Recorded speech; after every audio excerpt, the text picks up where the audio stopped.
Chapter 1505. The people on Yi Fan's side were all stupefied. This was Divine Silkworm Ridge's ancient emperor? It was earth-shattering. Who would have thought that a single stone would stir up 1,000 ripples? Divine Silkworm Ridge's ancient emperor was definitely a special existence. The 9 transformations were unmatched in the heavens and earth. The 10 transformations could look down on the past, present and future. His time as an emperor could only be described as glorious and resplendent. He had been an emperor for a very long time, making all supreme beings feel despair, unable to catch up to him. He was known as a divine emperor. And this title, who dared to use it? Divine Silkworm Ridge's ancient emperor used this title, ruling over the 9 heavens 10 earths. The light in Taoist Divine Silkworm's eyes was astonishing. He clenched his fists, about to rush forward. Meanwhile, Princess Divine Silkworm was also full of shock. Her words had already been heard by the distant great sage. Even though they were far away, the saints all felt their bodies go cold, their hair standing on end. This was the Divine Emperor's coffin, yet it was opened in front of Mount Meru. It was truly shocking. The 10 transformations overlooking past and present Divine Emperor? I never expected it to be him. After a brief moment of silence, there were low murmurs. Everyone was intimidated by that Emperor wave, their bodies trembling. Now that they knew of its origins, they felt even more terrified. On Mount Meru, the group of arhats, bodhisattvas, protectors, ancient Buddhas, and others were all stupefied, deeply shocked. The old monk Moku felt a headache. What should he do? It was too late to say anything now. The coffin had already been opened. Irreversible. Who could go up and stop it? Great Mahamayuri held the demon-subduing pestle, her expression uncertain. Even someone as powerful as her felt restraining fear, feeling that Mount Meru would most likely face a calamity. Father! Taoist Divine Silkworm shouted, taking large steps forward. He really wanted to enter the depths of the Genesis technique formation, approach the open coffin, and see the true appearance of the archaic supreme being. Yi Fan was also a bit stunned. He never expected it to be Divine Silkworm Ridge's ancient emperor. This was clearly a bit troublesome.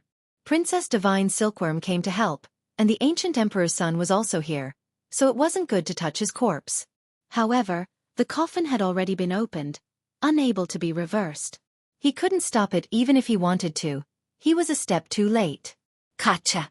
The very front of the Heaven's Origin formation had been shattered, unable to withstand that kind of pressure at all. After the stone coffin was opened, the chaotic chi and emperor aura surged out, shattering everything here. There were no fluctuations more terrifying than this in this world. Everyone retreated, feeling a chill run down their spine.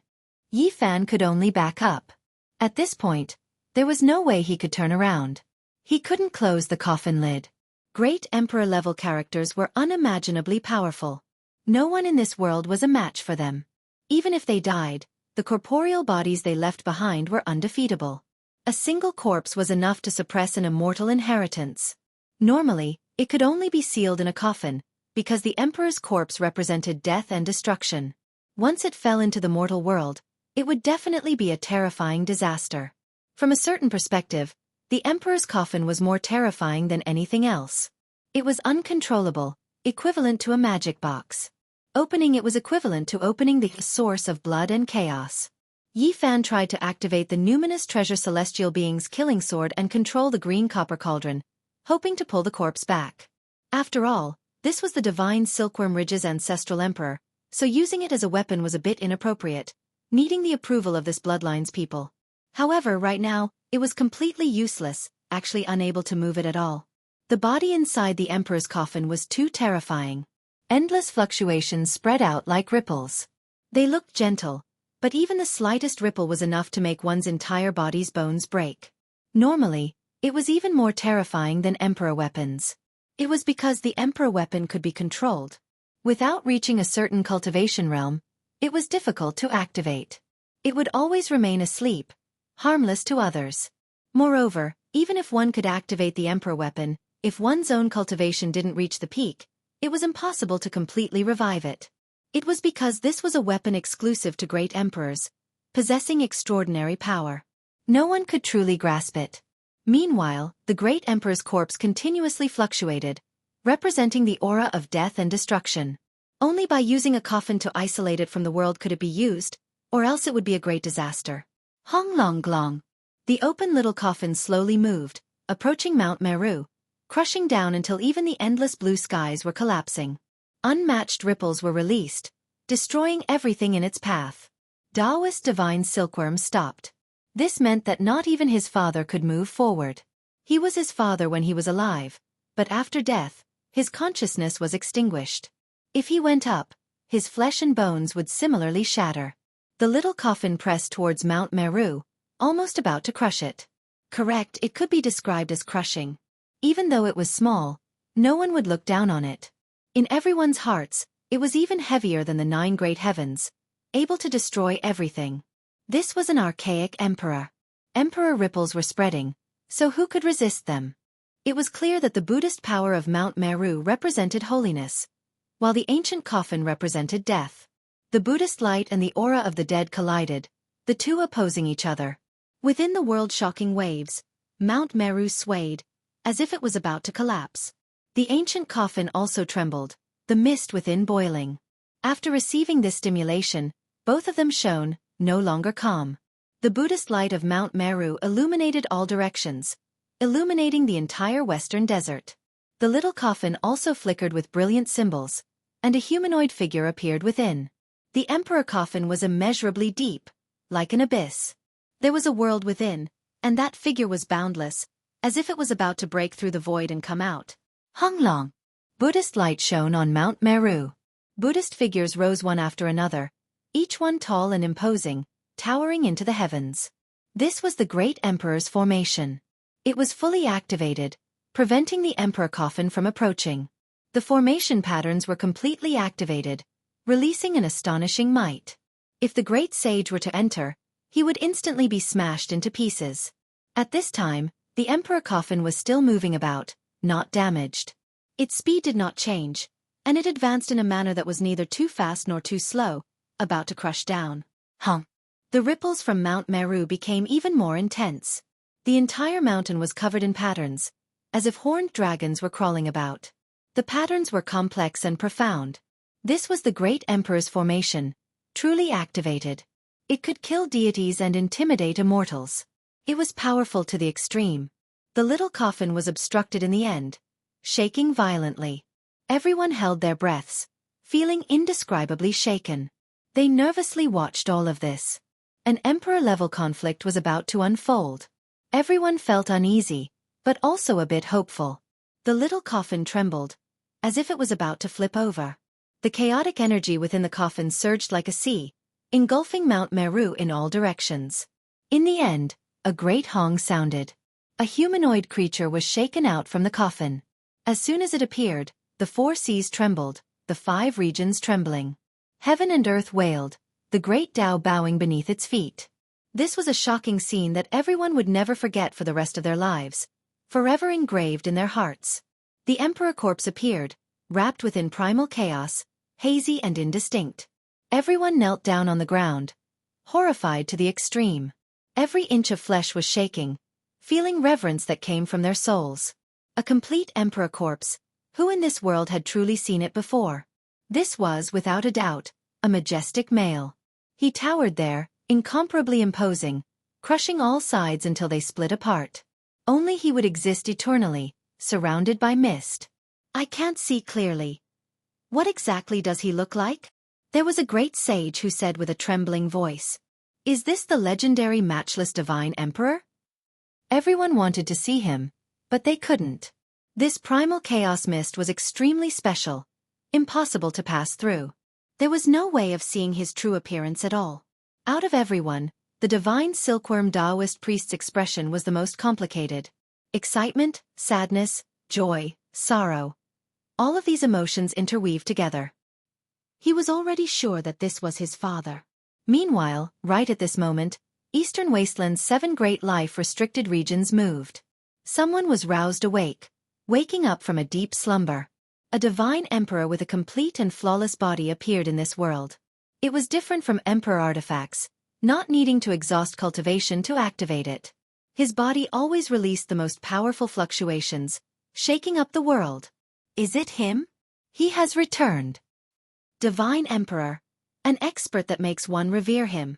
A voice sounded in the peaceful and quiet origin ancient mind today, as if it was filled with endless emotions, as well as deep restraining fear.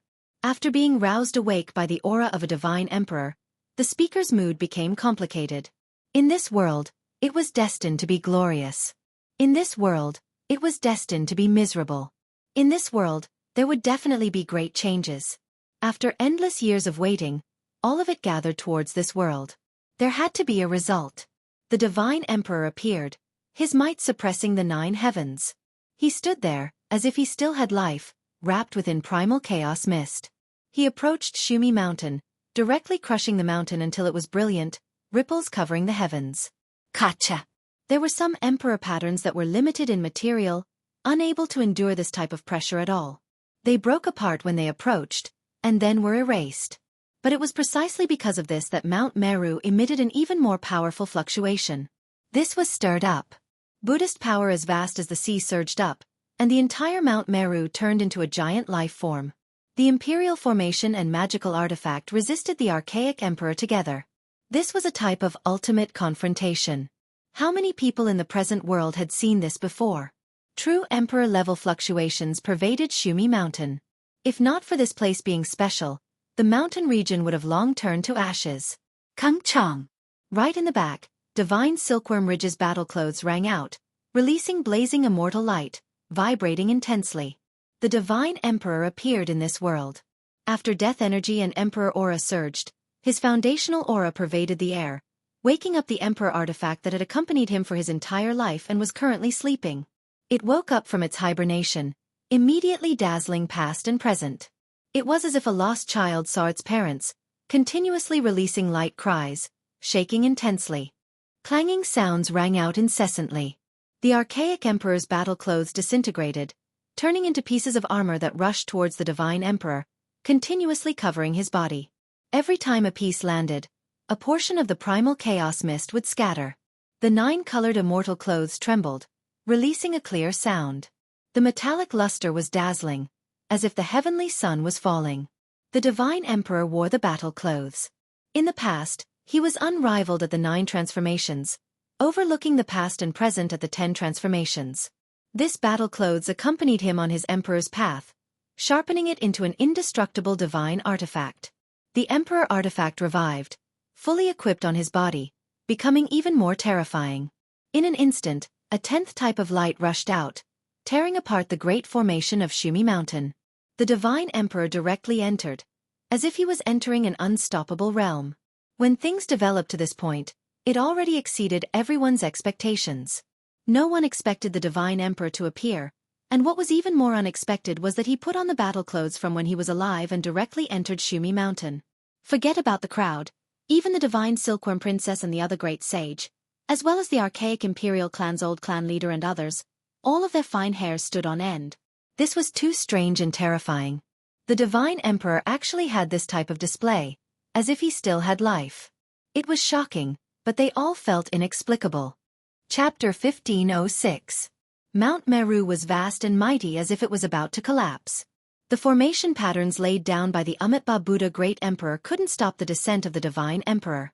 The mountain was about to split apart and tremble violently. Giant boulders rolled down to the foot of the mountain and the grand temple swayed. The great bell behind the temple rang on its own, resounding through heaven and earth and shaking the world of West Earth. This place was in complete chaos. The bodhisattvas and ancient Buddhas couldn't withstand this kind of pressure and were forced to sit cross-legged on the ground. Their bodies were on the verge of splitting apart and bloody scars appeared one after another. With the descent of the divine emperor, not even the great emperor's formation patterns could protect this place. Just as Yi Fan expected, the mountain gate had been breached and they could slaughter their way in. The green copper cauldron floated above Yi Fan's head and the killing sword in his hand. He was prepared to enter and save his disciple. Of course, this was extremely risky. He never expected this to be the divine emperor wearing the 9-colored immortal clothes. It was even more powerful than the emperor corpse he had planned. He didn't act rashly because the current situation was too strange. Even he felt that it was a bit unreal. The divine emperor seemed to truly have life and consciousness. Ji Ziyue held the void mirror in her hand and stood shoulder to shoulder with Yi Fan. The old Undying and the others held the heaven-devouring devil jar in their hands and carefully defended themselves, protecting everyone on this side. Mount Meru was completely silent. The old monk Mo's expression changed greatly. He led the Bodhisattvas and ancient Buddhas to sit there and chant Amitabha Buddha Great Emperor. This kind of unforeseen event exceeded his expectations and judgment. It was already too late to say anything now. The great Mahamayuri held the demon-subduing pestle and used the emperor weapon's divine might to protect the mountain.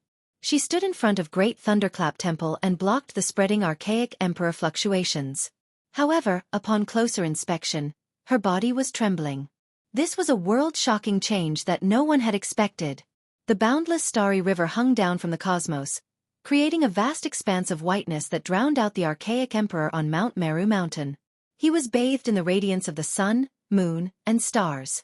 The 9-colored battle clothes revived and flickered with brilliant luster.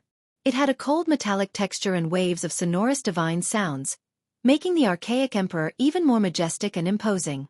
Boundless starlight and chaotic energy fused together, scattering down onto his body and wrapping around him, causing his body to seem even more divine and divine. The ancient emperor of Divine Silkworm Ridge had become the only existence in this world. When the divine emperor was alive, he was invincible. Even in death, the pressure he exerted caused the western desert to tremble. Everyone, including the great sage, was terrified. All of them were trembling, their faces as white as snow. What? He moved. In the next moment, a saint screamed, as if he was someone from the mortal world, which didn't match his identity at all. It was as if he was frightened, as if he had seen the most terrifying thing. Heavens, the divine emperor is not dead, he's still alive. Another person was horrified, feeling as if his heart was going to jump out of his throat. He widened his eyes, not daring to believe what he was seeing, staring at the figure on Mount Meru Mountain. The god emperor was advancing, ascending Mount Meru step by step along the mountain path towards the majestic temples. Every step was so terrifying, causing the formation patterns on Mount Meru to dim, unable to stop him. Who could believe it? After endless years, the ancient emperor who had long since passed away revived, looking down on the world, walking within the pure land of Buddhism. The saints all felt their blood run cold as they watched. Powerful fluctuations spread outwards, making their legs and stomachs cramp, their bodies weak like sifting chaff. Even the great sage felt his scalp go numb, trembling inwardly. This didn't make sense. How could the god emperor come back to life? The god emperor's figure was imposing, his footsteps possessing a special rhythm, neither fast nor slow, consistent from start to finish, trampling the great Tao of heaven and earth under his feet. Mount Meru trembled, as if it was going to collapse. Amitabha! All of the arhats, bodhisattvas, ancient Buddhas and others chanted together, hiding in front of the great thunderclap temple, hiding behind the exorcism pestle. All of them were suffocated by the emperor's might. This is... Even the experts from Divine Silkworm Ridge were shocked. The ancient emperor was really still alive? This made everyone go crazy, toppling their understanding of the world. Is the ancestral emperor going to ascend Mount Meru to fight and discuss the Tao with the Amitabha Great Emperor? What a pity that the other party died in meditation. The god emperor revived, climbing the mountain step by step like this. What was he doing? After being lonely for 10,000 years, he finally saw Mount Meru, feeling the fluctuations and traces of the great ancient emperor. He was excited to see his prey. At their realm, they were invincible and lonely all their lives. They longed for an opponent that was evenly matched, but finding one was harder than ascending to the heavens. After the god emperor ascended to the peak, Mahamayuri sat cross-legged on the ground, unable to endure the pressure. Only the exorcism pestle shone, becoming more and more resplendent as it resisted on its own. With a rumbling sound, Great Thunderclap Temple shone with boundless light. The violet gold roof tiles and roof all released auspicious colors. Buddhist energy surged majestically, rushing into the clouds. A Buddhist voice rang through West Earth. A Buddha figure appeared out of nowhere, and no one saw how he appeared. He stood in front of Great Thunderclap Temple, blocking the god emperor's path. This was a monk in gray robes, wrapped in primal chaos mist. His forehead was indistinct, but if one looked carefully, he looked very similar to the Amitabha Buddha statue in the temple. He stood beside the long withered Bodhi tree in front of the temple with a benevolent expression. When his aura rippled out, it was as vast as a mountain. Amitabha Buddha. All the monks on Mount Meru chanted Buddhist chants, revealing astonished expressions.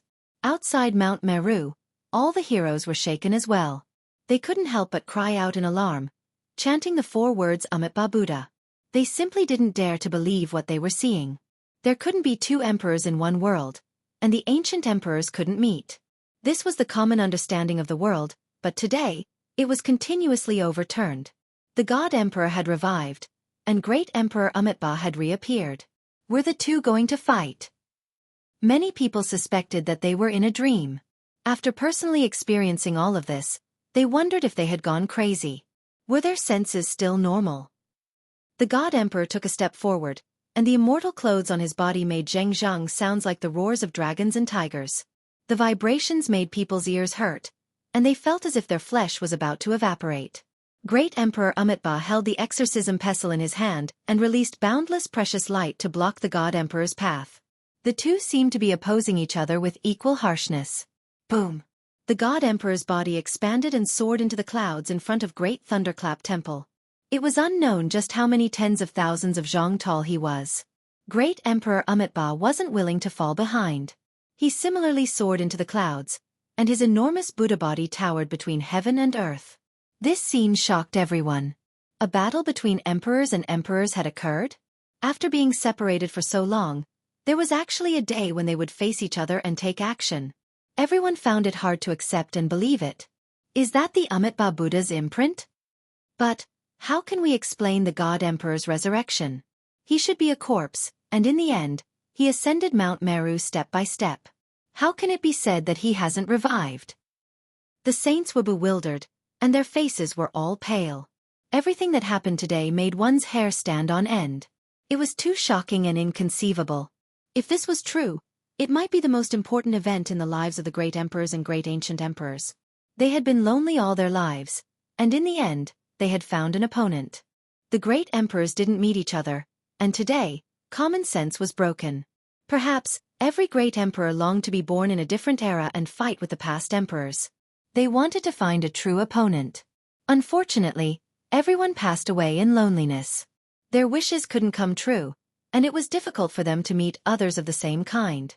Mount Meru trembled, and the sun, moon, and stars swayed. It was as if they were going to fall down. The 2 of them wanted to test themselves against the heavens. Natural laws pervaded the air, and the 2 seemed to be confronting each other. Their bodies continuously increased in size, directly reaching beyond this region. They were so large that they exceeded common sense, shocking the entire northern Dipper star domain until all creatures trembled. Their divine might was matchless. Did the divine emperor really revive? The voices of some of the divine Silkworm Ridge experts were trembling, and their bodies were shaking. After the shock, only excitement remained. This isn't my father's doing. The divine Silkworm Taoist shook his head, his voice carrying sadness and regret. The surrounding people's expressions became sluggish. This was the great ancient emperor's son. Even he said this, so it most likely couldn't be true. However, just now, they clearly saw the divine emperor ascend Mount Meru. Yi Fan released a light sigh. After watching for a long time, he also understood everything. The divine emperor's loneliness and the Amitabha great emperor's regret couldn't be compensated. In the end, they still couldn't meet. These 2 weren't them. If the true bodies of great emperors confronted each other, heaven and earth would definitely react, and an irregular scene that had never been seen since the ancient times would appear. The great emperors wouldn't meet each other, never having opponents in their entire lives. This curse was difficult to break. This is a confrontation between 2 weapons, not because the great emperor himself is still alive. The divine Silkworm Taoist pointed out the riddle. His father ascended Mount Meru. Even though he was moving, he didn't develop a consciousness. It was his immortal clothes that were in control, keeping his mighty body from falling, overlooking the endless ages. The Amitabha great emperor's appearance was actually more or less the same. The demon fall pestle revived under the tremendous emperor-level fluctuations, merging with the fist-sized Sarira, forming the Amitabha great emperor's void image. In reality, there were no true bodies, only 2 emperor weapons. Their respective masters Daos confronted each other, as if they were searching for an opponent for the lonely emperor and great emperor, satisfying their final regrets. In outer space, The perfectly straight divine emperor and the benevolent Amitabha great emperor faced each other. Natural laws swirled, releasing endless divine light. There wasn't a true confrontation, just a probing of Tao and magical techniques. The two didn't fight each other. The two emperor weapons revived, leading everything. They were extremely cautious and careful. Honglong. In the end, their bodies shrunk, returning to their normal height. They reappeared at the peak of Mount Meru, in front of the great thunderclap temple. The Amitabha great emperor disappeared, leaving only the demon fall pestle floating in the air. As for the Saraira, it also fell to the ground, unmoving. On the other side, the immortal clothes rustled lightly, as if in grief. In the end, they couldn't keep the archaic emperor. Even seeing his corpse couldn't change anything. Everyone was shocked. How could they not understand what had happened now? Everything was because of the two emperor weapons revival. Buddhism speaks of transcendence, great enlightenment, and only then can one achieve the Tao of Buddhism. At this time, the demon fall pestle transmitted its divine sense. This weapon actually spoke after reviving. Amitabha Buddha. The old monk Moku and the others all chanted, listening respectfully. It was because they knew that the demon fall pestle was talking to them. Have you all transcended and gained enlightenment? Put that child down. The demon fall pestle continued. Let him go down the mountain? Regardless of whether it was Moku or the great Mahamayuri, they didn't have the slightest bit of rebellious thoughts. This emperor weapon was personally forged by the Amitabha great emperor to protect the western desert Buddhist land. As a supreme being they had to be respectful. Put it down? Have you all put it down? The demon fall pestle calmly asked. The great sage Moku immediately put his palms together, admitting his sins and chanting Buddhist names continuously. Not long after, a golden arhat and the others escorted Hua out. They made him appear in front of the great thunderclap temple and prepared to put down Mount Meru. No one had expected this kind of ending. It actually ended like this. Chang. The archaic emperor's battle clothes trembled slightly. The armor disintegrated, turning into rays of immortal light that fell down. The emperor corpse was wrapped in primal chaos mist, standing at the peak of Mount Meru. Chapter 1507. The divine emperor stood tall and majestic. Strands of chaotic energy swirled around him, making him seem transcendent and mysterious. He was like a living supreme being that looked down on all life. He stood at the peak of Mount Meru. The deathly energy had lessened greatly. The pressure of the archaic emperor was released, but the two awakened emperor weapons could withstand it and block it, protecting the great seal thunder sound temple. The world calmed down. A light sigh came from within the nine-colored immortal clothes, carrying endless sadness. It summoned the nine-layered coffin, burying the divine emperor once again. The silkworm emperor's body slowly fell, surrounded by primal chaos. He sank into the coffin, and the stone coffin closed one by one, sealing him within. How many heroes were buried under the passage of time? No matter how great their divine abilities were, it was difficult to reverse the situation. A lifetime of glory, but in the end, all that was left was sorrow. The divine emperor was exceptional, stunning the past and present, but he still couldn't resist the passage of time.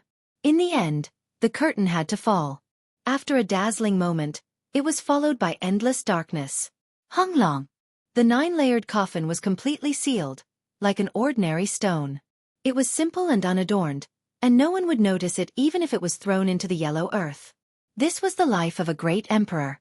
In the end, ashes to ashes, dust to dust. Father! Taoist divine silkworm shouted loudly, hot tears gushing out. He clenched his fists and rushed forward. The divine silkworm race's battle clothes shot out a streak of immortal light, turning into a resplendent heavenly river that led outside the mountain. It was like a bridge to the heavens, turning this place into a passageway. It was guiding the people of the divine silkworm race. The ancient emperor's son, Princess Divine Silkworm, and the others all stepped onto Mount Meru. Yi Fan had a copper cauldron with brilliant green multicolored light above his head.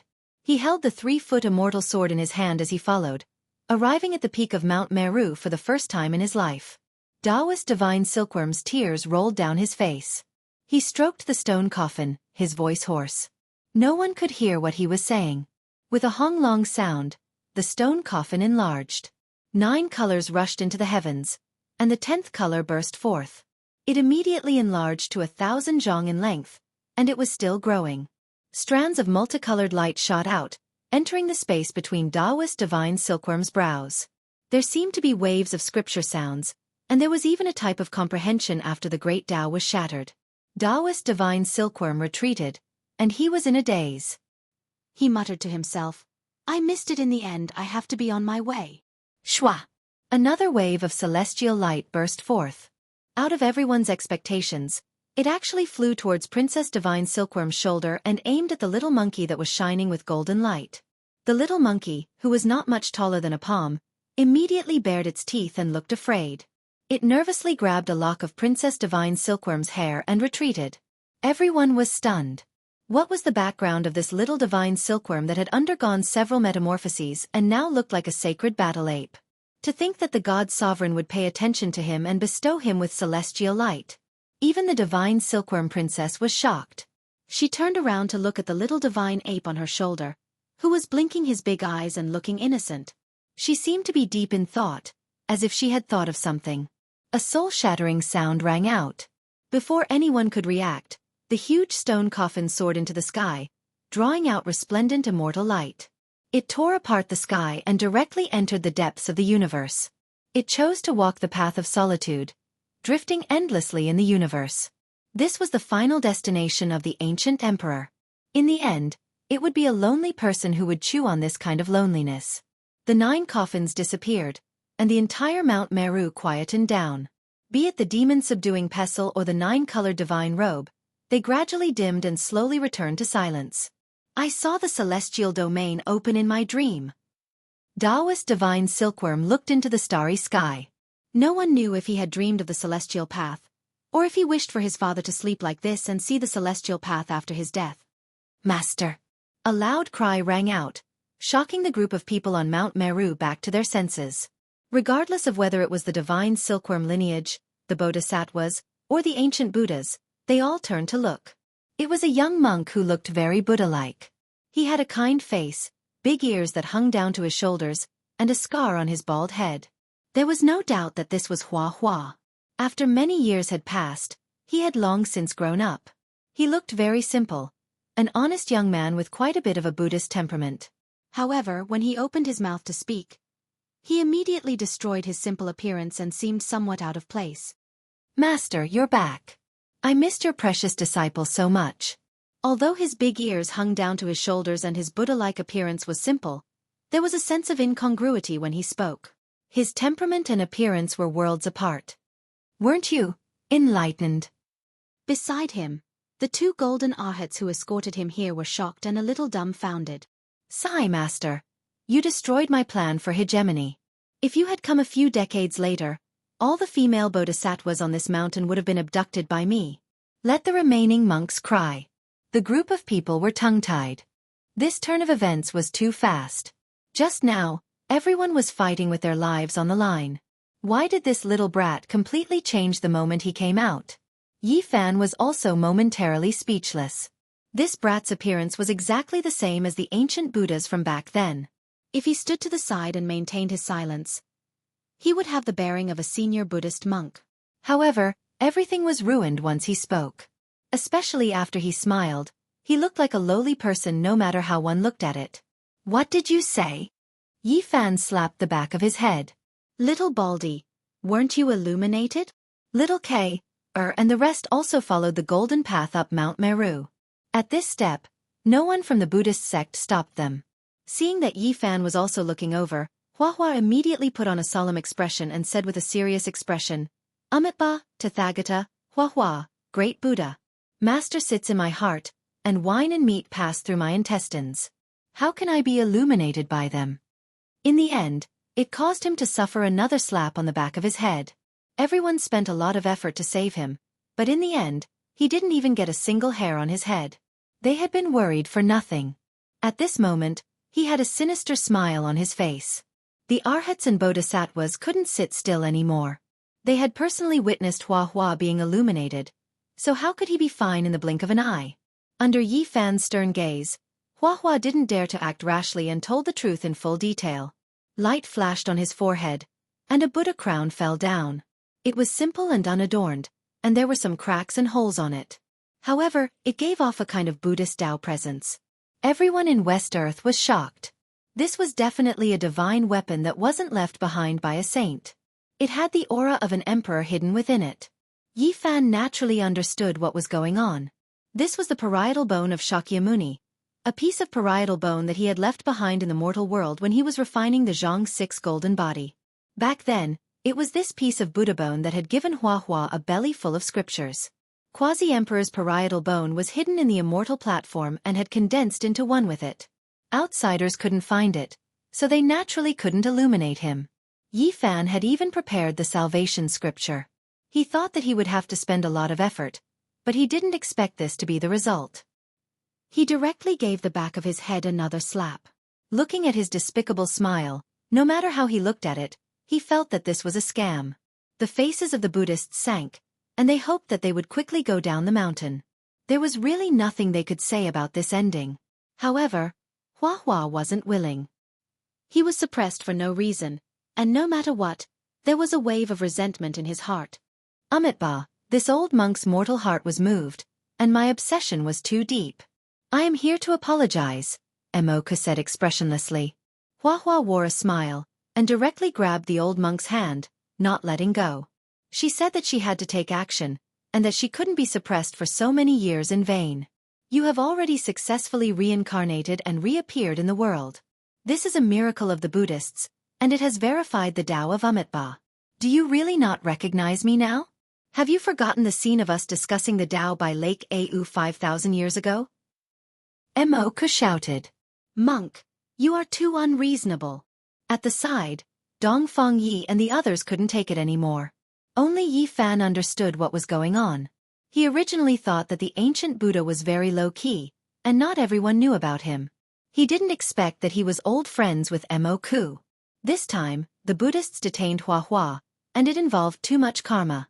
In the eyes of Moku and the others, Hua was a miracle of the Buddhists, and it confirmed the saying that Amitabha mainly cultivated the afterlife. This was a living example.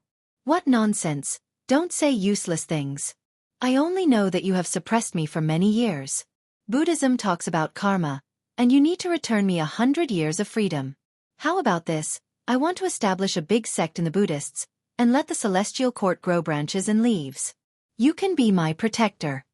A bald kid was pulling an old monk, and they were arguing endlessly, making people not know whether to laugh or cry. The Buddhists all lowered their heads and didn't say a word. They really didn't want to be entangled by this green-skinned monk. At this moment, a tall figure rushed out of a temple not far away, and his huge bald head was shining. He shouted, "God, angels, I finally see a familiar person. Yi Fan, Brother Yi, do you still remember me? Bring me down the mountain too." Not only the Buddhists, protectors, and ancient Buddhas frowned, but even the outsiders were a little stunned. How could there be such a strange monk in the pure land of Buddhists? Yi Fan was startled. This was none other than Kai De, Li Xiaoman's classmate from America. After so many years, he had developed a set of profound Buddhist divine arts. As a protector Vajra, what have you become? Moku scolded. Kai De ignored him as if he was grasping at a life-saving straw. He looked to Yi Fan for help and said, "Bring me away from this damned place. I'm a vegetarian every day. Even the gods will go crazy." Weren't you punished to face the wall? Why did you come out? A bodhisattva asked. Kai De complained to Yi Fan, "I haven't eaten meat for 150 years. A while ago, I managed to braise dog meat with great difficulty, but I was discovered the moment I took a bite. I was punished to face the wall for 500 years. God, after 500 years when I come out, all my teeth have fallen out, and I can't even bite dog meat." Everyone was dumbfounded and dumbfounded. Outside Mount Meru, the saints from the outer realms were also staring at each other. Everyone wanted to laugh, but the bodhisattvas, ancient Buddhas, and protectors all had ashen expressions, each uglier than the last. Yi Fan didn't know what to say. He patted Kai De's shoulder, not knowing if it was to comfort him or if it was the etiquette of old friends reuniting. He cursed silently. This was also a fraud. He muttered to himself and spoke to the western desert monks, asking Kai De to go down the mountain and jump out of this hell in his eyes. As a Buddhist disciple, your six senses are impure. Banish him down the mountain. Mahamayuri's face was gloomy as he issued such a decree. He didn't want to see such a disciple for even a moment longer. On Mount Meru, the bodhisattvas and arhats sent them down the mountain as if they were the plague. Hua Hua was like a chatterbox. He pulled the old monk Moku's hand and talked endlessly, spittle flying from his mouth. It was as if he hadn't opened his mouth in 10 lifetimes and had endless things to say. His saliva flew everywhere as he chatted with the old monk, asking him to go down the mountain and become a protector to compensate him for all the years of suppression and suffering. The great sage Moku could bear it at first, but later on, his snow-white eyebrows kept twitching. He wanted to slap Hua Hua to death. He really couldn't stand it anymore. His mouth never stopped. Great Master, your beard has turned white. Great Master, your shoes are about to grow holes. Great Master, were you hacked when you were young? There's a big scar on your nose. Listening to these endless words and godlike logical thoughts, the old monk Moku wanted to strangle him to death. Chapter 1508. After walking out of Mount Meru, the chatterbox continued to hold the old monk Moku's hand affectionately. People who didn't know the details would think that they were good friends despite the difference in age. Moku couldn't bear it anymore, but he could only endure it in the end. In the end, Moku agreed to be the protector of the mountain gate for a few years. No one knew if it was because of the Vajra's order, or because he really felt guilty, or because he pitied Hua Hua's previous incarnation, or because he was moved by the chatterbox. This result left everyone dumbfounded. Master, don't worry. I will heal that big scar on your nose in the future. F***ck off. The bodhisattvas and ancient Buddhas were dumbfounded and speechless. After a long time, they finally returned to Mount Meru. Dongfang Yi and the others were still wondering if they should beat this old monk up with a stick, but after seeing this result, they decided to let it go. They were afraid that the Vajra and other monarch weapons wouldn't agree to it. Let's see how he does. If he dares to do anything, we will cut off his cultivation. The group of people left for real. Delicious. After leaving Mount Meru, they arrived at a city. In an old shop opened by a mortal, Cade was holding a big pig elbow in his left hand and a roast goose in his right. He looked like the reincarnation of a hungry ghost, eating until his cheeks were bulging and his mouth was full of oil. Like a whirlwind sweeping away the clouds, the table was a mess, and even the bones were swallowed. The innkeeper served several tables of meat dishes before he burped and raised his head reluctantly. Cade expressed his sincere gratitude to Yi Fan first and then looked at the crowd. He had been paying attention to the holy night for a long time on Mount Meru and didn't ask about it. He said something that Dongfang Yi and the others thought was bird language, and he got a response from the holy knight. Then, he rushed over and gave this holy knight a big hug. My immortal eyes are blinded. I have a needle in my eye. I didn't see anything. Dongfang Yi, Li Heishui, Wu Zhongtian, Jiang Huiren, and the others were all cursing. It was too immoral for two men to hug each other. Of course, it was the monk who hugged the holy knight. In China's words, when people from the same hometown see each other, their eyes will be filled with tears. For so many years, I've seen aliens all the time. Finally, I've seen one of my own kind. Cade's tears and snot were all over the holy knight's body, and he didn't take this great sage seriously at all. It was fortunate that the holy knight hid his aura, or else he would have shattered Cade's body. This world is too dangerous. Minotaurs, Bigfoot monsters, ghoul corpses, devil cats, and everything else. They even call themselves the far ancient imperial race and eat people all day. Also, the monks in this world are fanatical religious people. I ran away a total of 38 times, but I was always caught by them. They almost burned me and asked me to go see Amitabha. I'm not even close to him. Cade was so excited that he was incoherent and deranged. He kept rambling on and on. I came in a coffin. How did you get here? I feel like we've all been abandoned by God. I've always had a dream. I want to go back to Earth and rely on Satan to attack God. The holy knight was speechless when he heard his nonsense. In the end, he just patted his shoulder and said, mental trauma needs time to heal. What do you mean? I'm not crazy, those monks are. Cade was unhappy. The group laughed. Princess Divine Silkworm had already found out where the victorious fighting Buddha was on Mount Meru, but she couldn't find any evidence of him being enlightened. She was unwilling to accept this and left with everyone. Old Undying, Old Blind, and 2 Tian also left with the heaven-swallowing jar. The people of Ji family, Yao Yuekong, and the Prince of Great Xia also set off. Yi Fan sent them off and expressed his sincere gratitude. The people of the Celestial Court didn't completely leave West Earth.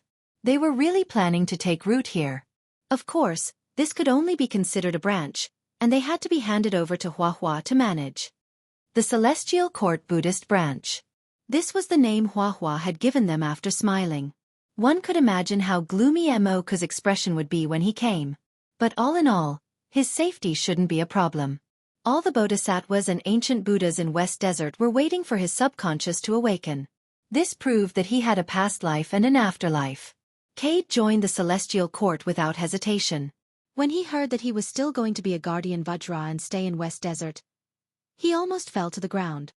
I won't be a monk even if you beat me to death. Wine and meat will pass through your intestines.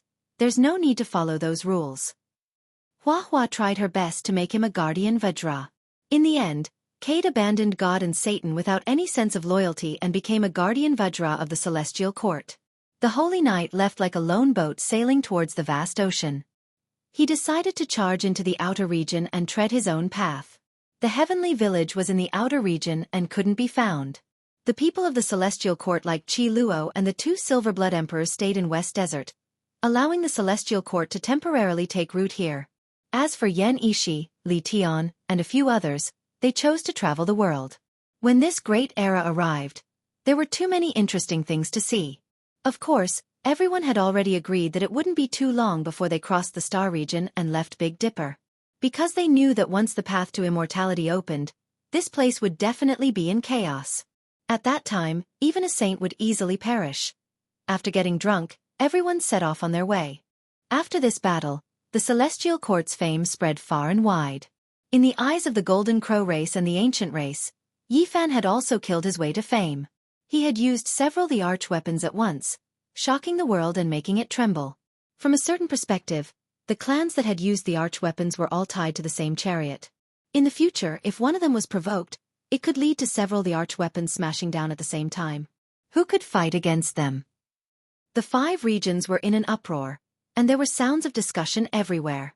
For so many days, it was all about Yi Fan's battle at Mount Meru. It had become the focal point of the world's attention. Yi Fan walked alone through the western desert with an immortal sword on his back. His clothes fluttered in the wind, and he looked otherworldly. There was no longer a trace of killing intent, and his green clothes made him seem otherworldly. He arrived at the shore of Lake Au and stood there for a long time. Then, he walked through all the monasteries in the western desert and finally arrived at the Lantua Temple. Benefactor, you've come. It was an old monk with snow-white eyebrows. He seemed to have long since expected that Chu Feng would come here. The Lantua Temple was a vast ancient temple. Under the sunset glow, the buildings were all dyed with a golden luster. The ancient temples were incomparably dignified and appeared even more divine. In the western desert, there were a few ancient temples that were the most famous. The Lantua Temple, the Divine Cloud Temple, and the Hollow Temple all had immortal inheritances of Buddhism. Of course, the Great Thunderclap Temple was the most famous.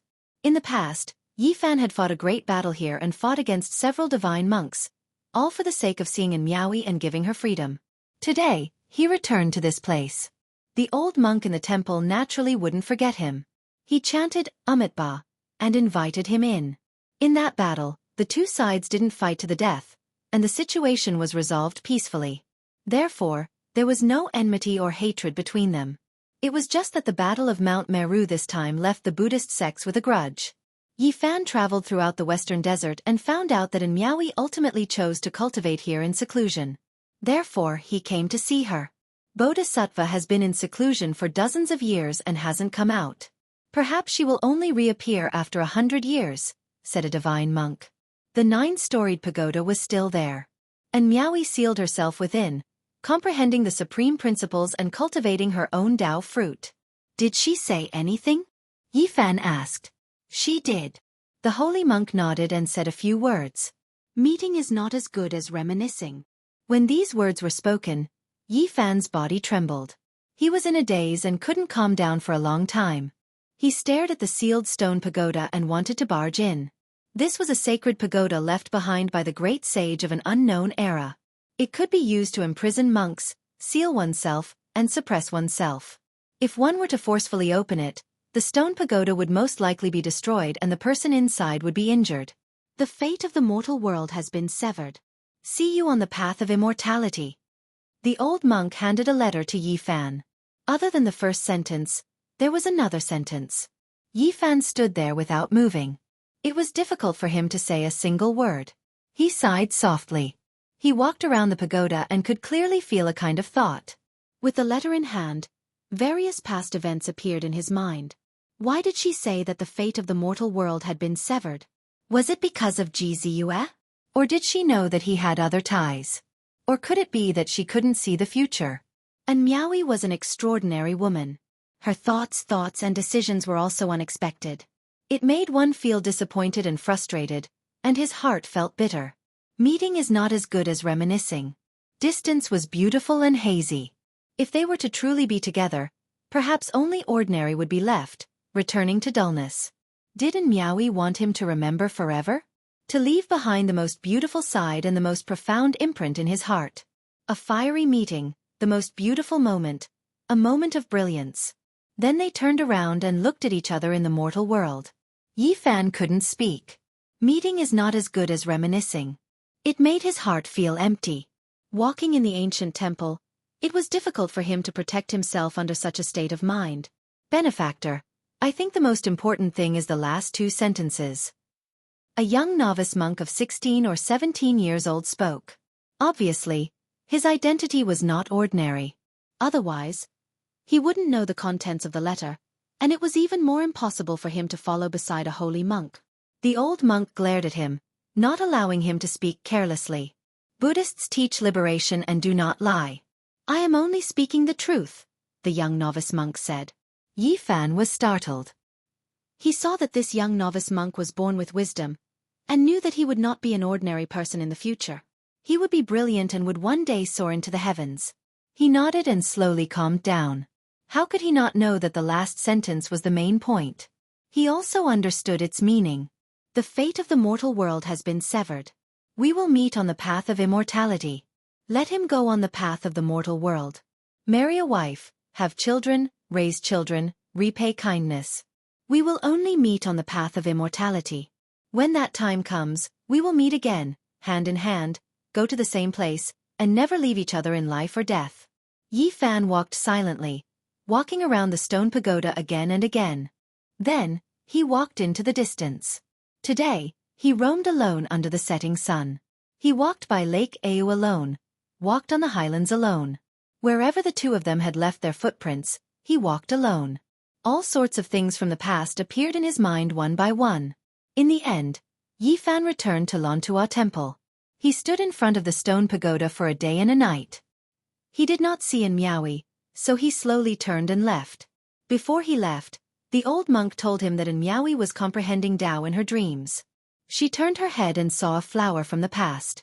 She looked up and saw a flower blooming in the future. Flowers fluttered in the air. I am her Tao protector. In this life, there is only one flower that will not wither and bloom forever, sparkling and translucent. Yi Fan said. He was full of undefeatable confidence as he left in large strides. He was no longer disappointed, no longer feeling empty. There was only a belief left in his heart. If he was undefeatable in the present world, what was there to be afraid of? Everything would be crushed under his fist. Yi Fan took a step forward. The sun, moon, mountains, and rivers moved in reverse. The western desert retreated at lightning speed. He entered the northern plains and continued north until he arrived at a vast icy plain. Tu Fei, I have come to save you. Chapter 1509. There was no end to the vast icy plains. It was a vast expanse of whiteness, and there were glaciers everywhere. The cold was bone-chilling, and the air one exhaled would immediately be frozen into ice shards. It was difficult to see creatures here. This place was the northernmost, and apart from the pure white snow and the undulating glaciers, there was nothing else to be seen. Yi Fan advanced on foot. With his current cultivation, he didn't need to be as careful as before. He could walk in a perfectly straight line without any worries. Along the way, He saw a few enormous ruins and ice palaces, but they weren't worth stopping at. He directly arrived at the center of the icy plains, the North Pole. This was a terrifying domain. Space was distorted, and all types of brightly colored mists pervaded the air. The brilliance was chaotic and brilliant. This special domain couldn't be considered small, and its radius was several hundred li. In the past, Yi Fan could only stop here. If he forcefully walked in, he would definitely be torn apart, and his golden body would shatter. Now, he was almost about to take that crucial step and become the great sage. This domain naturally couldn't stop him anymore, and he could calmly walk in. The mists spread out, forming a giant vortex that continuously rotated. The rocks that tumbled down from the distant snowy mountains would instantly turn into fine powder. Yi Fan was calm and composed. His long sleeves fluttered about, and with the immortal sword on his back, his body and mind were calm. He arrived at the forbidden region at the center of the North Pole, arriving at the most mysterious ancient land on this icy plains. Woo-woo. All types of strange whistling sounds rang out. Within this misty vortex, there were shattered bones, stone tablets, and broken weapons. They belonged to past experts, and they all moved along with the powerful domain. These things might be extremely troublesome for others. However, for Yi Fan, who had an innately powerful constitution, it wasn't much. The domain fired strand after strand of multicolored light hacked down on his body, releasing waves of resounding sounds. It was difficult for them to injure him. In the end, he arrived at his destination without any mishaps. There was a giant well here.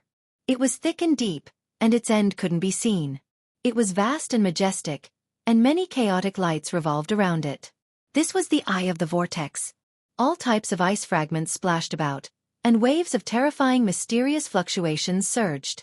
They were several tens to 100 times more powerful than the outside world. Streaks of dazzling light erupted from the deep well, and dense mists rose. This was the ancient immortal land where the northern pole immortal light was born. Only once every 100,000 years would a strand of it soar into the heavens, so it was very difficult to catch. Yi Fan frowned. He didn't see Tu Fei or the old woman from the same generation as the crazy old man. The immortal light in the ancient well was more intense. The extreme true essence and magnetic light surged like a river or a sea. Ordinary warriors would be smashed into powder immediately if they got in there. There was an ancient tablet in the Forbidden Zone warning that only sages were allowed to enter. Since Yi Fan had already entered the well, there was no reason for him to retreat. He stepped into the well and fell down. Below the ice cave, there were brilliant colors. Radiance rose like mist, and the coldness was bone-piercing. Hundreds and thousands of corpses floated up and down, most of them already frozen and cracked into pieces, spinning along with the vortex. The clothes on these people were very ancient, and they were from different eras. Almost all of them were ancient people who had died tens of thousands of years ago. Many of them were saints, which made Yi Fan frown. He went straight down for 3,000 zhong, sinking into the depths of the giant well. All kinds of essence chi surged like the sea, and the waves were even more violent, but he still hadn't reached the bottom. He didn't land on an empty ground until he was 10,000 zhong deep. The underground world wasn't dark, and it was brightly lit by all kinds of dancing lights. It looked like a kingdom of gods. There were many ruins underground. Among them, there was a giant stone door in the center. Now there was a gap, and the extreme true essence and magnetic light rushed out from it. Even Yi Fan felt a certain amount of pressure. He stared at the waves that could tear a saint apart. He walked forward step by step and stared at the majestic stone door. Immortal Mansion. He saw a plaque on it, and when he saw these two words, he was startled. He looked at the underground ancient building area, and suddenly felt that the style was somewhat familiar.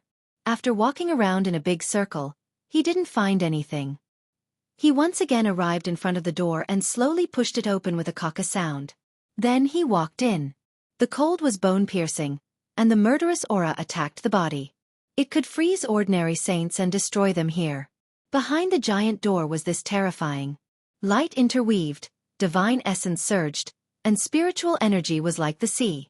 It was as if he had arrived in a violent immortal realm world. Yi Fan walked with difficulty, facing the great pressure. He walked for dozens of li before he walked out, which made him heave a sigh of relief. Unexpectedly, it was no longer cold, there was no extreme true essence, and there were no dancing lights. There was only a deathly stillness. It was as if he had arrived before the creation of the world. This was a dusky world. What entered his eyes were broken mountains, rift valleys, riverbeds. It was dusky, incomparably desolate, and there were no signs of life. It could be seen that in the past, this should have been a piece of divine land, but it had suffered a catastrophe that destroyed all living things, leaving only ruins. Boom! When Yi Fan stepped into a valley, blazing formation patterns flickered, sending him flying. His body cracked, and he was almost destroyed in body and spirit. What kind of place was this? He couldn't help but be shocked. Someone as powerful as him, who could suppress the initial stage great sage, almost died in this place. No one would believe it if news of this got out. This valley was extremely ordinary, a piece of ruined earth. An intense battle had happened in the past, and it had long been destroyed. However, it was precisely because of this that Yi Fan almost died with a grievance. It was just a small piece of damaged formation patterns. Just thinking about it made one's scalp go numb. Yi Fan stopped in his tracks and carefully searched this place. The formation patterns that had almost split him apart just now were too strange. After looking carefully, he became more and more horrified. There was only a square meter of damaged pattern that was about to be obliterated. It was dark and without luster, and after injuring him, it was half destroyed. It was difficult for it to exist in this world. Great Emperor formation patterns. Yi Fan said to himself, coming to this conclusion. This was a corner of a damaged formation pattern, and it was an extraordinary node in the Great Formation. It had been preserved until now, and even though it was so damaged, it was still able to injure the great sage. What kind of place was this exactly? It was actually densely covered in Great Emperor formation patterns, but in the end, it was scorched earth. Even such powerful divine patterns no longer existed. As far as the eye could see, the land was scarlet and boundless, scorched earth stretching for tens of thousands of li. Not a single blade of grass grew, mountain peaks were broken, and the great earth was split open. Even with the protection of Great Emperor formation patterns, it was still destroyed to this extent. Just how powerful was this power? Could it be that a Great Emperor battle happened here? This was just too shocking. Yi Fan's brows furrowed deeply. With a light wung sound, a cauldron flew out from between his brows and floated above his head. It released streaks of starry radiance, protecting him within just in case. He walked forward, investigating this world. In the end, he said softly, if it is full of vitality, if the plants are abundant, then isn't it quite similar to the central continent Immortal Manor world? In particular, the two words, Immortal Manor, on the great gate outside were even more similar to the central continent Pure Land. What was the connection between the two? Yi Fan's heart pounded fiercely. He vaguely guessed the truth. The two words, Immortal Manor, had a profound meaning. He quickly walked forward, wanting to seek confirmation. However, right in front of him, an expanse of primal chaos surged. He had reached the end of this small world. The road ahead was cut off. Clearly, some broken mountains, some great rifts were forcibly cut off here. The road ahead was blocked, and the original small world had been destroyed. What a pity, the Great Emperor-level battle destroyed all clues. However, I can go to the central continent Immortal Manor world to continue seeking confirmation. Yi Fan searched carefully, not wanting to miss a single place. Finally, in a dilapidated rift valley, he discovered a path that led straight into the depths of the primal chaos. He walked forward. This was a narrow, winding path that brought him into a small heavenly abode that was like a bubble of primal chaos. The circumference of this place wouldn't exceed several li. This place was densely covered with formation patterns, and the path was blocked. They were all great sage-level formations, and the slightest trigger would inevitably lead to the most violent attacks. Yi Fan held the immortal sword in his hand, but he didn't slash immediately. Instead, he gazed forward, feeling astonished. A most sacred and auspicious aura rushed over. There was a hazy ball of immortal light there, wrapping around a person. It floated up and down, merging with the great Tao. Scriptures rumbled, deafening and thought-provoking. That's the Northern Immortal Light. Yi Fan was shocked. Legend had it that a wisp would appear every 100,000 years, but today, it wasn't as simple as just one wisp. There were at least 10 wisps, and they were wrapping around a person. Every wisp was like a spirit dragon, several zhang long. They surged up and down, and immortal energy rose up and down, shocking the world. Tu Fei. Yi Fan called softly. The person being wrapped was Tu Fei. Many years had passed, but he was still the same. He was sealed in the mysterious ice, motionless, and was being nourished by the immortal light. Another wave of life caught Yi Fan's attention. This place could almost be called a bubble of primal chaos, created by someone. A vague figure was wrapped in mist. It was an old woman. She also had the northern immortal light on her body, but it seemed like she had completely refined it. Only a little light flowed on the surface of her body. Above her head, there was a golden pagoda flickering with light. It blended with her, bobbing up and down. It's her. Didn't she transform into the Tao? This was the old woman from the same generation as Crazy's Ol. When he came here that year, he clearly saw that she was transforming into the Tao. How could she still be alive? Moreover, her vitality was as vigorous as the sea, hidden in her body. Young man, you're here again. A divine consciousness came. It was definitely the peak of the great sage level, and its fluctuations were like the sea. The old woman still had her eyes closed, not moving at all. It seemed like it was inconvenient for her to move, so she just transmitted her voice. Greetings, senior. Yi Fan saluted. Your advancement surprised me. This world has finally changed again. The old woman sighed, as if she had endless emotions. The old woman didn't die, and the golden pagoda she obtained was a damaged immemorial ancestral artifact. This time, both the old woman and the artifact were nourished by the immortal light. The former's lifespan increased, and the latter also recovered, gradually becoming flawless. According to legend, a strand of immortal light could only fly out every 100,000 years. However, they had a great opportunity. When they opened up this severed mysterious land, they chiseled out this narrow space and obtained more than 20 strands of immortal light. What is this place? Yi Fan asked directly after a short conversation. This is a road. I only chiseled out a section, said the old woman. Road? What kind of road? Yi Fan was shaken. He felt that his guess was getting closer and closer. This is the immortal ascension road from millions of years ago. I'm trying to restore it and reopen it, answered the old woman.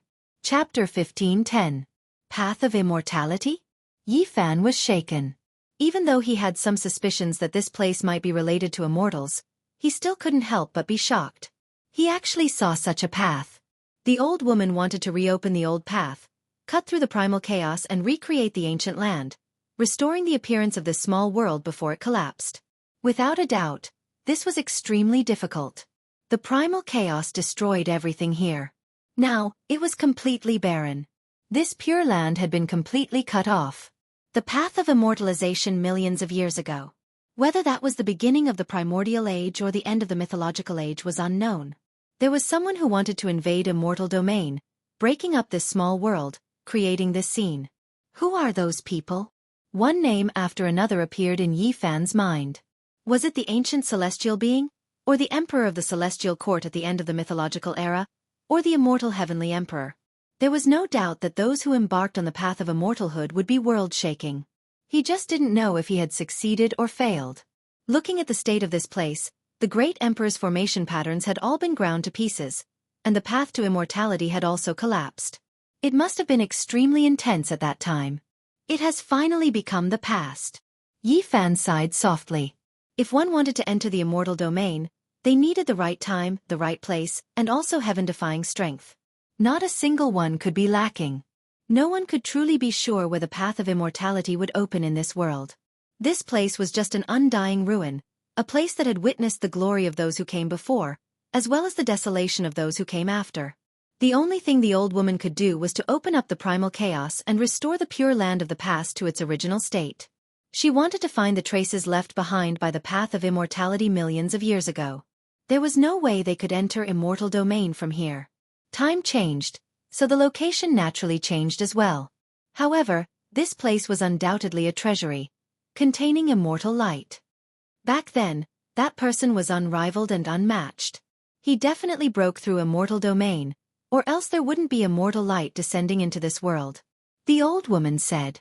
There was naturally reason to suspect that the North Pole immortal light was the spiritual energy of the immortal domain.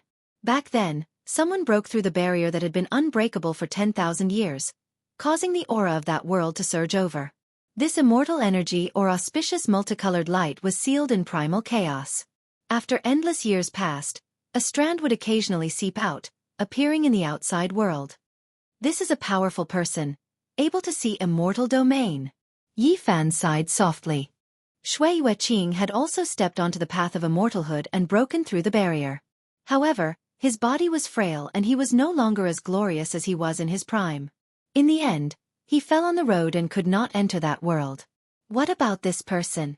Would he also be like this, breaking through a mortal domain, but in the end, he was covered in blood along the way? This was very likely, because this place had completely collapsed, and the great emperor's formation runes were almost completely obliterated. Yi Fan looked at Tu Fei and sighed. He knew that it wasn't the right time to come here. Tu Fei's fortune wasn't finished yet. He was still transforming. It wasn't suitable to take him away. A fierce wave of soul consciousness came. Tu Fei couldn't move or talk as he was sealed in the mysterious ice. However, his soul consciousness had been awakened for many years. At this moment he was so excited. Little Yi. Is it really you? It's me. I've come to see you, Yi Fan said softly. I'm a dead man now. I can't move. I really want to get out of here.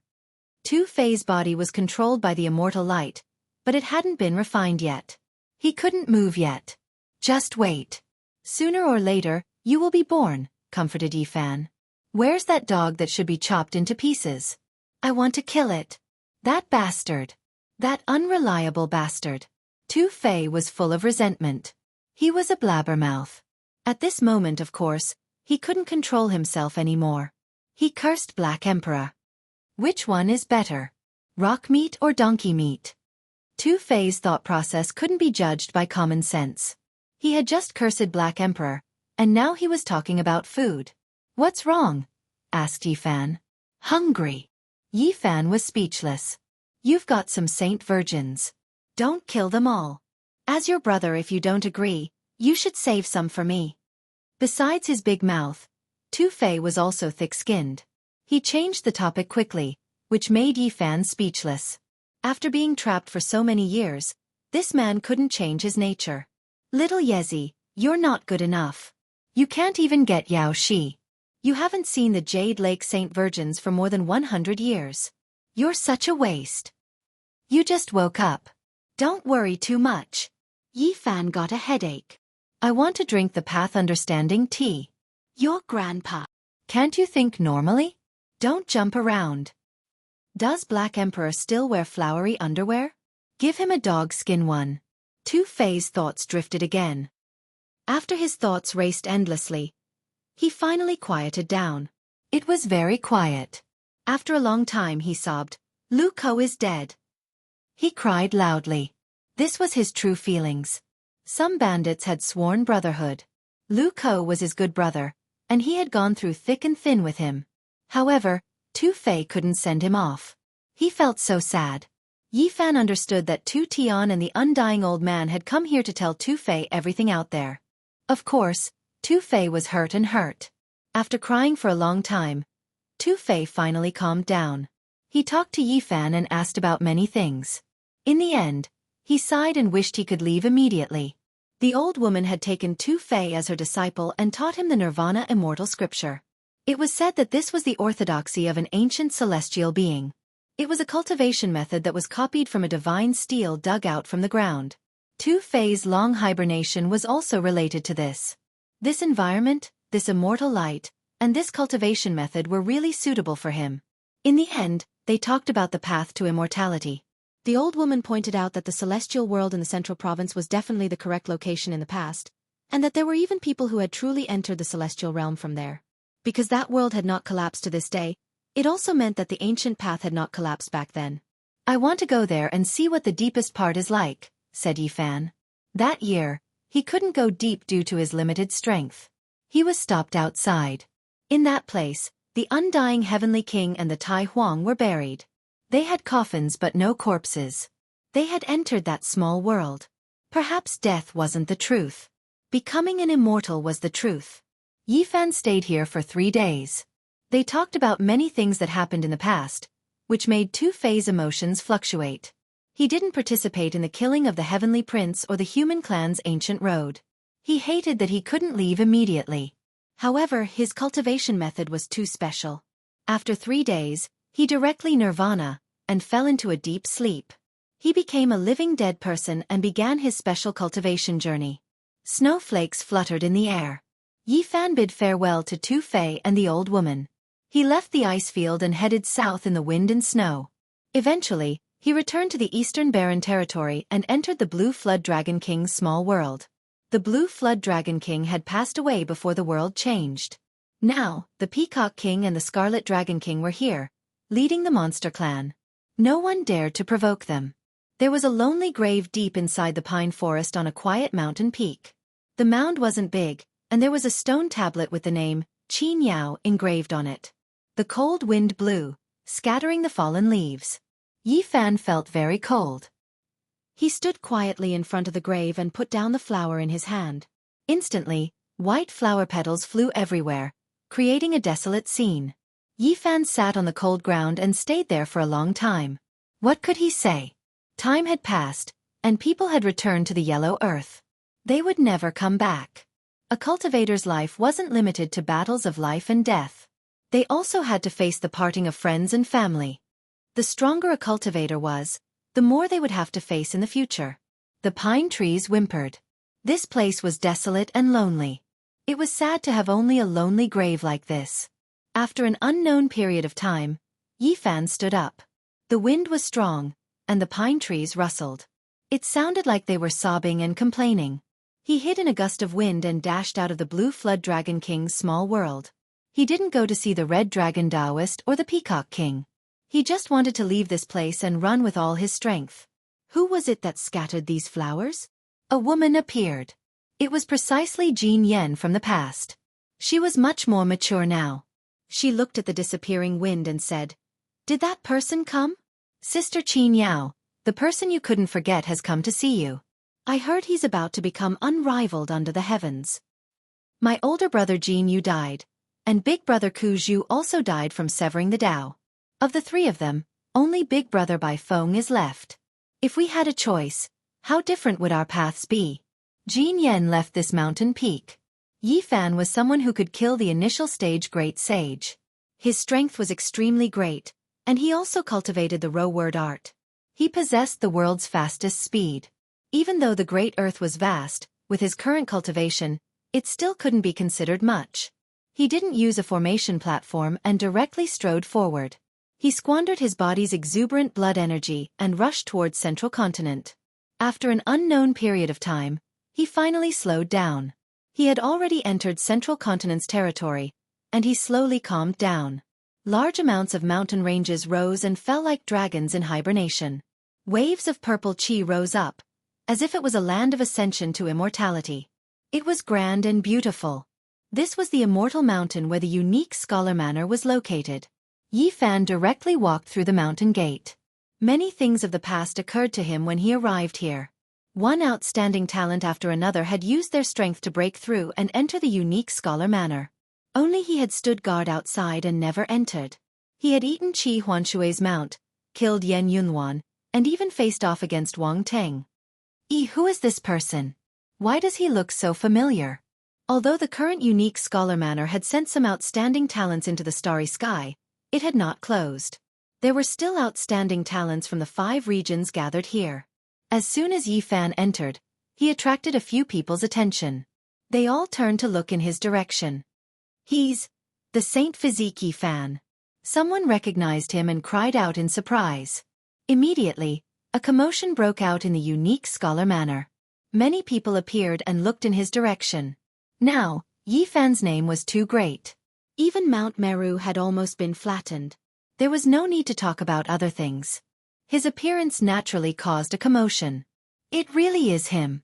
I heard that he's about to become a great sage. He can even kill those who have just entered the great sage realm. He's invincible on the human race's ancient road and has returned to the Big Dipper. Within the unique Scholar Manor, there were people from Yi Fan's generation. After seeing him, they couldn't help but feel bitter. Compared to him, their cultivation levels were already a great deal lower. It was as if they were 2 generations apart. Senior Yi, what's on the human race's ancient road? A very spirited young girl ran over. She was only 12 or 13 years old and looked like a porcelain doll. She didn't fear his fame at all. Senior, tell us about the ancient road. Some other youngsters also came over. This was already the next generation. There were more than 100 years between them and Yi Fan's generation. They were just like them in the past, full of youthful energy. However, there was a 12 or 13-year-old child among them. It was still amazing. Presumably, her aptitude was extremely outstanding. Yi Fan carefully looked at her and found that this doll-like girl was similar to the little monk he saw in the Western Desert's Lan-Tua temple. Her aptitude was excellent and her aptitude was extraordinary. It was rare in this world. Which family are you from? Yi Fan asked in a pleasant tone. The porcelain doll was very cute and naive. My mother and Senior Yi are old friends. Chapter 15:11. The porcelain doll was innocent and unaffected. She didn't feel the slightest bit of fear because Yi Fan was an expert on par with the great sage. Her voice was sweet and naive, pure and natural. Yi Fan noticed the longevity lock hanging around her snow-white neck. He understood whose descendant she was, and couldn't help but feel a bit moved. The longevity lock was polished from purple gold. Although its luster and extraordinariness had been deliberately concealed, and it wasn't that outstanding, its auspicious aura could still be sensed. This lock was extraordinary. It was the leftover material from the Buddha's demon-subduing pestle. It was forged into a life-saving lock by the bodhisattvas of the Western Desert. It had been worn by central sovereign Xianxia, and then it fell into Duanda's hands. In the end, Yi Fan, Princess Yu Dai, and Dongfang Yi launched a sneak attack in the Immortal Mansion world. They knocked out the heartless Taoist and robbed him clean, and the longevity lock fell into Yu Dai's hands. Is the princess well? Yi Fan asked. My mother is very well. She has mentioned uncle many times, telling me to learn from you and cultivate diligently, the porcelain doll said happily. There were 4 great empires in the central continent, and under them were 9 great dynasties and the 100 schools of thought. Princess Yu Dai was the successor of the peaceful peace country of the 9 great dynasties, and now she had already become the empress. Yi Fan had saved Yu Dai in the past, and was bestowed an ancient scripture that explained the mysteries of the natural Tao. It was suspected to have been written by a human emperor in his later years, and Li Ruoyu of the humble peak had obtained it as a supreme treasure. Yi Fan himself had also been deeply enlightened. Yu Dai was one of the few beautiful girls in the central continent, and was ranked 3rd by busybodies. She had countless pursuers in this great land, and her popularity among her peers was very high. The stunning girl from back then had already become a mother. Yi Fan could only sigh. Time passed quickly. My mother said that if I can meet uncle, I must properly ask for his guidance, and also invite him to our home as a guest. The porcelain doll's large eyes were very bright, and her voice was childish. Yi Fan laughed and rubbed her head. This child was very cute. In fact, this little doll was not shy at all. She asked Yi Fan many questions, and even asked about the matters of the ancient starry sky path. The people on the side were very envious, and in the end, the younger generation cultivators all crowded over. They were full of curiosity about the legendary divine physique, and all of them asked about it as a senior. In the distance, a group of cultivators who had cultivated for close to 200 years were speechless. These people had experienced Yi Fan's era, witnessing how he rose up. When they looked back, it was as if they were in a dream. Now everything was different. Naturally, they were all geniuses whose names shook a region. However, compared to the current Yi Fan, they were much dimmer. Killing a heavenly prince, stepping onto the ancient road of the human race, contending against a great sage, and wanting to flatten Mount Meru in a fit of rage. Which one of these wasn't shocking news? Time has truly changed too much. Some people silently sighed. Some of the experts weren't very old, but after witnessing the events of the past 100 years, they actually wanted to retire, no longer willing to struggle in this chaotic world. Yi Fan talked about some things on the road with these young people, and then he walked into the depths of the odd scholar manor. He wanted to find the old manor master to ask about some things. Unfortunately, he couldn't do as he wished. The old manor master had disappeared for over 100 years, and he had long since left this place. Uncle, I'll treat you to a drink. The porcelain doll ran over and pulled him towards a small wine shop. The mountains in the manor were beautiful, and peach blossoms were blooming along the road, filling the air with a sweet fragrance. The little girl was very eager to learn, and she asked many questions about cultivation. Then, she gathered her courage and asked Yi Fan to teach her the one artifact breaking 10,000 techniques technique. Yi Fan laughed and said, "Forget it, I'll teach you a scroll of the Tao scripture." It wouldn't be good for him to teach other scriptures. After all, they belonged to the Jade Lake, Jiang clan, and so on. Carelessly teaching them would cause big problems. But the Tao scripture didn't have this kind of worry. The porcelain doll immediately cheered and clenched her small fists. Obviously, the little girl wanted to ask for guidance on the profound mysteries of this scripture. Yi Fan pointed at the space between her eyebrows, and then left her alone to ponder. He stood up and walked off into the distance.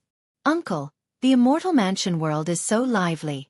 All the saints from outside the realm have been coming and going for so many years, all searching. Aren't you going?" "I want to go in with some friends as well," the little girl called out from behind. "You guys go first, I'll be there soon," Yi Fan replied. He knew that the porcelain doll wanted to go in, but was afraid that something unexpected would happen, so he hoped that he could protect her.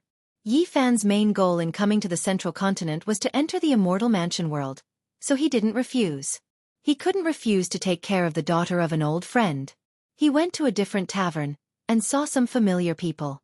He guessed that they were cultivators of the same generation as him, and after chatting with them, he didn't mind telling them about his experiences over the years. "Brother Ye's name has shaken the world, and you've killed so many saints from outside the realm that they don't dare to act rashly. But we haven't accomplished anything yet, and our cultivation isn't high enough. We've really wasted our time. What's the point of saying such useless things? Brother Yi still remembers us. Then please drink more and drink to your heart's content." After the initial restraint, the crowd loosened up a little. Yi Fan learned many things from their mouths. He learned all about the turbulence that had happened in the Big Dipper Star region over the years. Many years had passed, but the wild aura of the immortal mansion world hadn't changed. Wild beasts ran amok, strange birds roamed, and powerful saints had already been born in the depths. After so many years, this world had long since been open to the outside world. First, the ancients had stirred up trouble, because they had heard that the undying heavenly emperor was buried here, and that there was a divine will left behind. Then the saints from outside the realm descended. They understood that this place might be related to the road of immortal ascension, and all of them hurried over to investigate. In the past few decades, they had come and gone, and many heroes had come and gone. They had discovered many secrets, but it was still difficult to enter the deepest parts. That was a forbidden area. "Will Senior Yi come?" This was a group of youths, 6 or 7 in total. They constantly turned their heads to look behind them. "Don't worry, Uncle Yi is coming," the porcelain doll guaranteed, because she had heard the secret voice transmission. Yi Fan had indeed come in. He promised to stand guard for them for 3 days, and then he would leave. Apes cried and tigers roared. Azure dragons soared through the sky, and giant rocks spread their wings. In these past years, the creatures here had become more and more powerful. The natural laws had changed, making this place even more suitable for cultivation than the outside world. On the first day, these youths encountered danger. They were chased by a centipede that was over 10,000 meters long. Poisonous gas gushed out like clouds, and it chased them for thousands of li. They were almost killed. Yi Fan didn't make a move. He calmly watched them flee, and he wouldn't show himself until the critical moment. Finally, these youthful faces understood how dangerous this place was. They no longer rushed in rashly and only trained in the outer regions. They didn't bite off more than they could chew. Time passed in a flash. 3 days passed. Yi Fan appeared and said, "If you are willing, I can bring you all into the depths for a walk. However, it can't be considered training, and will only allow you all to gain some experience." "Great!" The group of people cheered. Yi Fan walked towards the undying emperor's coffin. He had already heard that the will of the deity had disappeared. Some said that the evil will had been erased under the passage of time, and others said that he had escaped. Meanwhile, the human skin of the undying emperor was brought back from the hands of the humans after many negotiations by the great ancient imperial clans. It was enshrined in the highest divine temple. This place was now empty. The 10,000 zhong jade platform was boundless with primal chaos pouring down like a waterfall. However, the heavenly emperor's ancient coffin, human skin, and the will of the deity could no longer be found. This is fine as well. Otherwise, if the will of the deity runs amok, there will be great trouble. Yi Fan said to himself. If it really was the evil will, then that was that, but if it was finally bald, he would summon the past life and awaken the true undying emperor. Then, he would be unmatched in the heavens above and earth below, sweeping through all life. The undying emperor is too terrifying, even life and death becoming a mystery. Yi Fan sighed softly. In the past, the undying emperor died and was buried in Purple Mountain. All clans knew about this. However, reality wasn't like that at all. After who knew how many tens of thousands of years had passed, his coffin appeared here again. How could a person be buried twice? He was first buried in Purple Mountain, and then the coffin was placed here. There was a gap in time, and at that time, the undying emperor most likely hadn't died. All signs pointed to the fact that he revived after being buried in Purple Mountain. His body underwent rebirth, reappearing in this world. Then, he came here and established the immortal path, wishing to fight his way into immortal domain. Yi Fan left this place, heading towards the depths of the immortal manor world. This space was extremely large, easily spanning tens of thousands of li. The territory was vast and boundless. Kill! Shouts of war shook the skies. In the depths of this pure land, a boundless battlefield appeared. Not a single blade of grass grew here. Demonic clouds surged, and baleful energy overflowed into the heavens. It was unknown just how many people were stopped in this place. Almost all saints couldn't pass through, stopped by the most powerful killing intent. Black mists roiled, killing intent shocking through endless time. In the past, there was definitely a great battle that caused the heavens to collapse and the earth to split apart. There were ruined marks of great emperors left behind, and there wasn't the slightest bit of life left on the scorched earth. Many figures could be seen fighting a great battle in the mists. These were the afterimages left behind from the archaic times, and even after endless time had passed, they hadn't been erased. It was hard to imagine just how terrifying that battle was. A magnificent army turned into ashes, leaving behind unerased resentment and killing intent, engraving itself into the shattered mountain and river. Undying Emperor! Someone roared angrily, his voice shaking heaven and earth. Even after endless time had passed, it still made everyone's ears ring with wang-wing sounds. One could imagine just how astonishing that roar was back then, how majestic and magnificent it was. Yi Fan was stunned. Meanwhile, the faces of the porcelain doll and the others were all pale. They were all horrified. Even though they were young, they had naturally heard of archaic emperors. When they heard this type of explosive roar, their minds all trembled. Did he really open up the path of immortality here? Yi Fan said to himself. He became more and more certain. He had the children stay here and not rush about randomly.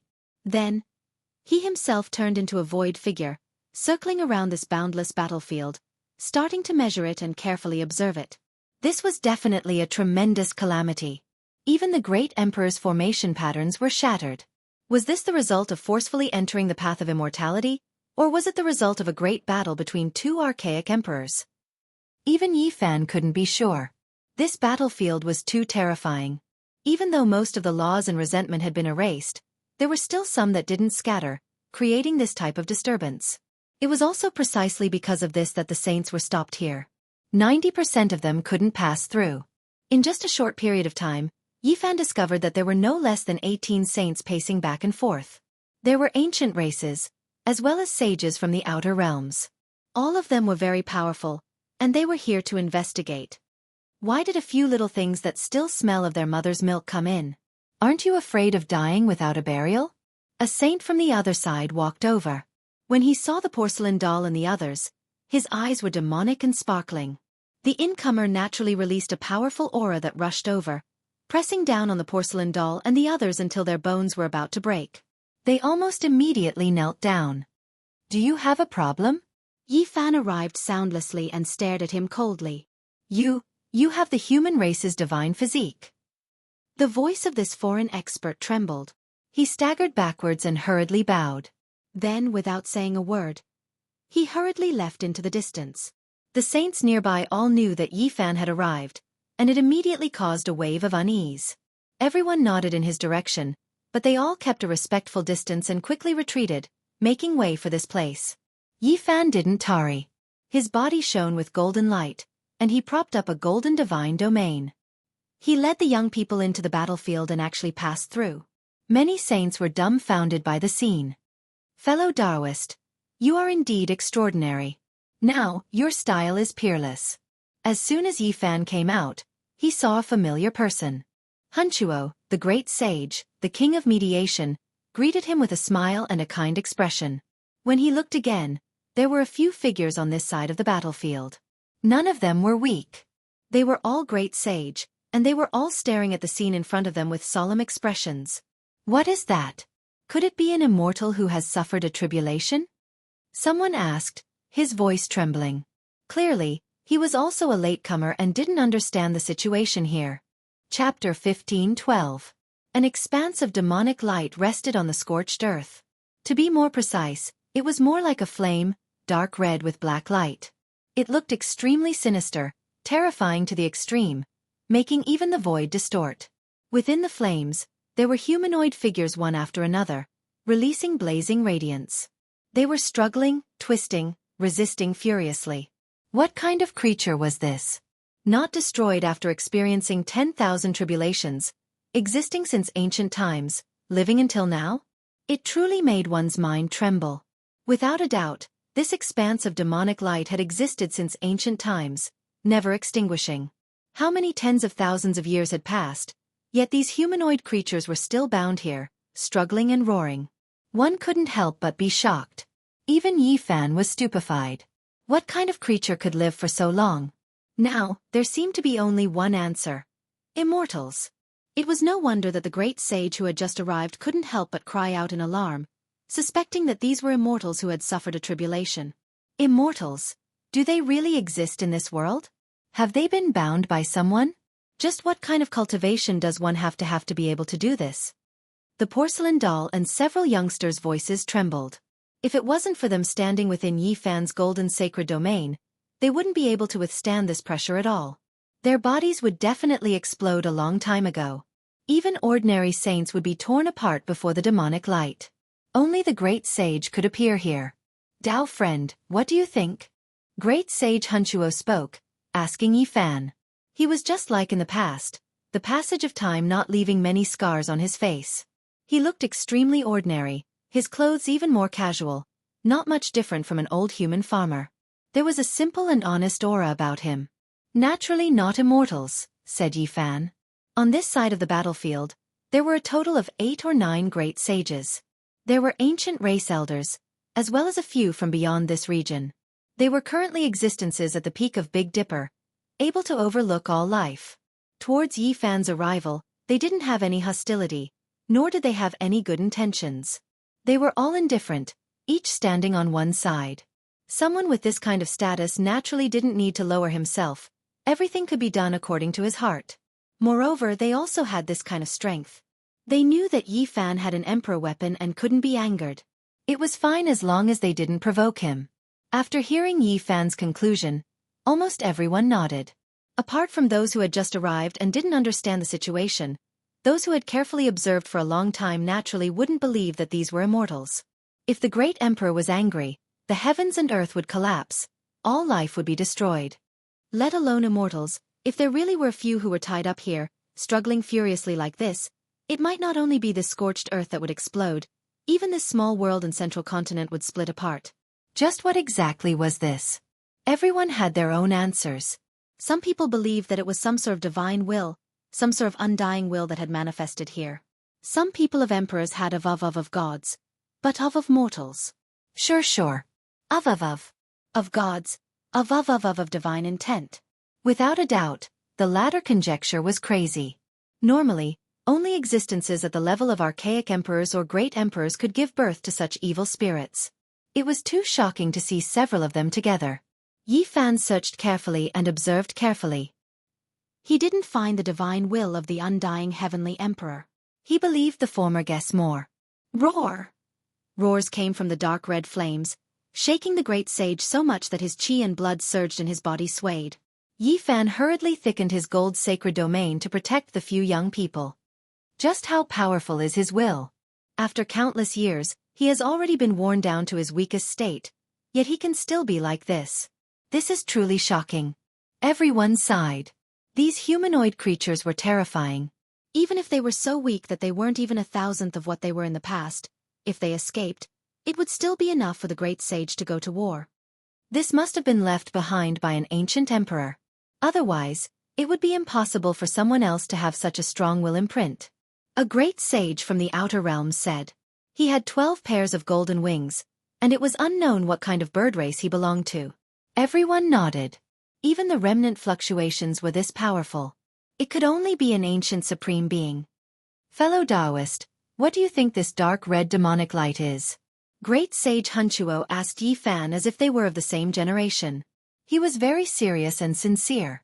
Thinking back to the past, such a character was high up above, so powerful that even sage kings had to retreat, let alone Yi Fan, who hadn't become a saint yet. But now everything was different. The little cultivator of the past had grown to a level that even the great sage feared. Everyone needed to treat him with caution and seriousness. It looks like blood is burning, Yi Fan said. That's right. Fellow Taoists and I also think so. This time, we specially came to seek confirmation. Great sage Hunchuo nodded. The porcelain doll and the other juniors all held their breaths. They stood behind Yi Fan and listened attentively, not daring to disturb the conversation of this group of experts. These people weren't from the same world as them. How could they see them normally? Today, Yi Fan brought the porcelain doll and the others to broaden their horizons. It was completely a kind of spoiling. Hunchuo took out a paper bag. After opening it, it was actually black soil that emitted a hair-raising aura. The outer realm great sage was amazed and couldn't help but take a step back. According to legend, this was formed when the blood of an ancient sovereign sprinkled on the soil.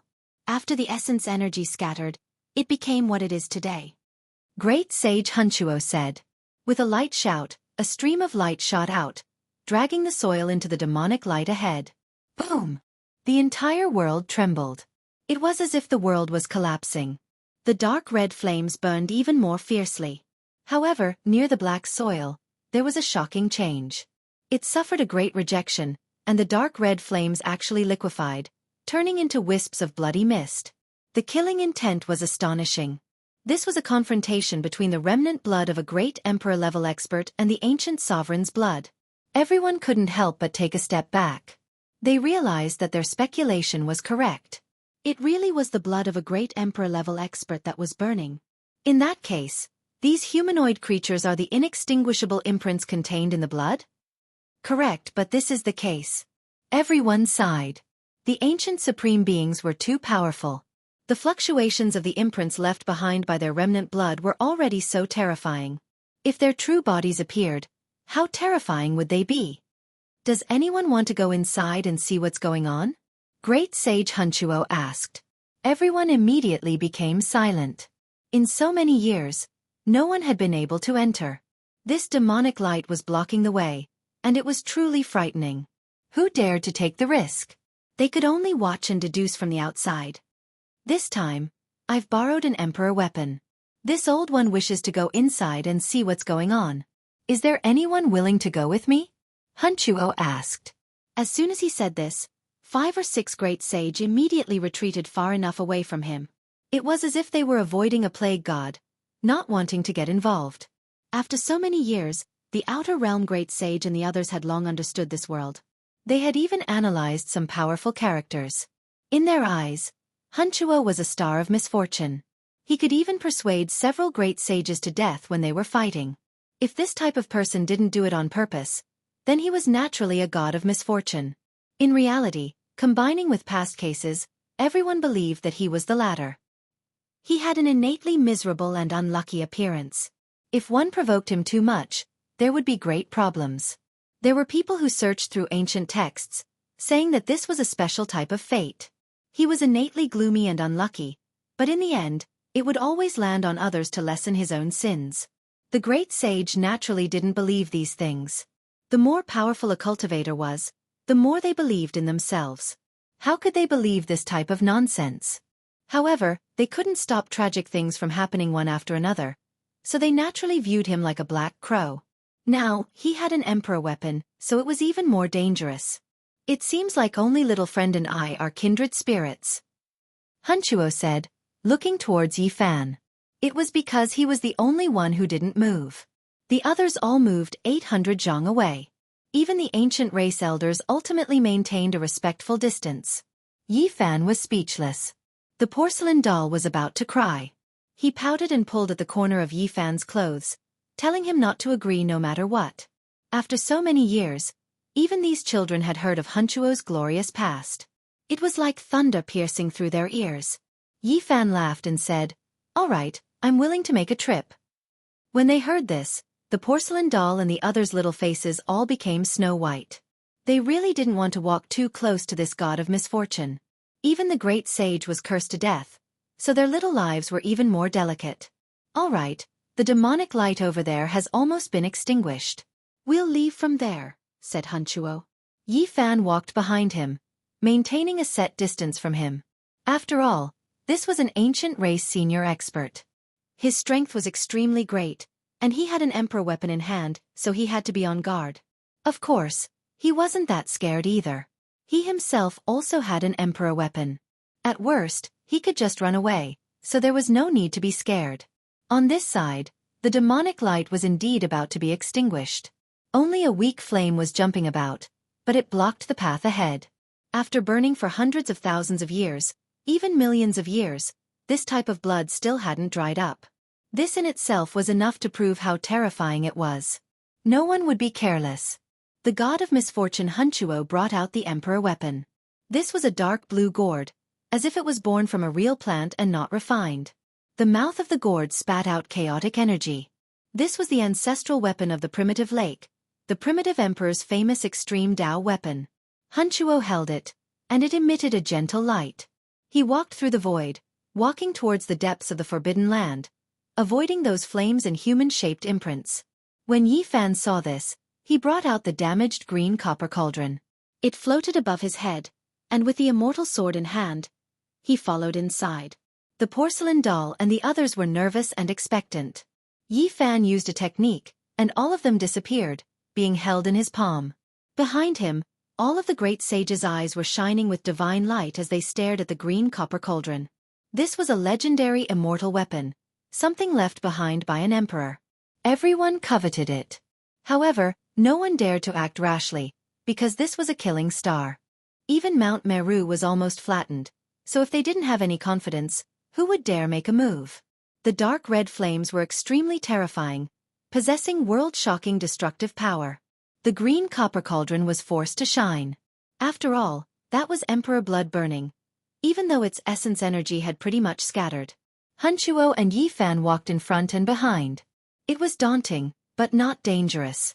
They passed through this area of demonic light, about to break away from the dark red flames and avoid all of the human-shaped imprints. During this time, the porcelain doll reminded him in a low voice, saying, "Uncle Yi, he can even stop people from fighting, so won't it be even more miserable if we go in with him? Everyone says he's the reincarnation of a god of misfortune." Even though she was using her divine will to transmit sound, what kind of person was Hunchuo? He could completely hear it. He turned around and revealed a benevolent smile. "Little doll, you're quite cute. You look like you're carved from jade, just like my granddaughter in the past. In the future, I'll protect you in Big Dipper."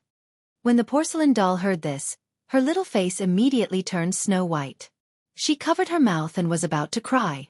"I didn't hear anything. I didn't hear anything. Please don't talk to me." Hee hee. Yi Fan laughed again and again. They safely passed through this area and arrived at the depths of the forbidden land. They immediately felt an even more terrifying aura. At this moment, the green copper cauldron shone brightly, several times more resplendent than before. "This is..."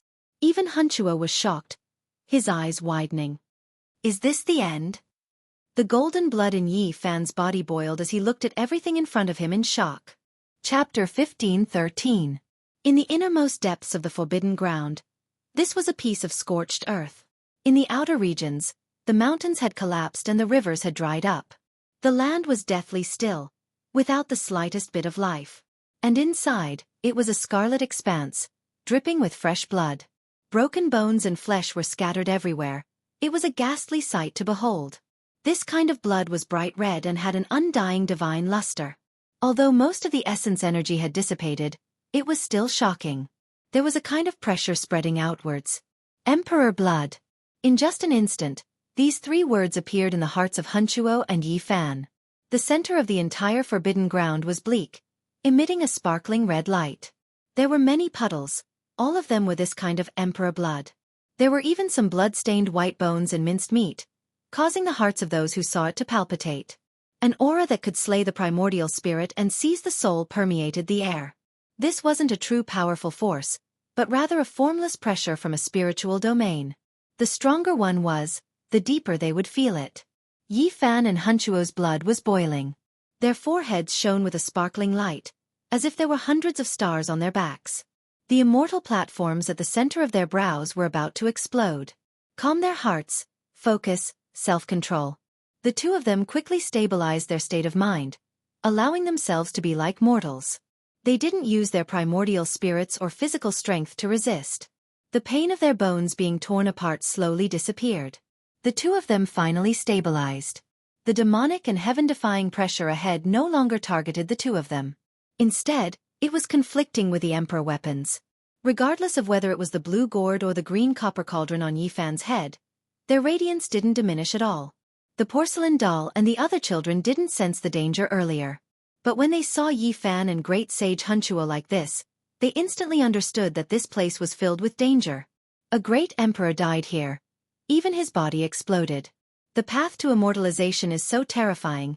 Even an ancient supreme being died. Yi Fan sighed. Great sage Hunchuo had a heavy expression. This kind of ending was truly moving. A supreme being who had been invincible throughout the ages actually had a day where he died, dying miserably on the path to immortal realms. This truly made one's heart tremble. There was no head, no face, and no one could see his true appearance. The ancient emperor had completely exploded. His body was smashed into smithereens, and fresh blood drenched the place.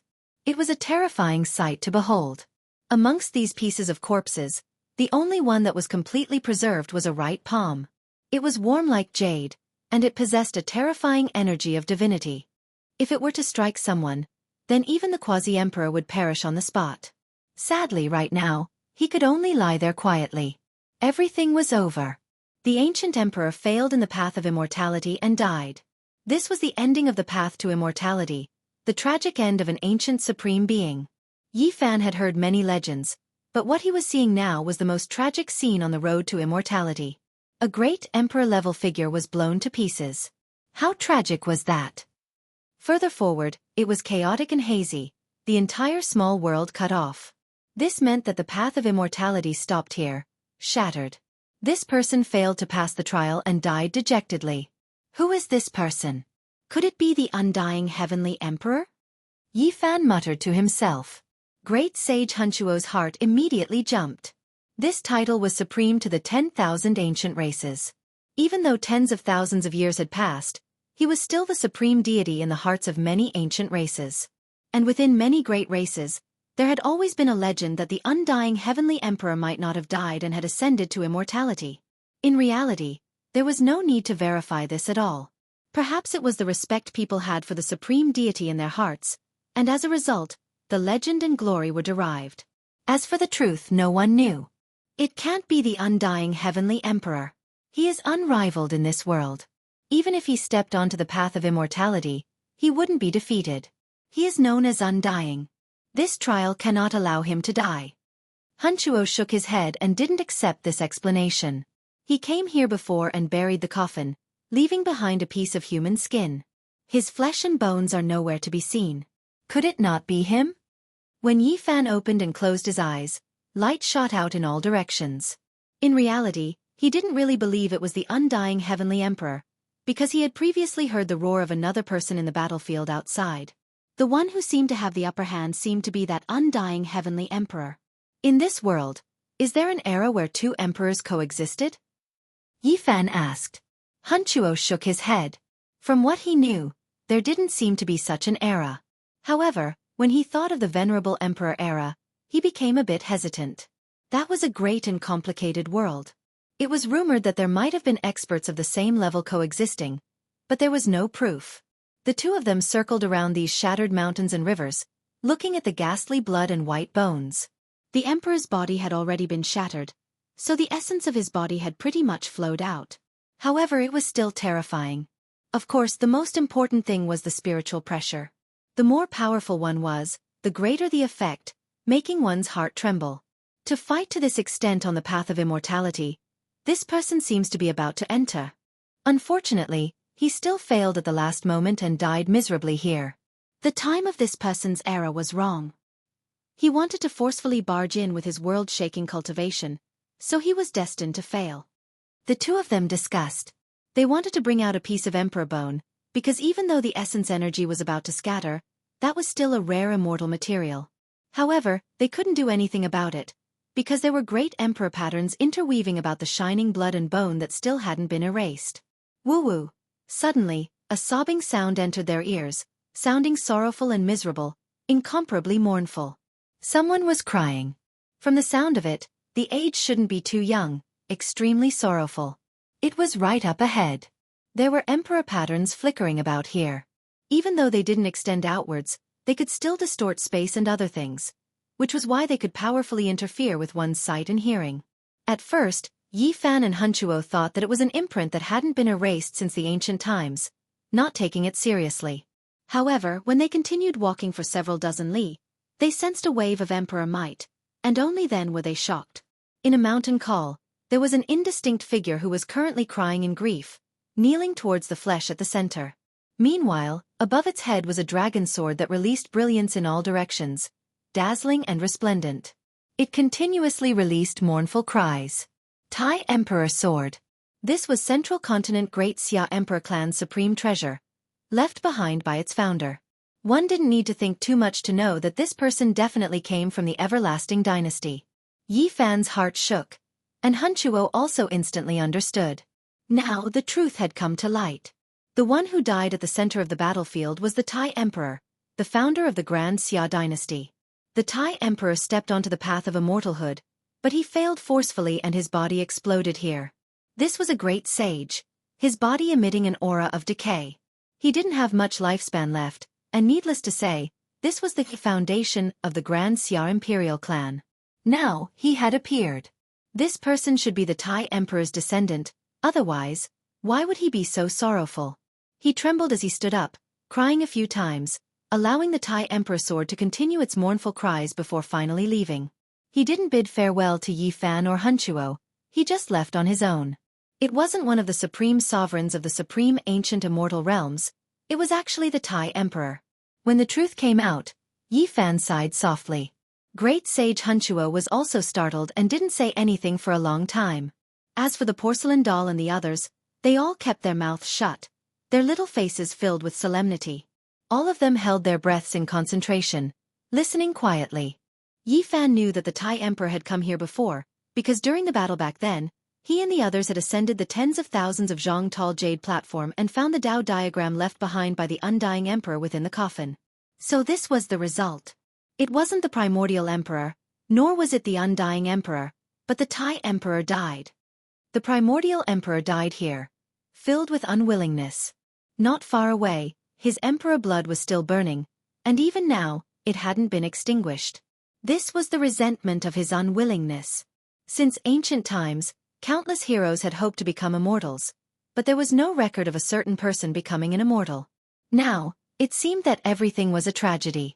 Even the primordial emperor failed, leaving behind great hatred as he fell in a pool of blood on the path of immortalhood. What's with that roar from the battlefield? Yi Fan muttered to himself as he looked at Hunchuo. Now that he thought about it, that roar was too terrifying. It seemed to be extremely angry at the undying emperor, and was loudly berating him, filled with hatred. Hunchuo was also deep in thought. This was really strange. What exactly happened in the past? Why would there be such unwillingness to die? Why would such a voice be branded in the void, not dissipating even now? That voice was so terrifying, and it was still there. It was very likely that it was the roar of a great emperor-level character. Could it be left behind by the Tai Emperor? No matter who it was, when they thought about it, they couldn't help but make some connections. How did the Tai Emperor die? Yi Fan revealed a strange expression. Great Sage Hunchuo was silent. There were clues that pointed to one direction. It was very likely that the undying emperor had secretly attacked the Tai Emperor. However, how was this possible?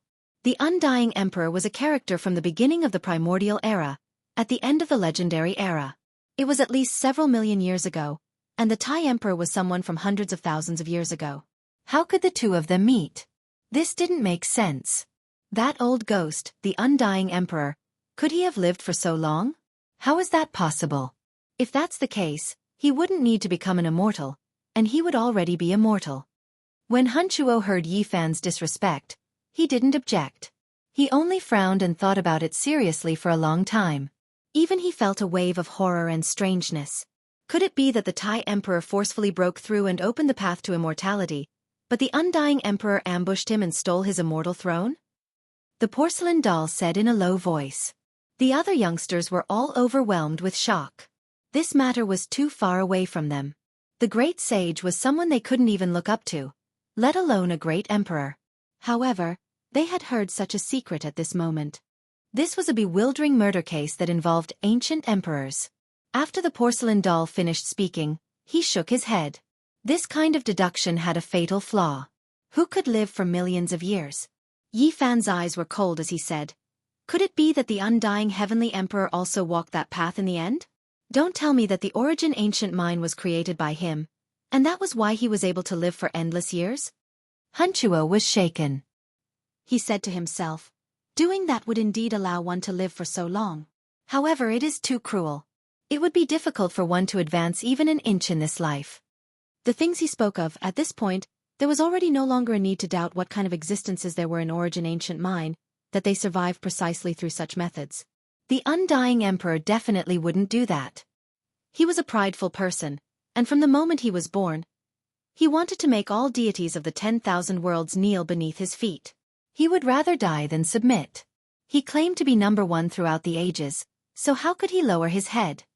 Great Sage Hunchuo said. Regardless, this place didn't have the undying emperor's corpse. He had come here before, so he definitely had some plans and obtained something. The number of great emperors and emperors from the ancient times can be counted.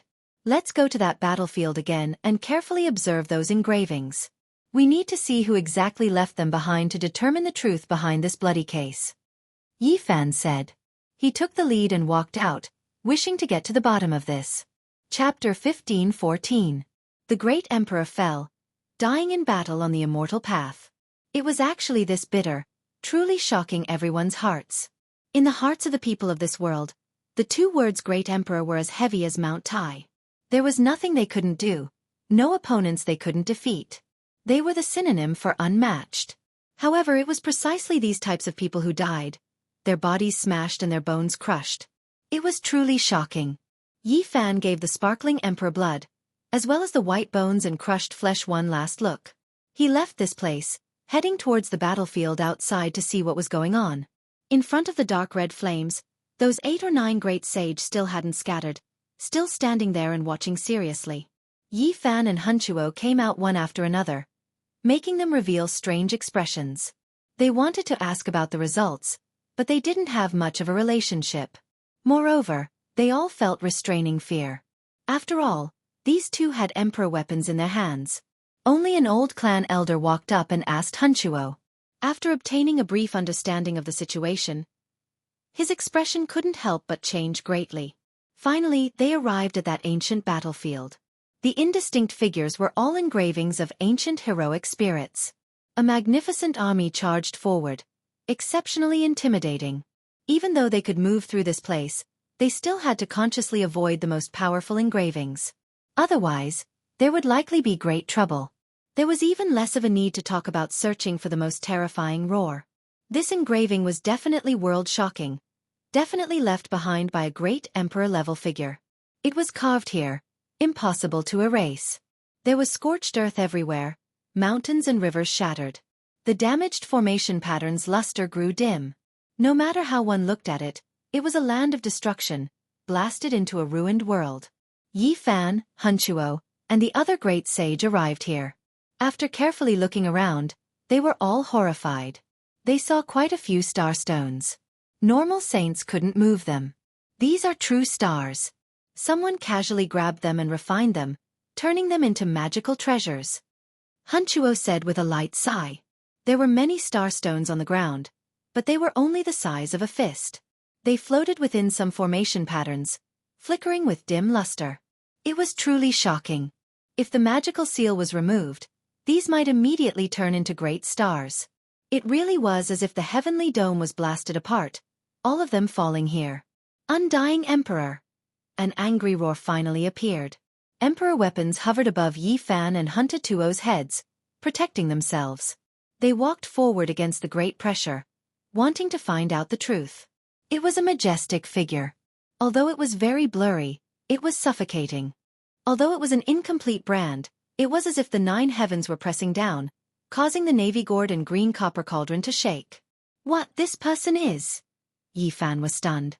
Even though he only saw a back view, it didn't seem like a human. It was this domineering, this matchless aura that pierced through the 9 heavens. Emperor of Fighting. Great Sage Hunchuo cried out in alarm. He was someone from the end of the archaic era and had an audience with the unmatched Sacred Emperor. He had even been suppressed by the Sacred Emperor and given pointers, so how could he not recognize him? The majestic figure could pluck down the stars in the sky, but it disappeared in a flash. After all, this was only a remnant will, and not an illusory body or incarnation. Things were getting more and more complicated. The Emperor of Fighting had actually come. The roar from before wasn't made by the Grand Emperor, but by the Emperor of Fighting who had discovered something. He was furious and berated the Undying Emperor. What had happened in the Immortal Mansion world in the past? The fog was heavy, and if one looked closely, they could only think that it was related to the path of immortality. This was once the correct place. Yi Fan frowned. It wasn't the Grand Emperor's roar, but the monkey's father. It was hard to speculate now, and it was completely different from what he had imagined. The Grand Emperor's death shouldn't have anything to do with the Undying Emperor.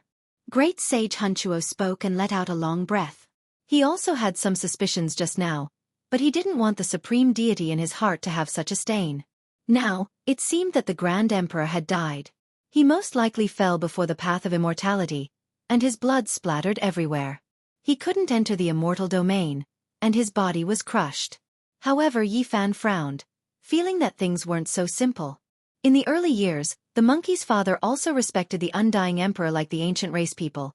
But in the end, he overturned his Dao field and completely broke off relations. As for what the reason was, outsiders had no way of knowing. Only today, when Yi Fan saw this incomplete imprint, did he understand. Perhaps it had something to do with the path of immortality. The Undying Emperor had plotted in this place, and most likely the Emperor of Fighting had discovered something. Therefore, when he returned, he overturned his Dao field and smashed his divine statue. Moreover, it must have been something big. Otherwise, with the status of the Emperor of Fighting, he wouldn't have used such intense methods. 1,000,000 years later, the Grand Emperor also came here, and he still wanted to become an immortal. But how could the same place be the correct place so many times? If it wasn't that someone had set up a trap for the Grand Emperor, then this place was really too special. If it really has something to do with the Undying Emperor, then he's the most terrifying person. He hasn't died for millions of years, and he can plot against 2 great emperors. It's really terrifying, the porcelain doll said with a bit of fear, blinking its large eyes. Hunchuo frowned. Behind him, the old patriarch of the ancient race didn't like what he heard and glared at him. However, when he saw Yi Fan's cold eyes, he had no choice but to turn his face away. The Immortal Mansion world was complicated and confusing. It was already impossible to find out what the truth was. After all, it was too long ago, and the great emperors had changed many times. Yi Fan returned to the place where the emperor's body had shattered. He stared at the flesh and blood, and looked at the only palm that hadn't been destroyed. He couldn't help but frown. That palm was sparkling and translucent like jade, and it was the center of the palm. If one looked closely, there were a few wrinkles on the back of the hand, and it wasn't completely maintained in its youthful state.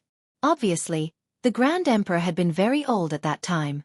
In his later years, it was reasonable to say that he had fallen on the path of immortality due to his old age and weak body. In the end, Yi Fan relaxed his brows. There was no need to worry about it. There was no need. In reality, it was enough to sum up a few useful pieces of information.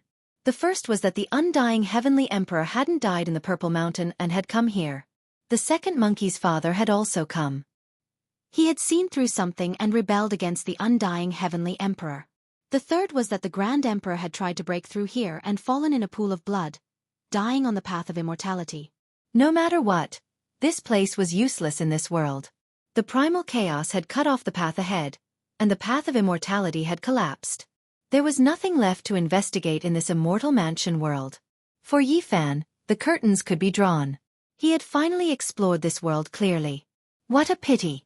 The great emperor of a generation actually ended up like this. In order to become an immortal, he died without a complete corpse. Yifan let out a long sigh. Whether or not immortals existed in this world was a serious matter. Since ancient times, there hadn't been a single example of true success. The most powerful celestial being, the ancient emperor, and the great emperor had almost all failed. There hadn't been a single example with conclusive evidence. Immortals were too indistinct, too far away. Even great emperors were left with regrets and grief. Taoist friend, will you be participating in the upcoming distinguished meeting? Great sage Hunchuo asked as they left this forbidden land. What distinguished meeting? Yifan was astonished. He had just returned and hadn't paid attention to it, so he hadn't heard of any distinguished meeting. The distinguished meeting of the myriad races. Great sage Hunchuo replied. Yifan was momentarily stunned. He still remembered the distinguished meeting of the myriad races at the Jade Pool. That was truly a turbulent time. The human race and the ancient race had engaged in a soul-stirring contest. Great sage Hunchuo said, "In this world, the true path of immortality is about to appear, and the Big Dipper is becoming more and more chaotic. There are endless battles, and the saints are fighting to the death. They are about to set a rule." There were rumors in the world that this world would be different from the past. The ancient emperor and the great emperor of the human race both speculated that the heaven and earth might split open an immortal gate and connect the immortal domain. However, time was limited, so there would definitely be bloodshed and corpses forming a sea. The Big Dipper was destined to become the center of the storm in the entire universe.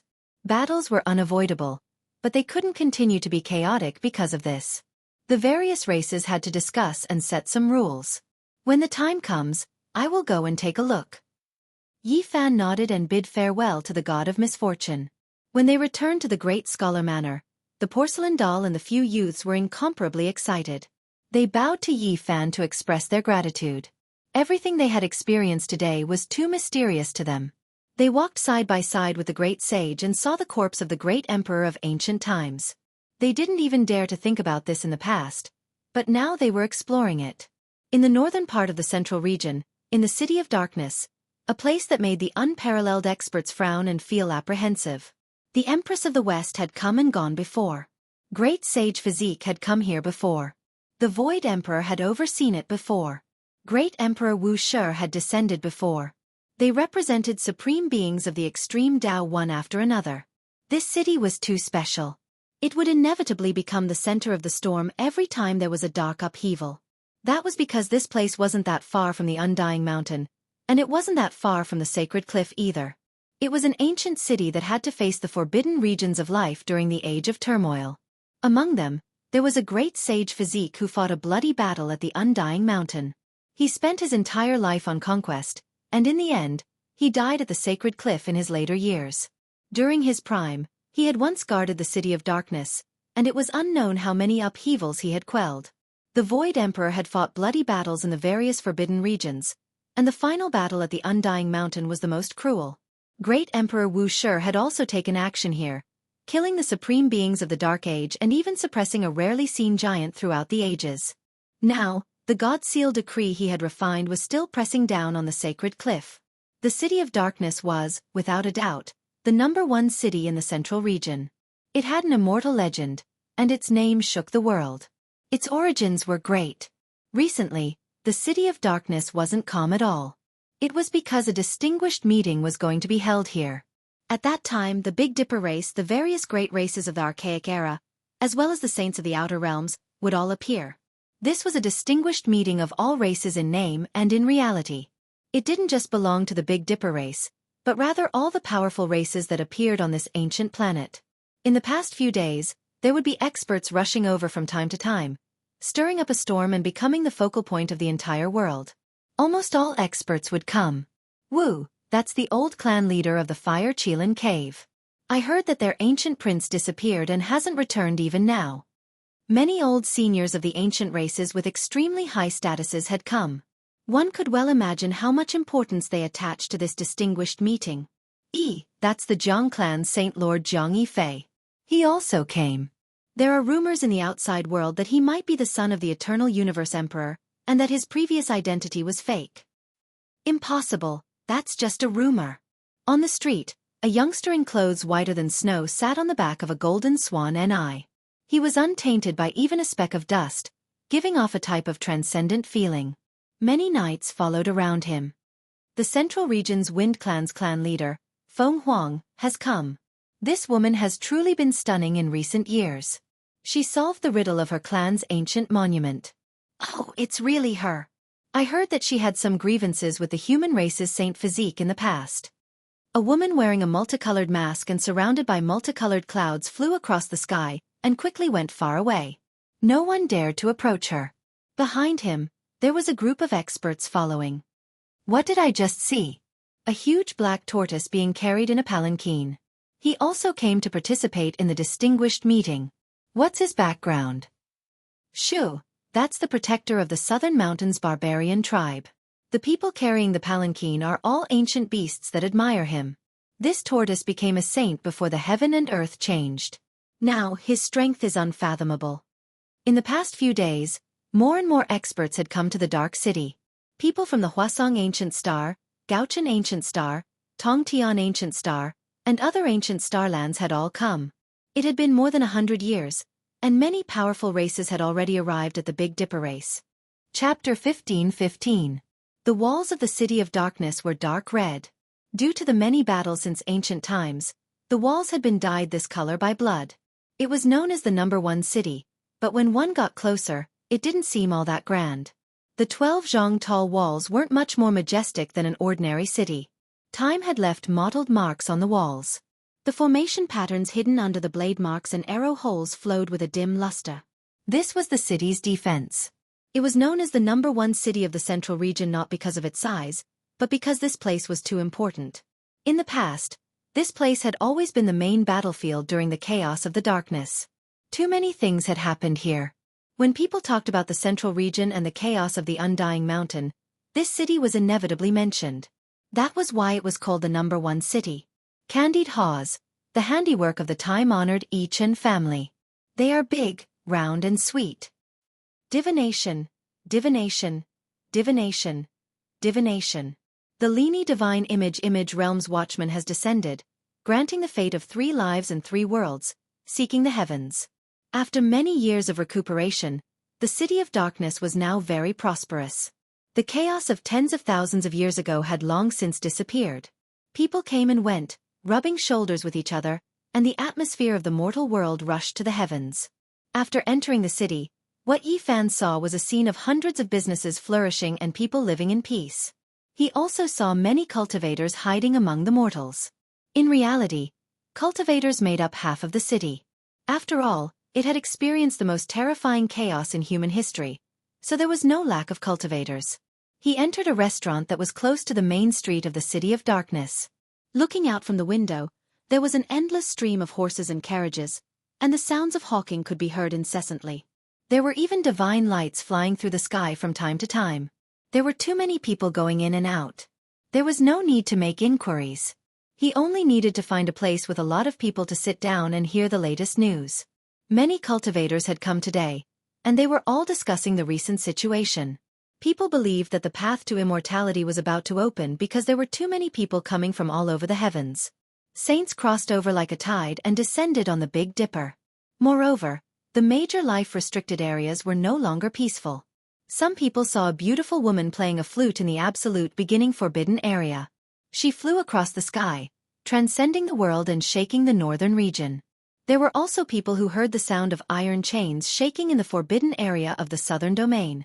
The 9 sacred mountains trembled every day, and endless mist spewed out from the abyss.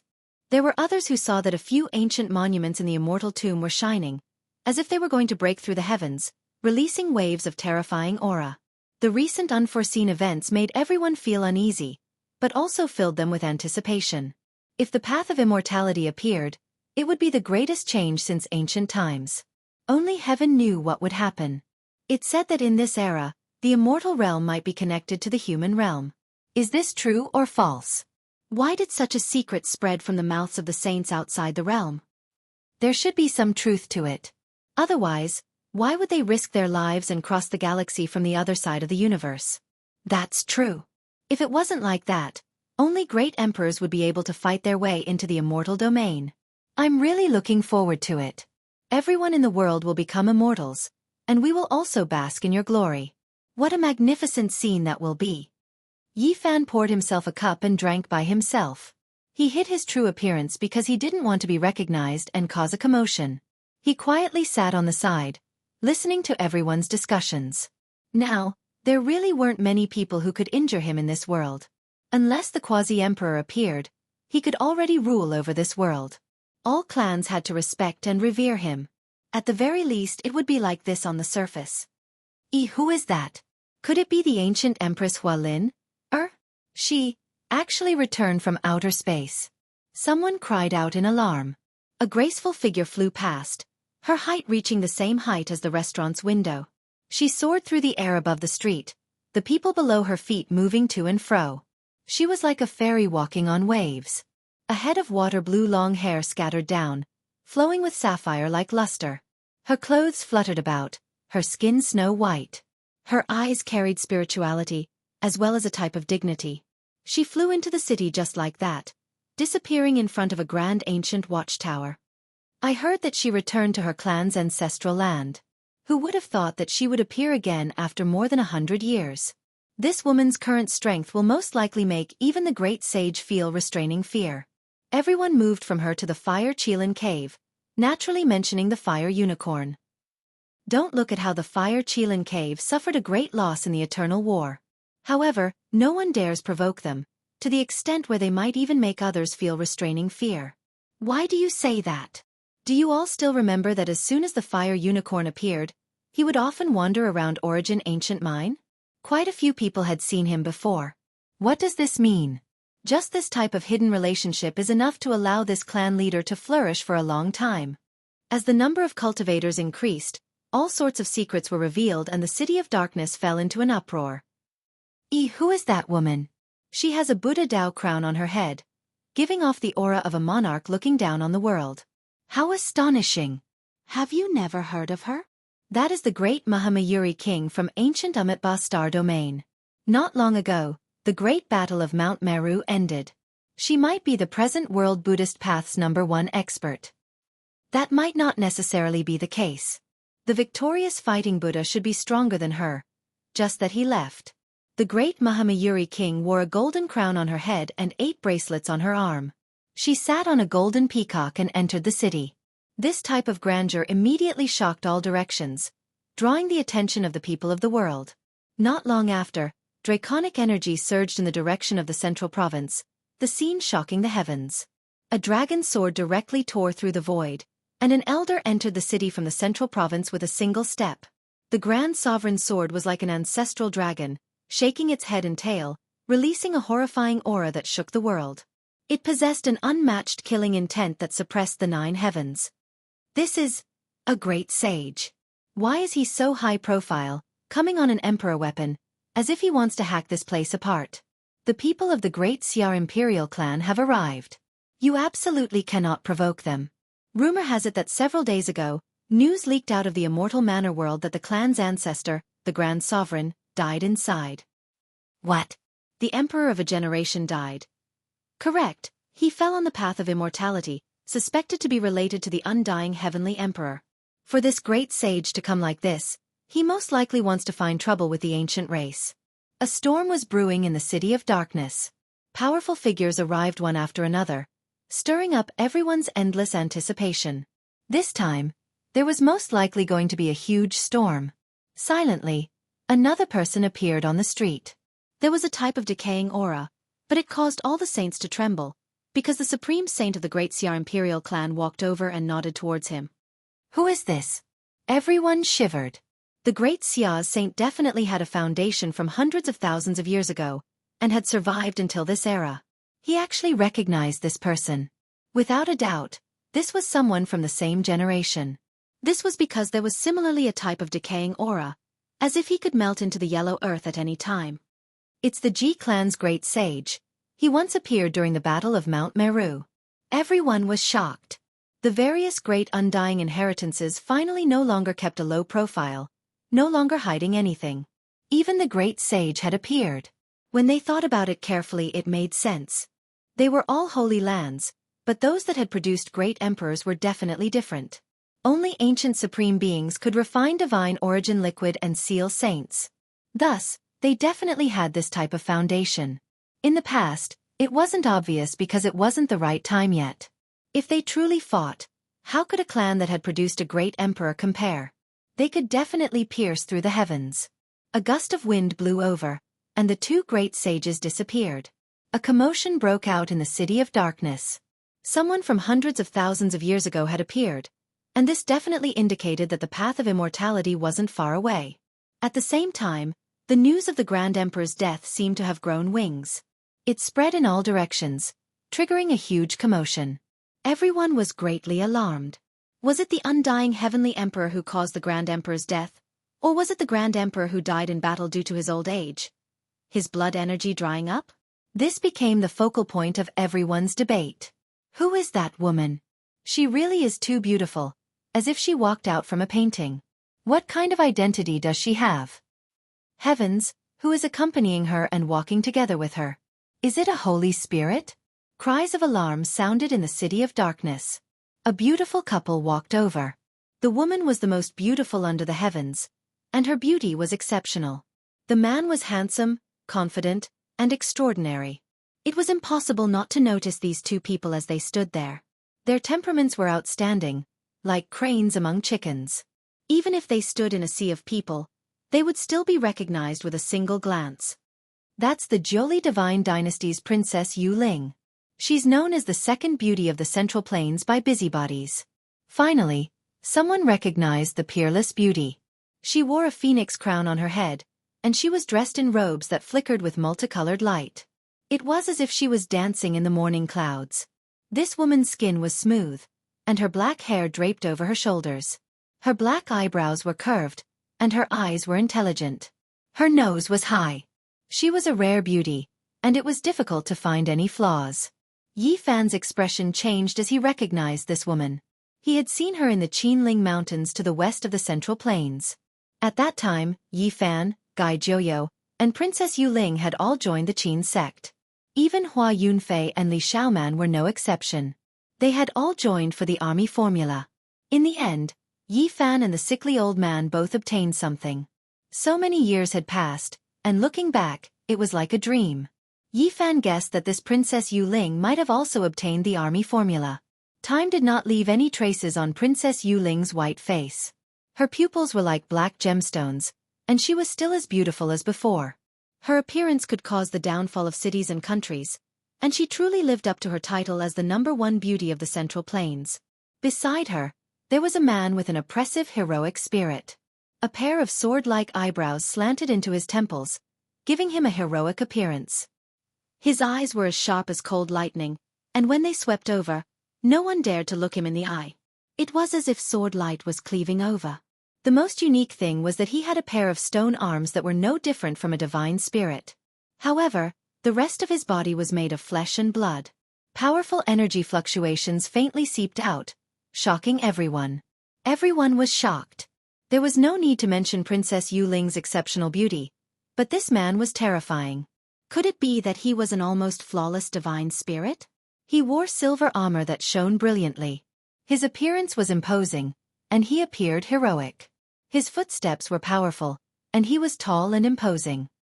His black hair danced in the wind, and one could tell with a single glance that he was an outstanding individual. There's no doubt that this is a divine spirit. I can feel that special aura.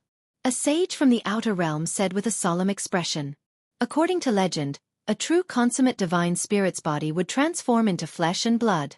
However, this person only had a pair of stone arms, and the rest of his body was already made of flesh and blood. It was shocking. Only by reaching the quasi-emperor realm could one transform the stone body into flesh and blood. How powerful was this person? This made everyone's heart tremble. It's not quasi-emperor. If I'm not wrong, it's because he has the divine spirit bloodline's incredible royal blood flowing in his body. An elder from Xianxia said. Such a beautiful couple walked over. The man's divine appearance was shocking, and the woman was peerless. Naturally, they attracted attention.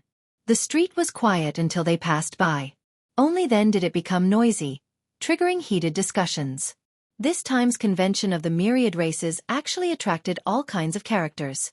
So many extraordinary characters were dispatched, and it was destined to cause a terrifying confrontation during the discussion, or even a bloody battle. The powerful lineup was naturally for the sake of fighting for the interests of their own races and intimidating them. The City of Darkness was in an uproar. Meanwhile, another terrifying place was also experiencing unusual movements today. The Undying Mountain was shrouded in a terrifying fog. One after another, black mountains surrounded the central area, forming a transcendent and terrifying terrain. Since ancient times, even if the supreme beings from the outside world entered the Undying Mountain, they would have to stop here. The fog was hazy, and the black mountains became even more majestic. However, at this moment, an ancient chariot slowly drove out.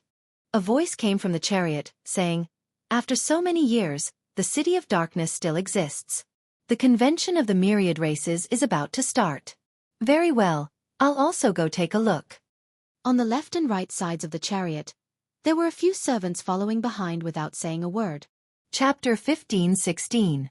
The war chariot wasn't all that gorgeous and didn't have the slightest bit of luster. Time was like a blade, hacking down on it again and again, leaving behind too many scars. The shaft was about to break, but if others knew that it came from Undying Mountain, who would dare look down on it? Go pick a few Tao Comprehension Immortal tea leaves. A voice sounded from within the carriage.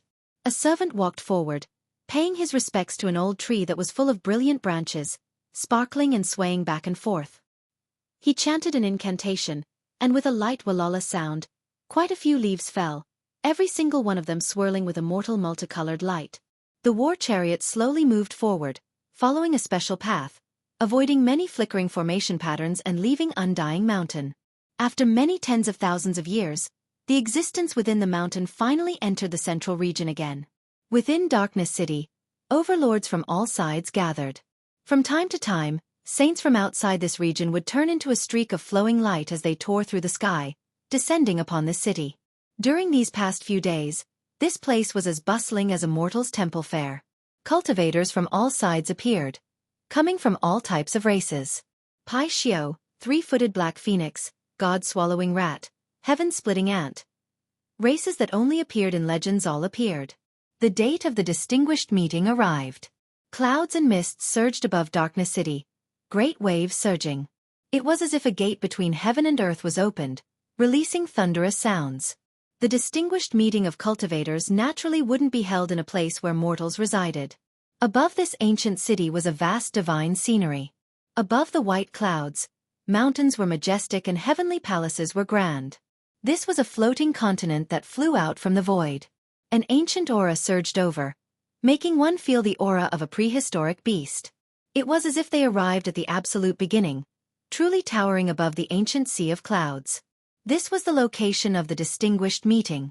Great cultivators worked together to open the void seal, summoning this ancient continent that had been hibernating. All disputes were going to be carried out here. Formation patterns interweaved like lightning, flickering with radiance in the sea of clouds to protect this ancient continent. This was a powerful defensive structure. Dang! A great golden bell hung from a heavenly watchtower, ringing out in all directions, clearly ringing through the ancient city below. The divine bell sounded again. The mortals discussed, all of them looking towards the sky. They saw many streams of light rushing into the sky. All kinds of magical treasures danced in the air, and multicolored light shot out in all directions, illuminating the entire world in a dazzling scene. The people in the city didn't panic, because they had experienced too much. They saw cultivators every day, so they had long grown accustomed to this. This grand meeting had officially begun. Experts from different parts of the universe arrived on this ancient continent as if they had arrived at the territory of the celestial court. Yi Fan arrived as well. He was like a passerby, calmly watching everything unfold. He had no desire to participate, and only wanted to silently bear witness. The path of immortal ascension was about to open, and everything that was happening here was just the beginning. Blazing golden light filled the sky. 3-footed golden crows descended. Several people lined up side by side with a great sage in the lead. That race appeared again, killing intent pressing down. They swept their eyes over the crowd. Yi Fan was neither happy nor worried. For now, he did not want to fight. Of course, if someone wanted to cause trouble for him, he did not mind killing them. Boom! The heavens fell and the earth split apart. An enormous centipede more than 10 li in length swooped down from outer space. Gray mist surged powerfully, able to wipe out all life. This was a great sage-level poisonous bug. Phoenix cries shook the 9 heavens. Blood Phoenix Mountain's old clan leader appeared. Scarlet multicolored light flickered between his brows, and then a weapon that was bright red like blood, Phoenix Wing Golden Centipede appeared, making even the endless clear skies rumble. The sun, moon, and stars all lost their brilliance under this weapon. Phoenix energy rushed into the 9 heavens, making many falling stars in outer space tremble, as if they were going to fall. This clearly displayed a type of attitude. It arrived powerfully, as if it was going to take action if there was a single disagreement. Fortunately, this Emperor artifact disappeared with a flash, not releasing too much immortal force. In the end, Ji family, Fire Qilin Cave, Jade Pool, Primitive Lake, and other great powers all appeared. Together with the races outside this region, it wasn't an exaggeration to say that there were 10,000 races. Today, all of them came to seize the greatest benefits for their own race. They were going to establish a preliminary rule, a rule that all clans had to abide by. In the blink of an eye, countless figures appeared, entering the heavens. White clouds surged beneath their feet, palaces connected one after another, as if they arrived before the southern heavenly gate. More and more powerful races appeared, so there were naturally many arrogant and untamed individuals who believed themselves to be formidable, sneering continuously. There are too many people. I suggest we clear this place. What qualifications do a few weak races have to come here? They will only add to the chaos. Someone said like this. Well said, then we'll start with you. A large snake with 8 heads nodded. Suddenly, a head reached out, swallowing the person from just now. Blood splashed out, the scene extremely horrifying. Its entire body was spotlessly white like jade, every single scale several meters in length, coiling into a snake mountain. Its 8 heads were all incomparably large. Everyone's hearts jumped. This distinguished meeting really depended on strength. A saint was devoured as soon as they arrived, moreover asking for it. Dao friend is too domineering. Even if you don't agree, there is no need to act like this. Your methods are too extreme. This place cannot tolerate your presence. A bird-headed human wearing Taoist robes stepped out. In his hands was a peachwood sword. With a light shout, he hacked towards the 8-headed snake. Pooh! One of the 8-headed snake's heads fell. It did everything it could to resist, but in the end, it was completely killed, not even its corpse remaining. It was all collected by the demonic Tao, stored in a bloody gourd. How improper. Is this distinguished meeting for you all to stir up trouble? Back off! An ancient race great sage shouted. The distinguished meeting was originally a discussion between all clans. Just now, their opinions were different, so it is normal for them to decide a winner and a loser. A great sage from outside this region said coldly. Now, there really were too many people who came. From the endless heavens and tens of thousands of regions, as long as it was a powerful race, there would be people who came, all for the sake of trying their luck, waiting for the immortal path to open. Among these people, there were naturally a few powerful great cultivators who didn't wish for so many people to compete for the immortal path. They wanted to use this as a pretext to make most people back off. The distinguished meeting began. Everyone discussed spiritedly, discussing the various things that would happen when the immortal path was about to open, what rules and standards should be established. Everyone, don't you feel that the Big Dipper is too crowded? All the clans added together can't even make up a fraction of the human race. If there really is a world of flying immortals, then wouldn't the human race be supreme in the future? Someone in the dark said in a low voice, and it was difficult to determine where he came from. That's right, the Big Dipper is full of humans. In this ancient land of ascension, this kind of power arrangement is unreasonable. I suggest that all the clans join forces to invite them out. Leaving a portion of them is enough. Someone agreed. Is that so? Move all the clans of your clans here. Do you dare? The Xia imperial family's old great sage with a rotten aura said with a gloomy expression. Boom. The next moment, a dragon sword appeared in his hand. It was exceptionally sharp, and the imperial draconic chi, which was known to be comparable to the battle saint technique, rushed out. Pooh!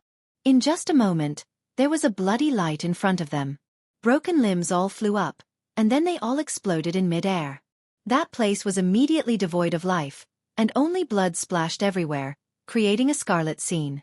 This kind of method made people's hair stand on end. With a single word, he directly killed everyone. No one thought that this great sage's ruthlessness was so heavy. He was much more ferocious than those people just now. Before, killing one or two people was completely a small matter. This was the true ruthlessness. In a single breath, he directly killed over 100 experts, and there was no lack of ferocious people at the Saint King realm. I heard that the Grand Emperor died a violent death in the immortal mansion world. This revered great sage most likely came with grief, anger, and killing intent. If we provoke him now, we are purely looking for trouble. Everyone was trembling with fear, and no longer dared to discuss that topic. The human race's great sage was too crazy. He directly used an emperor weapon. Who dared to speak carelessly?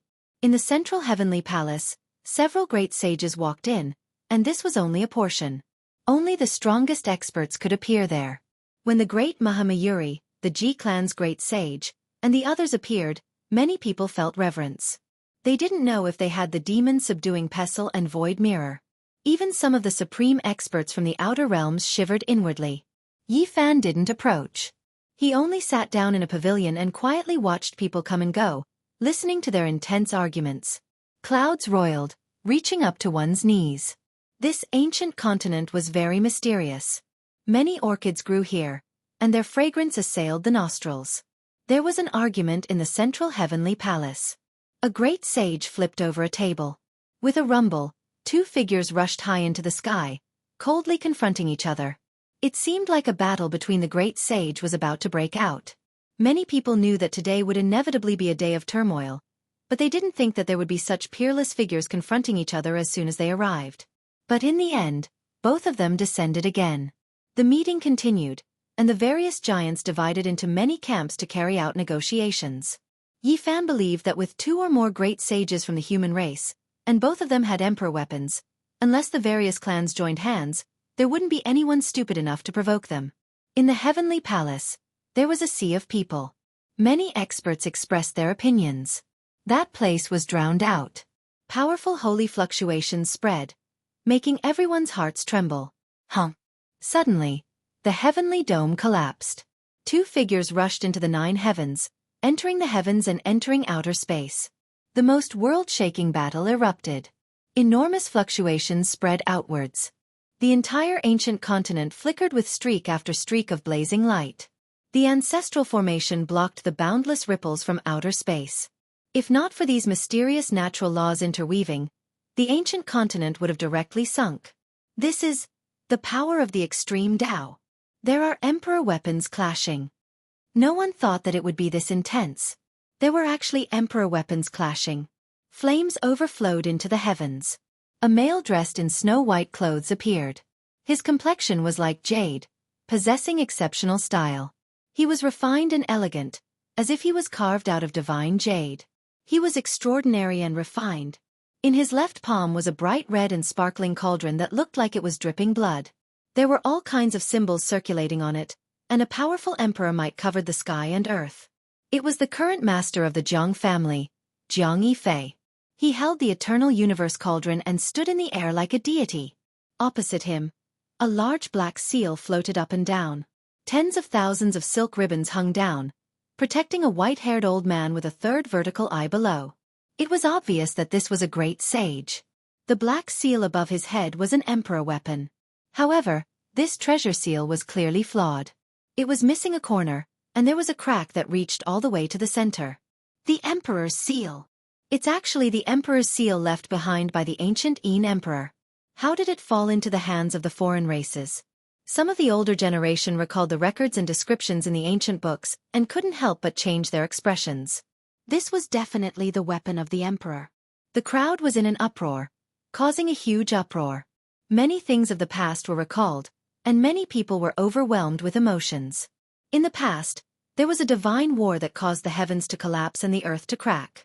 The black gourd that was known to be able to slay immortals was destroyed, and the Emperor's seal that reigned over the 9 heavens and 10 earths was lost in the universe. More than 1 or 2 Emperor weapons were damaged in that battle. Everyone thought that the Emperor's seal had shattered. They never thought that it would appear again, but it was just a different race. Chapter 15-17.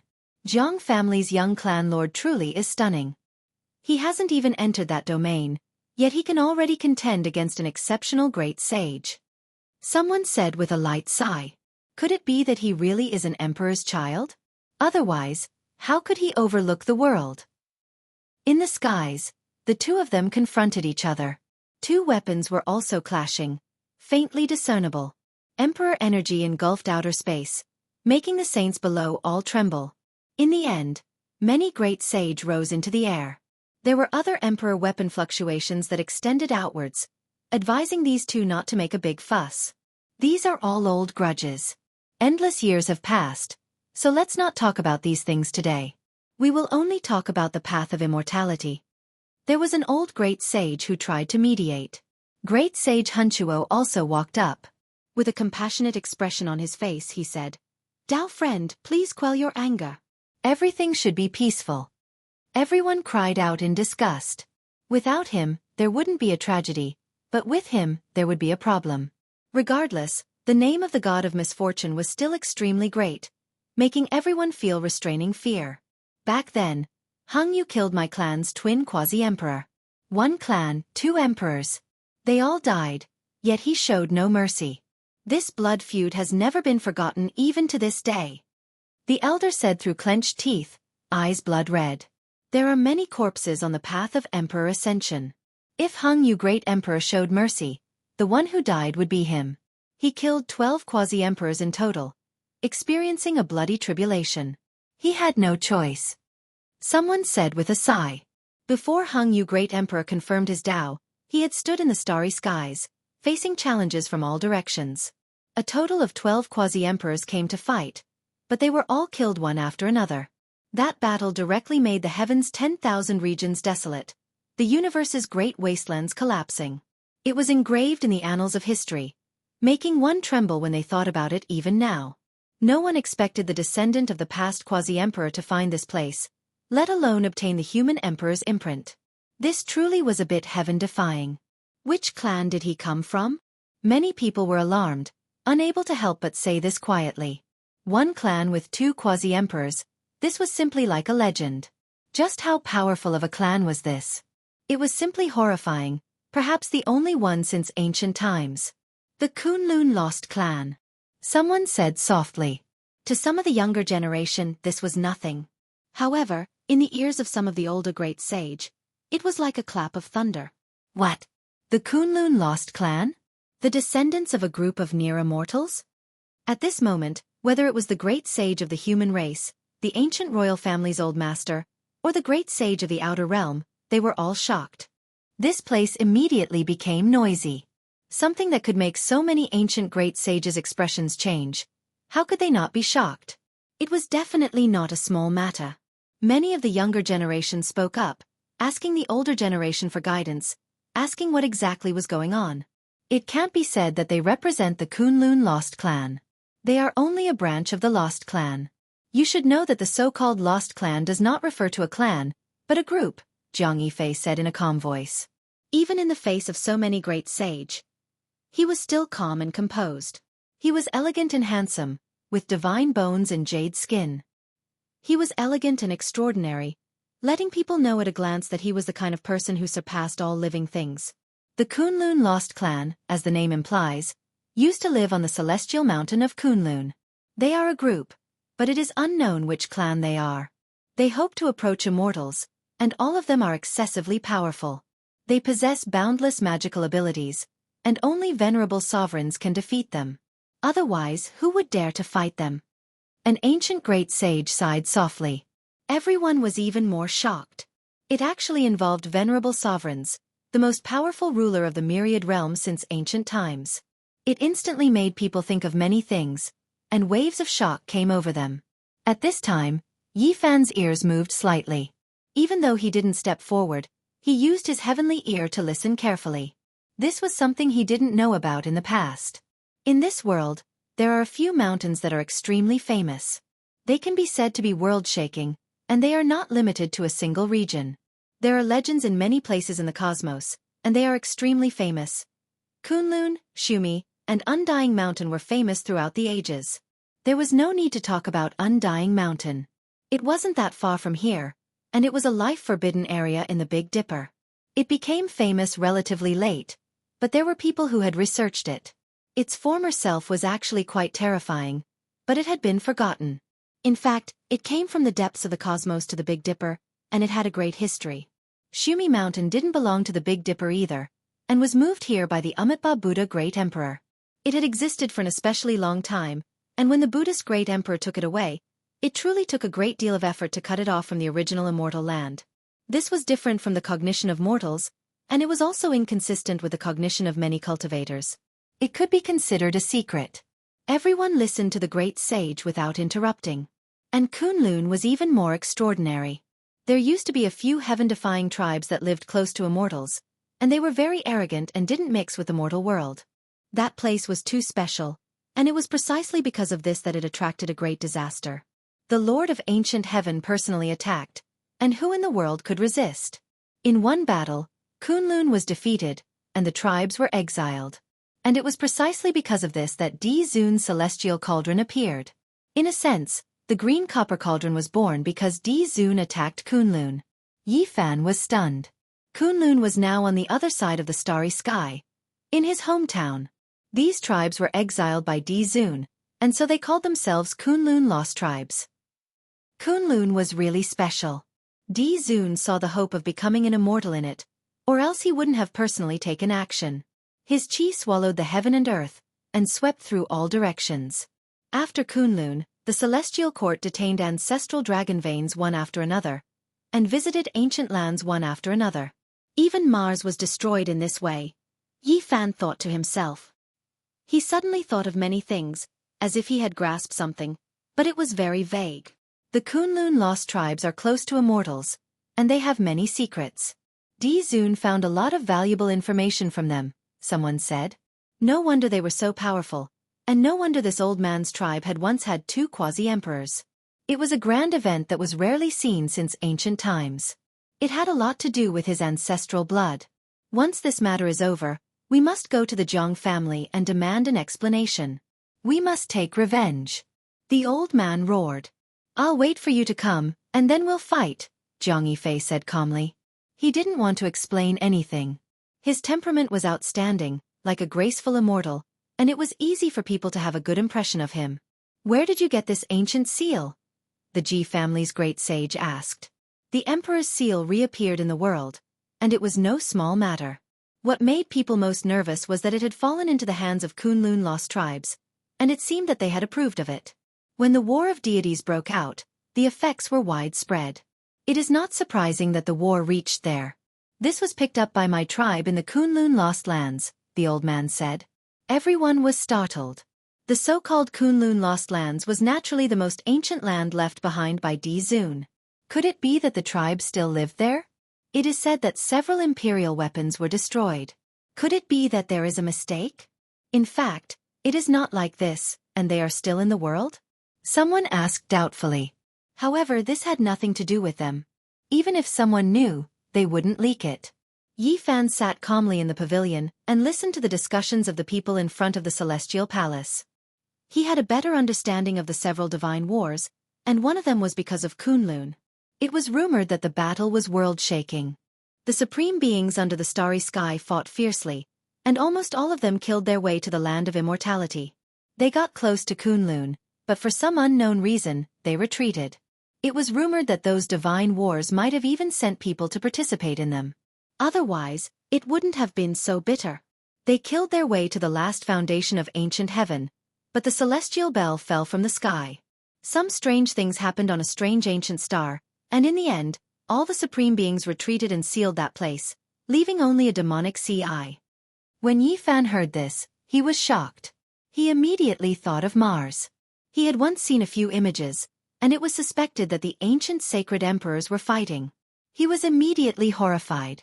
Could it be that a great battle between emperors really happened? He definitely didn't remember wrongly. At that time, he really saw it. Later on, the demonic human and the divine crocodile also mentioned the northern CI. The crocodile stayed there and refused to leave because it wanted to enter the demonic CI and obtain immortal treasures. Yi Fan suddenly felt that many things were connected, but it was too vast.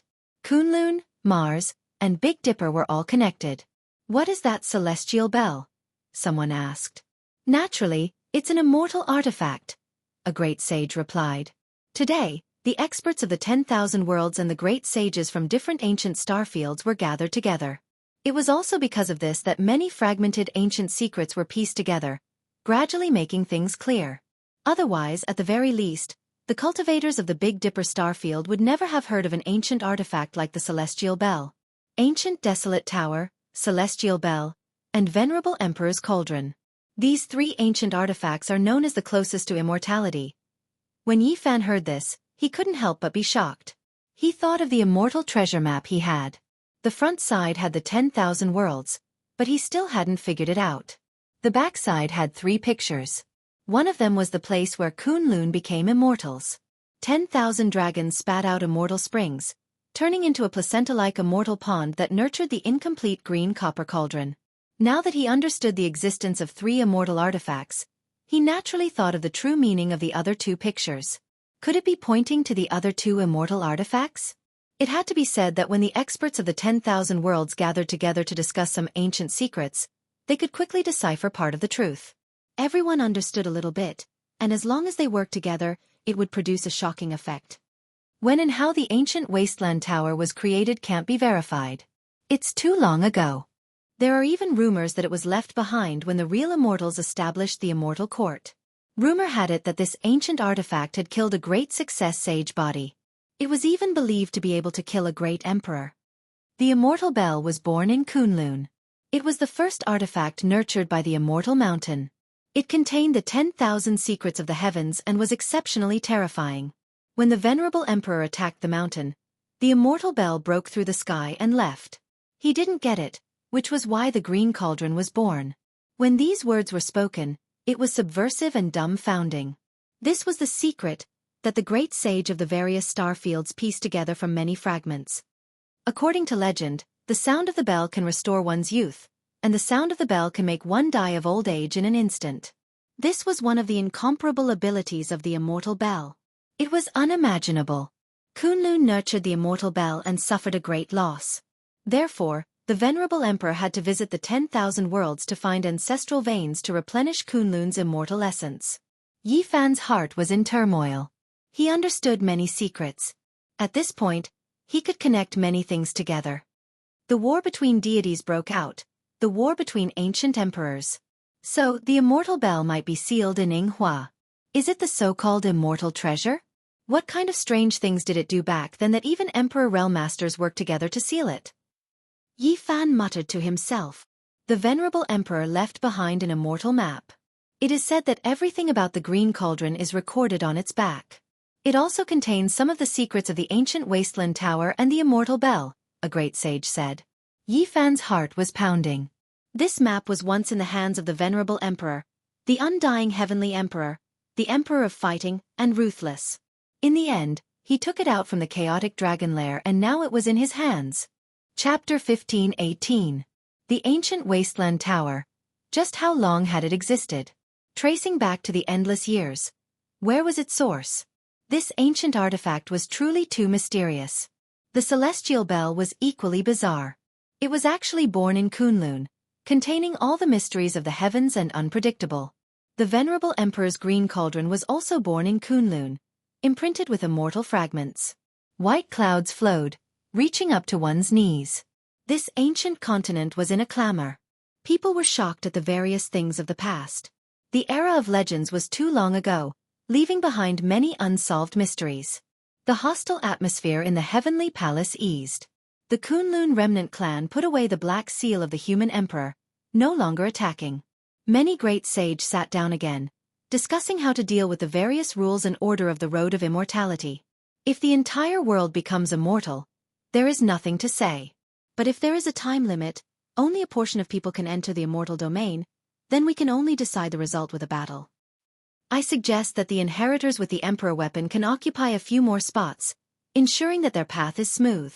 Why? Someone immediately objected. Not every great sage present had an extreme ancient weapon. In reality, even if one looked across the heavens and tens of thousands of realms, only a few people had one, and the number of great emperors could be counted. Of course it is based on strength. Otherwise, you and I can each take an ancient weapon and go to the outer realms. Let's see how people end up, the old chief of the Blood Phoenix Mountain said coldly. The old patriarch of the Blood Phoenix Mountain said coldly. Naturally, he held the ancient sovereign weapon, while that person held the sacred weapon. Would there be any suspense in this kind of confrontation? Without a doubt, it would be one-sided, and there would be no miracle. In the central heavenly palace, everything was so bare, involving the hope of becoming immortal. The great sage sat down to discuss, and everyone was against each other, thinking for their own race. In the face of cruel reality, everything had to be calculated. At this time, if one was of noble character and unquestionable integrity, then one would only be regarded as an idiot. Fighting for the greatest benefits for their own race was the key. What's so great about having an emperor weapon? When the time comes, as long as our race has a quasi-emperor, everything will be different. The emperor weapon might even have to change owners. A god-swallowing rat said coldly. This great sage was very special. He didn't transform into a human. He had sharp fangs, and his eyes were green. He was a silver divine rat, and his entire body seemed to be burning with silver flames. He was as large as a giant elephant. Is that so? Up until now, I've only seen the human race produce a single quasi-emperor. I'm looking forward to your race's great emperor's arrival. Someone coldly replied, not caring in the slightest. This old one also believes that dividing the number of people on the path of immortality based on whether or not they have emperor artifacts isn't appropriate. It should be divided according to the races. A Pai Xiu spoke. It took in and sent out clouds and mists, evolving into the ancestral dragon form. It looked extremely terrifying. Everyone, let's not argue about these things for now. We are establishing the rules, not dividing the spoils. Let's first talk about the grim situation before us. Someone else spoke. Correct. Currently, the Big Dipper storm isn't peaceful. I think this land will sink even before the path of immortality opens. We need to come up with a plan. We need to eliminate a few restless elements, for example, the human race's divine body, the Golden Crow race, and the destruction of Mount Meru. These dangerous elements always stir up disputes. Shouldn't we suppress them? What does everyone think? I think this is very necessary. An old woman called Granny Feng spoke. Her face was full of wrinkles, and the wrinkles on her face could hold a grain of rice. Her words were sinister, and one could tell with a single glance that she wasn't someone easy to deal with. After she finished speaking, she glanced at the great Mahamayuri, and then at the Golden Crow race's great sage. It was clear that they wanted to form a united front. The human heart was difficult to fathom. Sometimes it was very dangerous and it was easy to be swayed. With so many great sages present, if they could really convince a few of them, especially great races that possessed ancient emperor artifacts, then they might really be able to eliminate the human race's divine body. Unfortunately, the great Mahamayuri's face was expressionless. He didn't say a single word and didn't say anything. In reality, she wanted to send Yi Fan to the afterlife. However, after that battle, she understood that it was easier said than done to shake several emperor artifacts. That was a powerful alliance. Moreover, the old monk Emoku had been dragged away by that flowery monk to become his protector. Emoku had been cleaning up after him from time to time, thinking that this was a reincarnation miracle of the Buddhist path. The Golden Crow race's great sage's expression was cold. He naturally had to express his stance. He said sinisterly, the human race's divine body is arrogant, and everyone can see that. This person is domineering, and his methods are swift and ruthless. He killed my golden crow race and even attacked Amitba, the great emperor's orthodoxy. What's the point of keeping such a madman alive? We'll deal with him together. Let's just kill him. Your race has provoked us again and again. Do you really want to exterminate your race? At this moment, Gu Jinpeng appeared. With a rumble, he flapped his wings and entered the two stone coffins. He landed in front of Granny Feng and the Golden Crow race's great sage. Longma also appeared with a killing sword on his back. Although it wasn't unsheathed, it was surging with baleful energy as if it could kill immortals. Yi Fan was astonished. They had disappeared for a long time. Could it be that they had gone to refine sword fiends? It was as if there really was a great ominous weapon within the sword scabbard, intimidating everyone present. Then how about we take a stroll outside? A young male from the Golden Crow race stood up. He hadn't said a word just now, but now he was calm and composed. This person's bearing was extraordinary. He wore golden feathered clothes, and he was as strong as a dragon. His body was tall and straight, and he had a head of long golden hair. His eyes flickered with brilliance. Everyone's hearts trembled. He was fearless even in the face of Emperor artifacts. What did he have to rely on? It seemed like his identity was no small matter. This is our race's crown Prince Huizhen of this generation, the old sage introduced. We are just discussing, so let's all express our own opinions.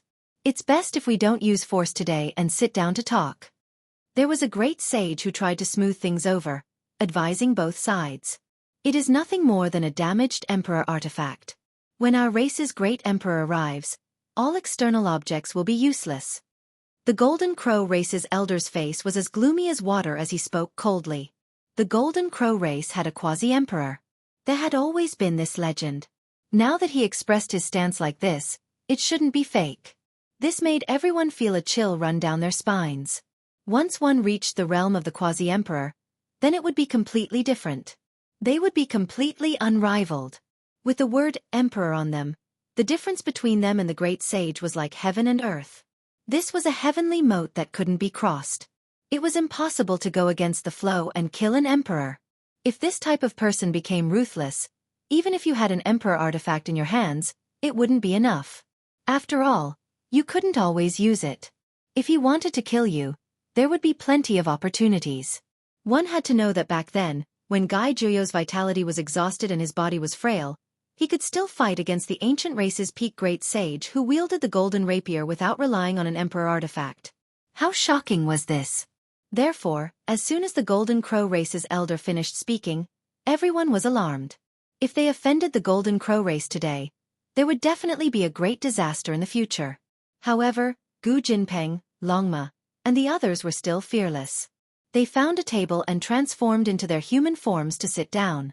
All the great sage were extremely fearful of the killing swords they carried on their backs.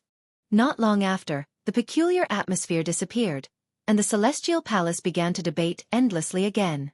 The various races' cultivators were all acting out of their own interests and customizing the laws. In the central celestial imperial court, everyone was a leader of a race or a great sage. The worst among them was still a saint king. Ordinary saints could only listen and express their opinions outside the hall because there were too many people from all over the heavens. Not long after, Jiang Yifei walked out and handed over the matter of setting the laws and order to an old saint of the Jiang clan, leaving that person here to negotiate. He was as handsome as jade and outstanding. Especially since he had just confronted the Kunlun Lost clan with the Renhuang seal, his might was terrifying. His appearance at this time naturally attracted a lot of attention. Many young women revealed extraordinary splendor in their eyes as they whispered to each other. Their evaluation of Jiang Yifei was extremely high. Even if he really wasn't a prince, he probably wouldn't be any weaker. Afterward, the Wind Phoenix also walked out. Many great sage were confronting each other in the hall, and their words were tit for tat. That kind of atmosphere was too oppressive, so she also temporarily retreated. She wore a 5-colored mask that was coiled with strands of divine light, causing her to seem like a celestial maiden that was covered in a layer of mysterious veil. Her figure was slender, graceful, and elegant. She stood amidst the clouds, and she was incomparably beautiful, causing others to turn their heads. On this ancient continent, smoke and mist pervaded the air. The palaces and pavilions looked very faintly discernible as if they were covered by a thin layer of gauze. The relatively younger cultivators were all outside and didn't go to the main hall. Brother Jiang, I've heard of your great name for a long time. Meeting you is even better. Not far away, a man in silver armor stood up. His battle clothes were shiny and pulsating like flames. He had a heroic spirit. Beside him, there was a woman. Her skin was like autumn water, and her bones were made of divine jade. She wore a robe of red clouds and looked ethereal like a fairy. When the two stood together, they looked like a perfect couple. It was the Holy Spirit with flesh and blood and Princess Moon Spirit of the Jolie dynasty. They were sitting by a stone table in front of a pavilion. At this time, they both stood up and went to greet him. Brother, you praise me too much. Jiang Yifei smiled and at the same time, greeted Princess Moon Spirit, one of the most beautiful women in the world. Brother Jiang's elegance is comparable to that of the young great emperor. I was fortunate enough to see an ancient painting. It was the portrait of Supreme Hung Yu. After seeing Brother Jiang, I really thought that the great emperor had come back to life. The Holy Spirit with flesh and blood invited Jiang Yifei to the stone table and ordered someone to bring him a cup of divine wine. He then introduced himself and said that he was a Holy Spirit from the outer realms. His name was Zhongxuan. Jiang Yifei, Zhongxuan, and Princess Moon Spirit sat together. It was impossible not to attract attention. Moreover, there was a sea of people outside the heavenly palace, so they were naturally the center of attention. The princess of the Wind clan has also come. I've heard of her name for a long time. At the age of 13, she was able to create a remarkable secret technique. Not long ago, she even solved the mystery of the immortal scripture on the stone tablet of her clan. She is truly an extraordinary woman. Not far away, someone said in a low voice. Princess Moon Spirit stood up and invited the Wind Phoenix over. She also sat by the stone table and discussed the past with them. In a short while, there were more than 10 people sitting here. All of them were outstanding and were the top figures of their clans. Most of them came from the outer realms and were from different clans. Why don't we invite a few more young comrades? Zhongxuan smiled. Even though the divine blood in his body was suppressed, the people around him still felt a great pressure and didn't dare to come close. Oh, His Highness Huaizun of the Golden Crow clan has also come. Why don't we invite him over as well? This His Highness from the Golden Crow clan had a calm expression. When he saw that there were people waving their hands and inviting him over, he naturally shivered when he used his heavenly eye to take a look. It was because none of them were mediocre. He walked over with large strides. The Golden Crow clan has inherited the great fate of heaven and earth. They have flourished and never declined since the ancient times. They are known as divine birds and reside in the heavenly sun. They are the sons of the celestial emperor. Their legends are endless and people yearn for them. Someone said with a sigh. It was rumored that the Golden Crow clan was the descendant of the celestial emperor. Unmatched precious blood flowed within their bodies. This was the reason why their clan was so powerful. Many people looked over, hoping that Crown Prince Huaizun could explain the truth. Chapter 15:19. Although there were many rumors in the outside world, they were just rumors. There was no proof in the world. As time passed, there was no way to verify it. Brother Huaizun, the people in the outside world do not know, but as the prince with the noblest bloodline of the Golden Crow, you should know the truth. Are you the descendants of Zun? The moment he said this, not only did the 10-odd people here look over, but even the experts in the distance were shocked. They all looked over, and the place quieted down. Crown Prince Huaizun shook his head. His golden feather clothes flickered with a bright luster, as if they were made of metal. Of course he would not admit it. No one knows what race Zun is, but he is definitely not of the same race as the Golden Crow bloodline, he denied directly. There were many rumors in the world that said Zun was born with the will of the world. He absorbed a small part of the essence of the world, and he was extremely strong when he was born. In reality, in the various legends, the proportion that believed Zun was human was even higher. This was because he had been in human form before he achieved the Tao. Moreover, their behavior had a lot to do with the human race. However, he was naturally strong. This was something that people suspected. Hence, there were all sorts of secrets. Crown Prince Huaizun denied that he was Zun's descendant, which is naturally correct. However, the legends about the Golden Crows being the descendants of the Celestial Emperor might not be false. Zhongxuan was tall and handsome. He looked very valiant. Coupled with his stone arms, He had a special aura. Why? Someone asked. It is true that Di Zun is the Celestial Emperor. When people talk about the Celestial Emperor, they will think of him. However, everyone knows that Ruthless was once called the Celestial Emperor. There was only one reason for this, and that was that they were just too powerful. They were unrivaled throughout the ages. In reality, did Celestial Emperors really start with Di Zun? I don't think so. Shi Zhongshuan shook his head. Ancient history was shrouded in a layer of fog. The Age of Legends was very long ago. During that period, there was the Supreme Celestial Being, the invincible primal chaos body, and the strongest ancestral bloodlines. Someone once made a ridiculous hypothesis. They said that before that, there was an ancient dynasty that used the ancient desolate tower as its source. This theory was not accepted by the mainstream of the world. However, many ancient races believed that it was true. Why did Di Zun choose this name? He had taken the keywords of the titles of the Celestial Emperor and the 9 Celestial Being and combined them together to show his supremacy. I wonder if I'm right? Shi Zhongshuan asked. This kind of legend is even more difficult to accept. It's too long ago, and no one in the world can confirm whether it's true or not. Moreover, even if it did exist, it has nothing to do with the Golden Crow clan. Prince Huaizun shook his head. He frankly said that the Golden Crows were not the descendants of the Celestial Emperor at all. All the legends were wrong and had nothing to do with them.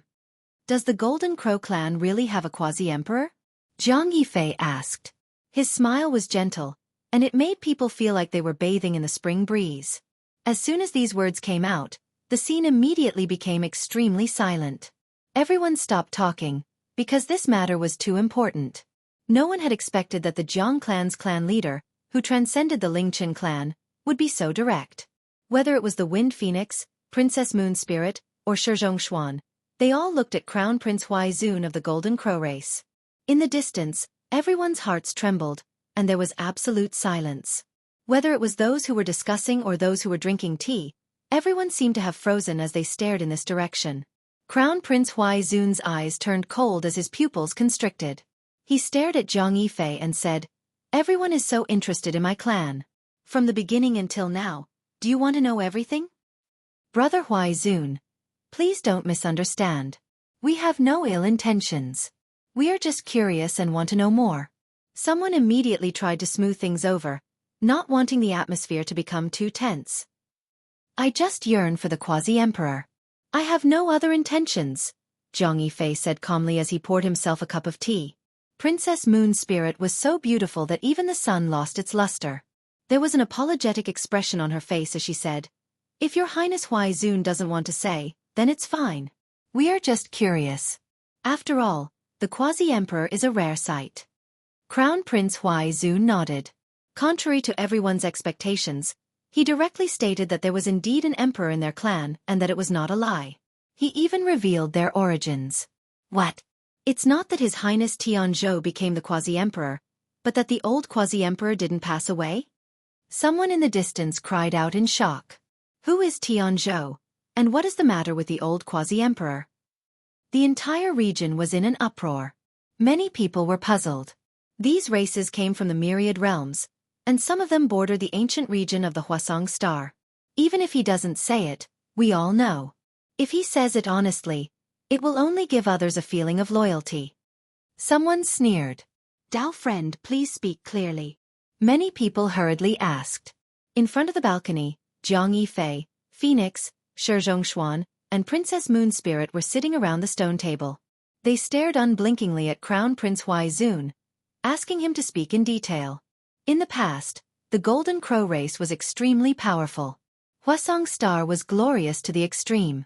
10 princes emerged from this race, and even the weakest one reached the Saint Realm. In the distance, someone who knew the details spoke in a low voice, explaining the truth. Moreover, it was rumored that those 10 princes were still rising.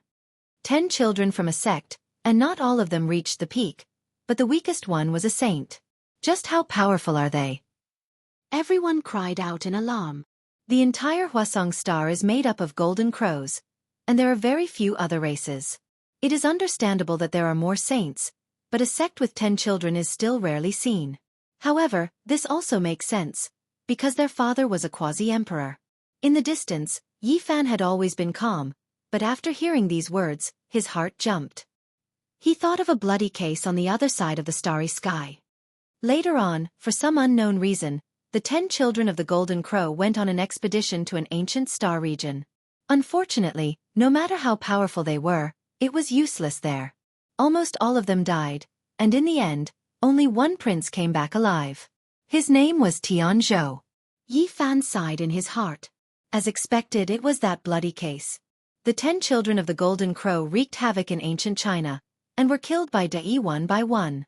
Only one escaped, and his name was Xianxia. Later on, the race's quasi-emperor was enraged and personally came to ancient China. It was a pity that the great hero of his generation, Dai, had an exceedingly high cultivation base and was at the peak of the great saint realm. Even though he was about to take that breakthrough step, he still died with a grudge and his blood dyed the vast earth. Unfortunately, during that era, although there were other quasi-emperors in ancient China, they all left. No one could stand up for Dai and protect his life, even though he passed away at a young age. The people here didn't know about this bloody case, and the Golden Crow race naturally wouldn't speak of it in detail. Almost no one here knew of Dai's fame. Crown Prince Huizun spoke calmly. Tianzhou is my grandfather, and he hasn't taken that step yet. As for the great emperor that the world talks about, he is my great-grandfather. The crowd was in an uproar. Some people knew about it, but most had never heard of it. Now that he personally confirmed it, everyone's expression changed, and their hearts shuddered. Many people thought that Tianzhou had broken through to that realm, but they didn't think that the so-called quasi-emperor was still that old emperor. Just how old was he? The fact that he was still alive in this world was truly shocking. Only Yi Fan sneered. Tianzhou wanted to become the quasi-emperor? Wouldn't that be a joke? He was once chased by Dai, and he was scared out of his wits. If it weren't for his 9 brothers who fought with all their might, he wouldn't have had the chance to leave. When will the Golden Crow race's emperor arrive? Shi Fengshuan asked. There was actually a quasi-emperor, and he was also an unrivaled character from the older generation. My great-grandfather encountered some problems, and he won't be here for a while. Tianzhou replied. But this was enough. He had already said so much today. Even if the quasi-emperor didn't appear, no one would dare to touch the Golden Crow race. Provoking them would only be courting death, and they would definitely be dealt with in the future. Everyone couldn't help but think of the human race's saint physique.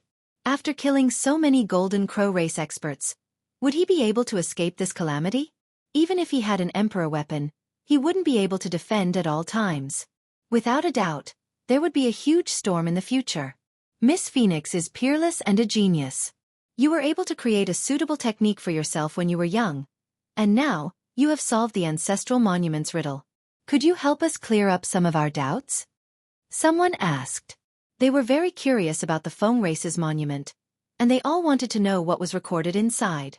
It's just a scripture. Everyone here comes from 10,000 heavens, and which one of you doesn't have a technique that can steal the fortune of heaven and earth? Feng Huang calmly said. Everyone knew that the ancient scripture was a great secret, and every race would never show it to others. It was impossible to ask about it even if they wanted to. However, Feng Huang revealed a few things. She said that it was a dragon monument with a human head and a snake body engraved on it, and it was left behind by an ancient celestial being. In the distance, Yi Fan frowned. Human head and snake body characters. Dragon monument. He thought of the Fuxi of ancient China. Could it be that he was like Laozi, forming the reincarnation seal and reappearing in the world? Was the prophecy of the numinous treasure celestial being going to come true? Princess Feng is indeed a heavenly genius. The riddle that none of the previous generations could solve was solved by you. You were able to see the birth of an immortal scripture. This is truly a great fortune, Shi Zhongshuan said. The Feng race's princess is an extraordinary woman of the present age. Naturally, few can compare to you. Many people complimented. Everyone discussed the past and present, talking about their inheritances. Not long after, a gentle and graceful woman walked over from the distance. Her style was unmatched, and her head of long water-blue hair danced about. Her bright eyes were kind like a fairy, but there was also a type of exceptional pressure within her otherworldly appearance. This is the Fire Qilin Caves fairy who returned from outer space. Her cultivation is now immeasurable. The true ancient emperor's daughter has appeared in this great world, and there are endless hopes placed on her. She is naturally well known among her siblings. Everyone discussed, all of them full of reverence. Our generation's heroes have gathered, and almost all of them have arrived. This is truly a joyous occasion. Shi Zhongshuan stood up and said to Hua Lin with a smile. These words are incorrect.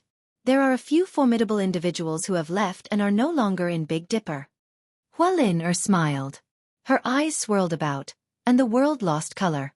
Her appearance was unmatched and definitely not inferior to Princess Yu Ling. Shi Zhongshuan slapped his forehead and said, I almost forgot. I've heard that Big Dipper has produced heavenly geniuses and is truly worthy of the name Emperor Burial Star.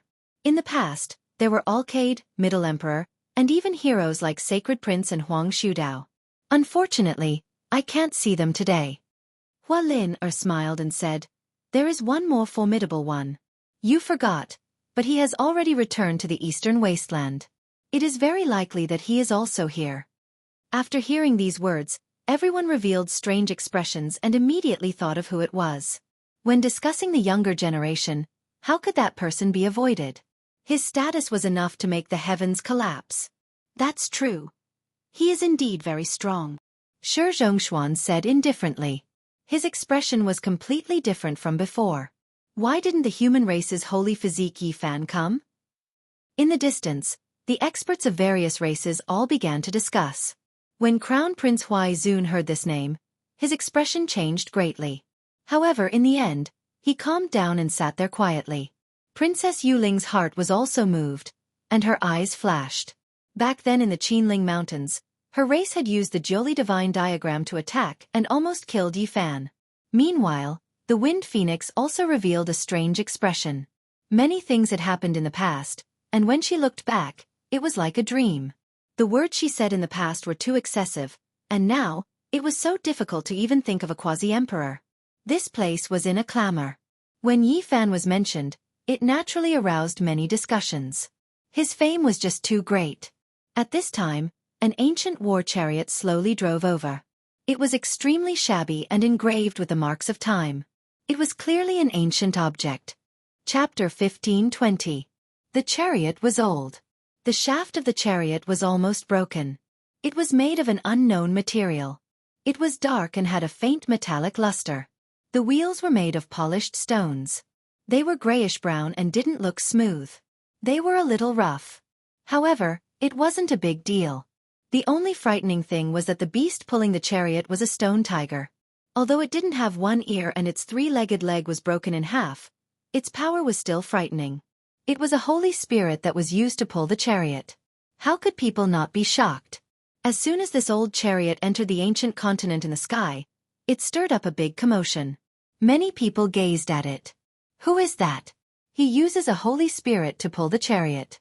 What's his background? This stone tiger is at least at the saint realm. Moreover, he's at the peak. He's willing to be a servant.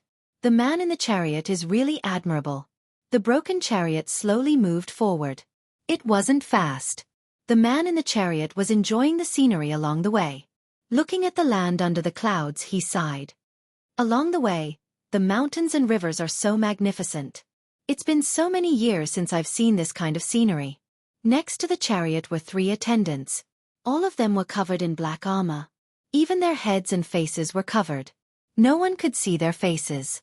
It was unknown what kind of material they were made of. Even the heaven I couldn't see through them. The old chariot drove out of the ancient continent from time to time to enjoy the scenery on the ground. Compared to the ancient continent, the mountains and rivers on the ground were more attractive to them.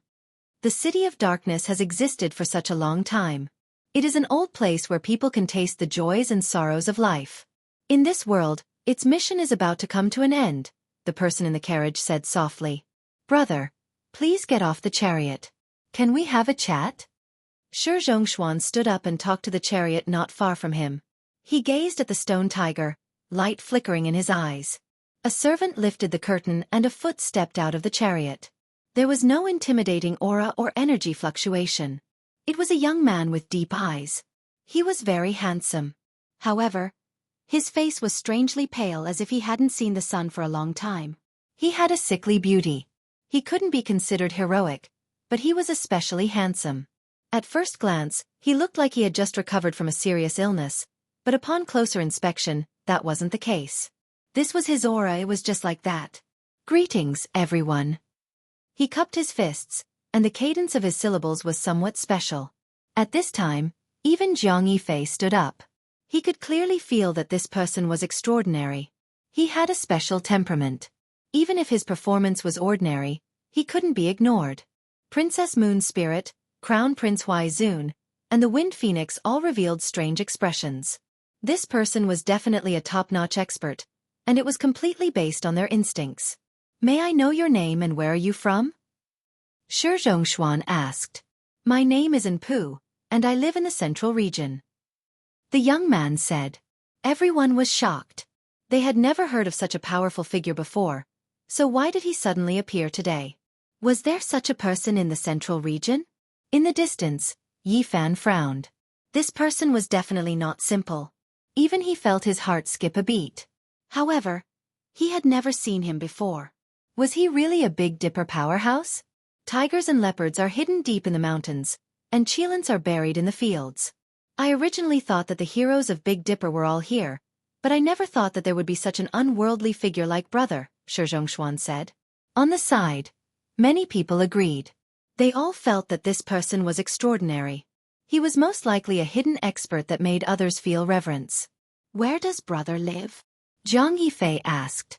"Not far from the City of Darkness," Enpu said. He gave Jianghu a deep look. Everyone was bewildered. They sighed inwardly that this City of Darkness was extraordinary after all. There was actually such an exceptional figure hidden nearby, yet they had never heard of him before. Everyone could only console themselves.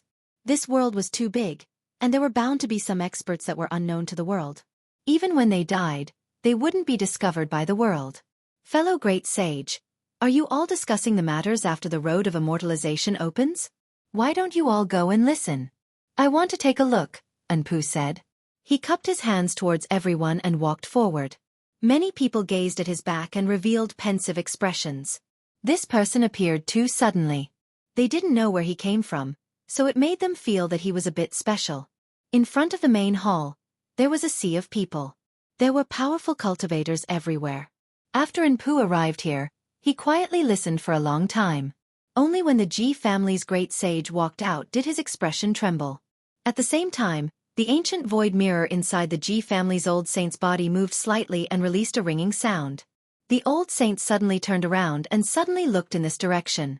His gaze was incomparably brilliant. He saw this young man that seemed a bit sick, and he stared at him for a long time. "There's their aura." He gave this person a deep look and muttered to himself. He didn't make a move and left on his own. The reaction towards the elders is still there. "The divine mirror is too serious," Enpu said softly. He stood here for a while, and then he returned along the path he came from.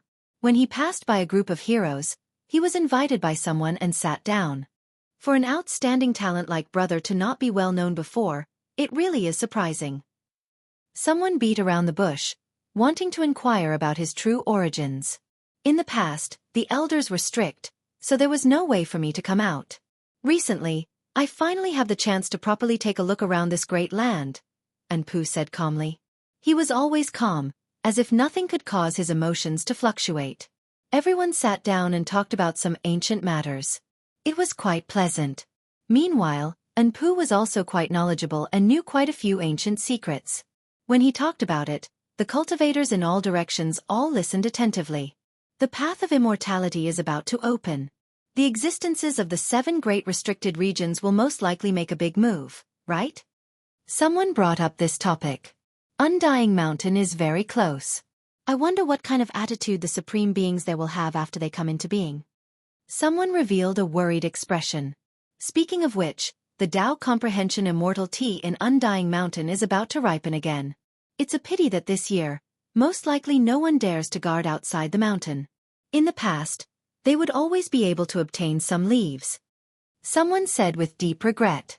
And Pooh laughed and said, "This little brother was fortunate enough to obtain a few leaves. Today we had a good chat. Please enjoy the tea." After speaking, with a wave of his hand, a tea set appeared on the stone table. Sparkling and translucent light flickered about. Several leaves flew out, entering the pot. These tea leaves were all miraculous and extraordinary, every single one of them different. One of them was shaped like a small cauldron, 3 legs and 2 handles. It flowed with radiance, and Tao patterns interweaved. Another expanse of scarlet multicolored light flickered about, as if a furnace was rising and falling.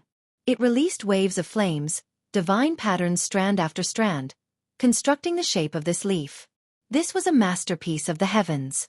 The Tao comprehension divine tea leaves were natural Tao diagrams, every single one of them possessing a different type of natural law, representing a certain type of unchanging truth between heaven and earth. Among them, there was a rather special one that was humanoid in shape, as if a small person was sitting there. It was sparkling and translucent, wisps of mist curling about it, as if an immortal descended into the lower realm. Everyone was incomparably shocked. What kind of person was this? Just because they had a good chat, he brought out Tao comprehension tea leaves to entertain them. In the past, regardless of who it was that obtained it, they would carefully store it away. Only when the most esteemed guests came would they bring it out to entertain them. This person was too extravagant. Everyone immediately developed a good impression of him. This was especially true for the cultivators from outside this region. The Tao comprehension tea leaves were unreachable for them, something that only existed in legends. They never expected to see it with their own eyes. They never thought that they could taste this immortal tea today. There wasn't a single person who wasn't shocked, and then they were overjoyed. The clear spring water was like sweet dew, possessing a faint fragrance to begin with. It left everyone astonished. After it was boiled, it slowly entered the pot. A wave of fragrance immediately wafted out, leaving the nearby people shocked. This tea fragrance was too special. Just a whiff of it made one's mind clear. How extraordinary was this? The black-armored servant offered the tea. The dozen or so youngsters sitting at the stone table all raised their teacups in a treasured manner. They first took a whiff, and then they all sighed in admiration. Hua Lin gave them a glance, and then she lowered her head to drink her tea. She didn't say anything, appearing to be deep in thought. In reality, she had long noticed Anpu. She had been frowning this entire time. After everyone tasted the tea, there wasn't a single person who didn't feel refreshed. They all felt as if they were going to comprehend the Tao. They all silently comprehended for a long time, remaining silent. Only after a long time did they slowly come back to their senses. They all expressed their gratitude towards Anpu. Even though this sickly youngster looked cold, he was also very humble. He shook his head and didn't mind at all. They chatted about the past and present. Naturally, they couldn't avoid mentioning Undying Mountain, the Void Emperor, and the Great Completion Divine Physique. It was because these two people had attacked before. Right at this time, a purple-clothed young lady appeared. She was graceful and beautiful, and there were shallow dimples on her fair and charming face. Her eyes were bright and kind, appearing quick-witted and mischievous. This is the pearl of the Eastern Wastelands Ji family, a heaven's proud daughter with astonishing talent. She successfully slaughtered her way back from the ancient starry sky path, someone said. Rumor has it that she isn't all that diligent in cultivation, but she is exceptionally powerful. She is a heaven-warping genius. Someone stood up and greeted. That was the descendant of the Void Emperor. Moreover, she was so stunning, so she was naturally worthy of being invited. However, Anpu instead sighed softly and said, "In that case, she and I are mortal enemies. Even though it is a grudge between the elders, I still have no choice but to take action." Everyone was shocked. They didn't expect this calm man to actually say such words. He was going to take action against Ji Ziyue. "Brother, this isn't very good." Zhang Yifei shook his head and said, "I heard that he is very close to the human race's divine physique," Shi Zhongshuan reminded. "Is that so?" Anpu smiled softly. It was actually very bright. Then he returned to his sickly appearance and said, "We are all mortal enemies." Beside him, the 3 black-armored servants walked straight forward and rushed towards Ji Ziyue. Everyone's expression froze. They didn't expect him to really take action just like that. Ji Ziyue was already near and heard their words. However, her expression didn't change. She only stopped when the 3 servants approached. Whoosh! Suddenly, a Milky Way-like light rushed over and directly cut off the path of the 3 servants. It was dazzling and dazzling. Yi Fan poured out the wine in his cup. It was actually like a Milky Way, dazzling and boundless. It was clearly just a cup of wine, but it had such a shocking effect. The 3 black-armored servants instantly stopped in their tracks, and the group of heroes was even more shocked. In this Milky Way, they felt a boundless and majestic will of invincibility. Yi Fan waved at Jianghu and invited her over. Pu Ti sighed softly and said, "There are crouching tigers and hidden dragons in this place. There is an expert right in front of us, yet not many can detect him. Such a person deserves a cup of enlightenment tea." Chapter 15:21. Subhuti waved his hand and a servant walked back. He used a jade plate to hold up a cup of immortal tea. Waves of fragrance wafted out as he walked towards Yi Fan. Jianghu and Yi Fan sat in the pavilion. Their big eyes curved into crescent moons as they smiled brightly. She naturally knew who this was. Yi Fan stood up and looked at Anpu. "Thank you for your kind intentions. If you send 2 cups, we will accept it." Not far away, Anpu shook his head and said, "Unfortunately, the feud cannot be resolved. If I don't make a move, I won't be able to answer to the elders. I can only offer the immortal tea. In that case, I can only thank you. What if we are enemies? Won't you regret it?" Yi Fan said. "No matter, I will gift you this cup of tea." Anpu said calmly. However, there was a kind of dominance on his pale face. It was very different from before. This made people feel a wave of horror. They felt a kind of aura that could swallow 10,000 miles, and he was the most supreme. It swept away the morbid state and made people's legs tremble and their backs turn cold. This was an incredible character. There was no fluctuation of power at all, and one couldn't see the depth of his cultivation. Just the natural aura alone made the hearts of the people tremble. "Is there a need to force tea?" Yi Fan shook his head. "Ordinary people can't even drink such immortal tea, even if they wanted to. It can be called a kind of immortal fate. What are you hesitating for?" The servant said coldly. Yi Fan ignored him and only spoke to Anpu. "Before this, you gave me tea and I am grateful. If you force it like this, then you will be an enemy." Although it was a cup of divine tea, giving it in such a domineering manner had a sense of coercion. Ever since he started cultivating, there had never been anyone who could pressure him like this. Anpu's expression was cold and he didn't say anything. However, the servant holding the teacup was even more domineering. Where did they come from? The true forbidden zone of life. All the power and inheritances in this world were a joke to them. Since ancient times, which power could truly compare to their elders? Unless a true emperor appeared, everything else was just fleeting clouds and dust. Yi Fan ignored him and directly sat down. He was just a servant. No matter how strong he was still a servant. No matter how strong he was still a servant. No matter what, he would only lose face. "Everything in this world is under our feet. My master controls the ups and downs of the world. For tens of thousands of years, no one has ever dared to reject our kindness like this," the servant said in a serious tone. Yi Fan looked directly at Anpu and said, "It seems that you are not very satisfied with this servant. Do you want to borrow my hand to kill him for you?" His voice wasn't loud, but his oppressive aura shot straight into the 9 heavens, shaking everyone's ears to the point of buzzing. Everyone's hearts jumped, and they knew exactly how powerful this person was. His voice shook the heavens, containing an invincible martial will within it. Everyone could clearly feel that this kind of character was definitely a supreme existence, and it would be hard for him to find a match among those of the same generation. "Pa, pa, pa," Anpu clapped his hands and said, "In all these years, you are the first person to be so domineering towards me. I remember that ever since I was born, not many people have dared to go against me." He asked the servant to step back and bring back the tea of enlightenment. "Master." The servant wasn't willing.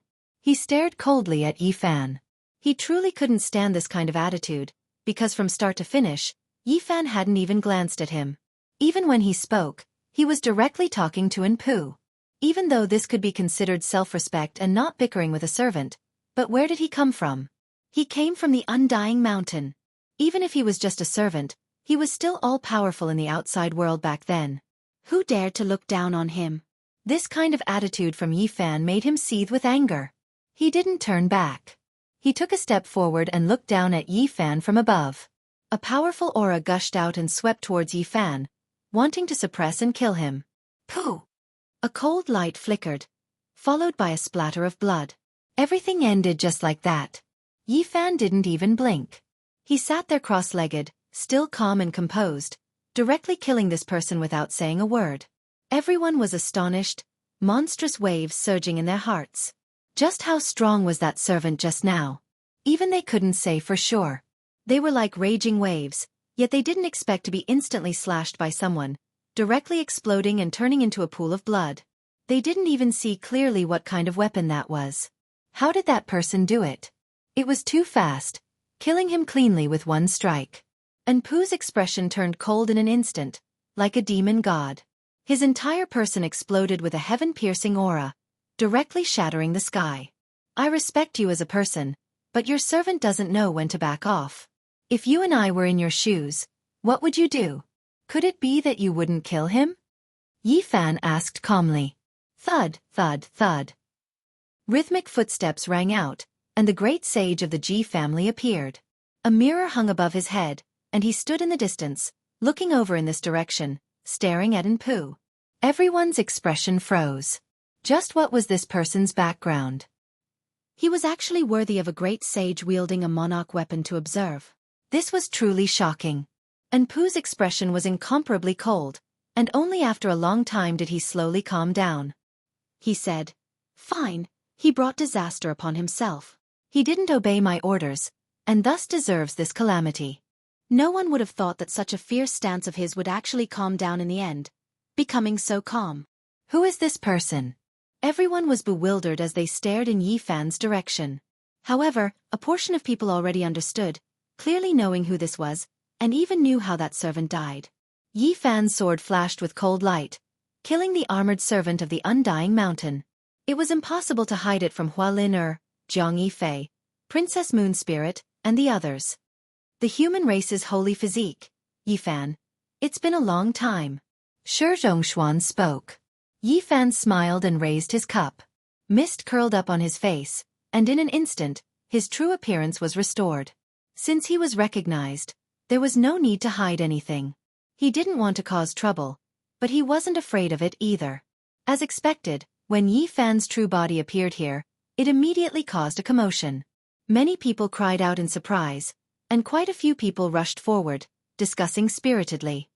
Brother Yi, I heard that you charged into the starry sky ancient path, and killed so many enemies that they were all terrified. Is this true? Someone asked fervently. Senior Yi, what are the obstructions on the ancient path? What do I need to pay attention to? Do you think I can set foot on that path? A newly risen junior asked with hope. Yi Fan was helpless. He knew it would be like this, but he had no choice. He answered them one by one, and only after a long time did the crowd disperse. He was truly exhausted from dealing with them. This was even after he secretly hinted that there might be a battle here, and it would most likely result in a bloodbath. Otherwise, he wouldn't be able to shake off everyone. Now that his name had shaken the Northern Dipper, this would definitely be the result once he appeared. Of course, there was no lack of enemies. They stood in the shadows and watched coldly. Only, how many people could kill the current Yi Fan? Who dared to face him head-on? He was no longer the small cultivator of the past, his might shaking the world. Hualin smiled and walked forward. She said softly, "You also saw through it and know where that person came from?" Yi Fan nodded and said, "The Dao comprehension tea was freshly plucked and definitely not blown out by the wind like in the past. Presumably, only the people of that place came into being. Since you knew, why did you still kill their servants? That place is much more terrifying than our Emperor clan. There are true Emperor-level experts overseeing it." Hualin said. This was reality. Now, who could be undying in this world? Who was the true ruler? Naturally, they were the supreme beings of the 7 great restricted regions. Ji Ziyue giggled and pulled Hualin to sit down with her. She personally poured a cup of tea for her. "Little sister, are you trying to harm me by pulling me to sit down like this? What if the Undying Mountain also holds a score on me?" Hualin said. "Sister, as a member of the Imperial clan and the daughter of the ancient Qilin Emperor, why are you afraid of them?" Ji Ziyue said indifferently. "You evil fellow, you clearly want to pull me onto the same chariot, and you still say these things. They have true emperor-level experts, and we are the same as your family. The most glorious era has already ended, Hualin complained. She said that there was Tao comprehension tea there, but she came here to make enemies for no reason.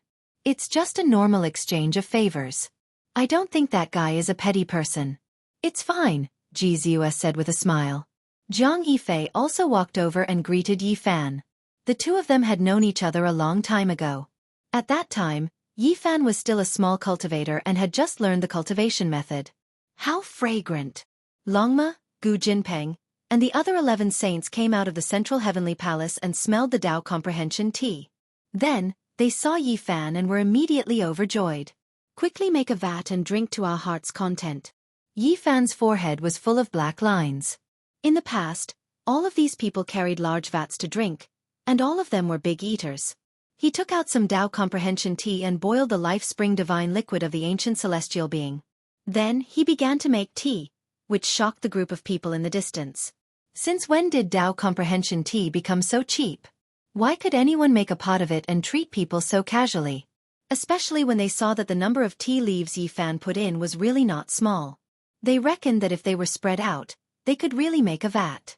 Everyone was envious. This kind of peerless immortal tea could only be found by chance, and it could actually be drunk like this. It made them speechless. Many people knew what was going on. Back then, Yi Fan fought against the Heavenly Prince. After a bitter battle, he killed him and shocked the world. Then, he raided the Heavenly Prince's nest and obtained 1,800 Tao comprehension tea leaves. Who left those things behind? The undying Heavenly Emperor. The Tao comprehension tea only produced 108 leaves every year, and only in special years could it produce 1,000. The undying Heavenly Emperor caught up and cut off the entire plant. The main body was used as a coffin, and the branches were left for his descendants. As for the pitiful old tea tree, it could only regrow. It's not a loss, I can drink a few more cups of good tea here. Sigh, it really makes one's thoughts run wild. Back then when my father was still alive, he drank this tea every day and picked fresh leaves every day. Things remain the same but people have changed. Hualin sighed. When everyone heard this, they all had the urge to vomit blood. What they had seen and heard today was truly unbearable. Each person's background was more and more astonishing than the last. Yi Fan. Crown Prince Huaizun of the Golden Crow race stood up and shouted sternly. What's the matter? Yi Fan looked at him calmly. At the side, Shi Zhongshuan squinted his eyes and said with a smile, I've long heard of the great name of the human race's divine physique. Seeing it today, it is indeed a well-deserved reputation. Your mysterious arts are matchless. He glanced at Anpu out of the corner of his eye, but found that he was very calm and had no reaction at all. The current leader of the Feng race, Feng Huang, was peerless in her beauty. Her eyes flickered with radiance as she also looked over. Her heart was not calm. Princess Moon's spirit, on the other hand, frowned slightly. She knew that if this continued, there would be no small amount of trouble. Chapter 1522. Crown Prince Huaizun's eyes were as sharp as swords. The golden robe on his body fluttered as murderous intent filled his heart. Jianghu, great sage Jianghu, and the other powerhouses, all of them died in your hands. You are unforgivable and unforgivable. Yi Fan glanced at him but didn't care. He let the prince roar as if he was an outsider. As the saint physique of the human race, do you really think no one in the world can subdue you? You must know that there is always someone better than you. Crown Prince Huaizun's voice became even colder. Yi Fan nodded. I agree. The universe is vast and there is always someone better than you. Longma nodded in agreement. That's right. I once saw an old woodcutter in space. I don't know his name, but his cultivation level is close to that of a great emperor. It was obvious that they had ignored the first half of the story and twisted it. This made Crown Prince Huaizun feel like he had punched into cotton. Especially when he heard everyone talking about how there was always someone better than him, as if they had forgotten that he was talking about the Golden Crow tribe's blood feud. The veins on his forehead bulged. You killed the heroes of the Golden Crow tribe and countless souls have died. There is no way to resolve this. Crown Prince Huaizun's murderous intent was endless. Too many people had died and he wanted nothing more than to kill the person in front of him. Who wants to resolve this? Yi Fan asked in surprise. Huaizun's expression immediately became extremely ugly. He was vehement and full of grief and indignation. He was berating here, but the other party was so calm and indifferent. Let's settle this. Huai Zun couldn't stand this contempt and roared. The place became noisy as many people rushed over. The saint physique of the human race had appeared and the Golden Crow tribe wanted revenge. It was impossible for such explosive news to not cause a commotion. Yi Fan was surprised. Aren't you waiting for your quasi-emperor to appear? You dare to fight me? What kind of expression was this? In addition to this kind of tone, Crown Prince Huai Zun almost spat out a mouthful of blood. This was going too far. This person was looking down on him too much. At this time, Yi Fan had already stood up and was walking quickly towards him. He was like a bear that had seen honey, or a leopard that had smelled fish. He looked completely excited and determined to eat him up. How arrogant of you! Crown Prince Huai Zun was infuriated. The other party was definitely putting on a show for him. Every word and action was frivolous, purposefully mocking and humiliating him. Isn't this your suggestion? Are you afraid and don't dare to fight? Yi Fan asked, puzzled. The surroundings were extremely noisy. It was unknown just how many pairs of eyes were watching, but there were even more people who gathered, clamoring together, wanting them to fight a decisive battle. The people of the world wished for the world to be in chaos, hoping that things would blow up so that they could watch from the sidelines and watch a fierce battle. After all, one of them had the sacred physique of the human clan, while the other had the support of the quasi-emperor. Fine, I will fight you today. I will set up a great formation. Do you dare to break it? Crown Prince Huai Zun shouted. At this point, he directly jumped off the cloud and descended towards the central region. He was going to set up a killing formation and fight with Yi Fan to determine who was stronger. Accept the challenge. A group of people clamored for Yi Fan to accept. Many people directly followed, wanting to see this turbulent situation. Brother Yi is a dragon among men and is almost invincible. He will naturally not refuse a challenge from someone of the same generation. I am willing to go and see and broaden my horizons, Shi Zhongshuan said. Heavyweights like him all left their seats and followed after them. The sudden commotion in this place had attracted many experts. Even some of the great sage were alarmed, including the important figures in the central palace. Everyone either rode on divine rainbows or stepped on auspicious clouds as they descended to the ground. This was a wilderness filled with thistles and thorns. The terrain was uneven and far from magnificent, but at this time, it was filled with people. Huai Zun's face was gloomy. Without saying a word, one flag after another appeared in his hands.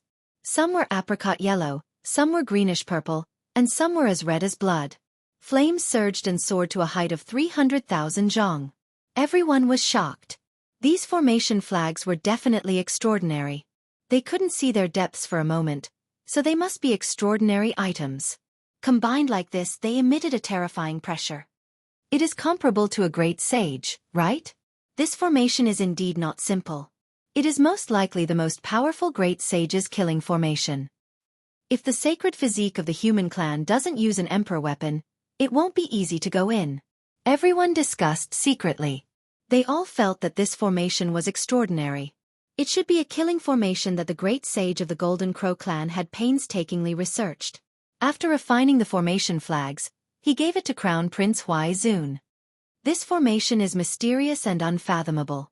It seems to contain a shocking killing intent, Gzus said in a low voice. She had a special physique and was most sensitive to the various origins of the world. She suddenly had an ominous premonition. Yi Fan nodded. He tried to activate the green copper cauldron. The cauldron actually trembled slightly. One had to know that he hadn't even entered the formation. On the surface, it looks like the great sage's killing formation, but this is just a cover. The center of the formation is most likely the quasi-emperor's killing formation. After all, their race has a living Golden Crow emperor.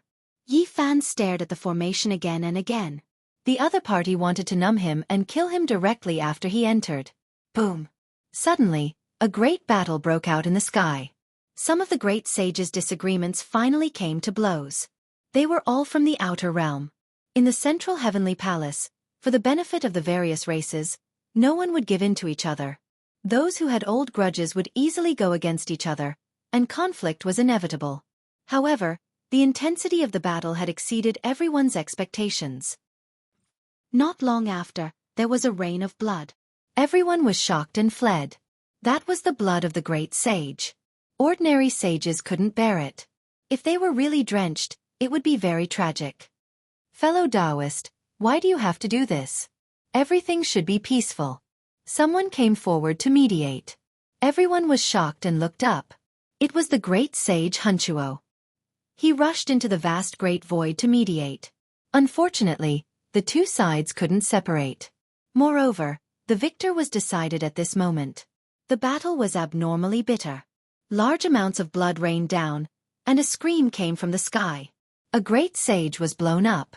His primordial spirit wanted to escape, but the person behind him wasn't willing to let it go. He held a green gourd in his hand and pulled out the stopper.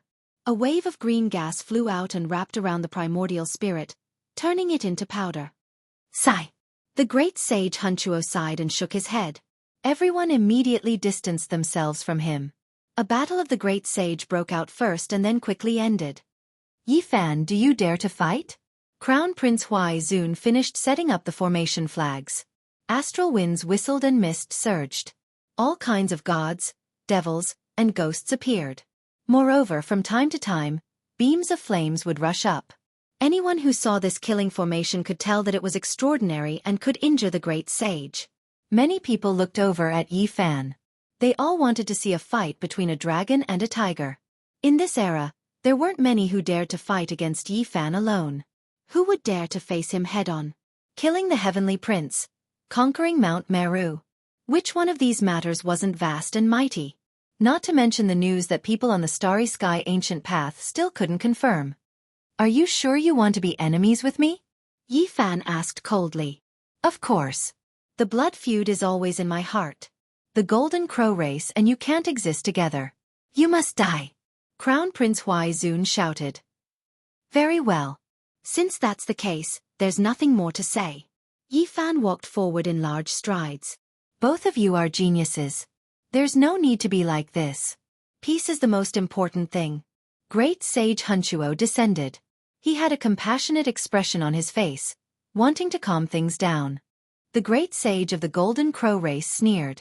If Yi Fan entered the formation, even with an emperor weapon in hand, he would still lose a layer of skin. After all, it wasn't him who could completely awaken the killing sword, but the hidden formation was different. It could automatically revive and kill gods and Buddhas. He naturally wouldn't let Hunchuo ruin things. Dao friend, you worry too much. This is just a matter of ending things.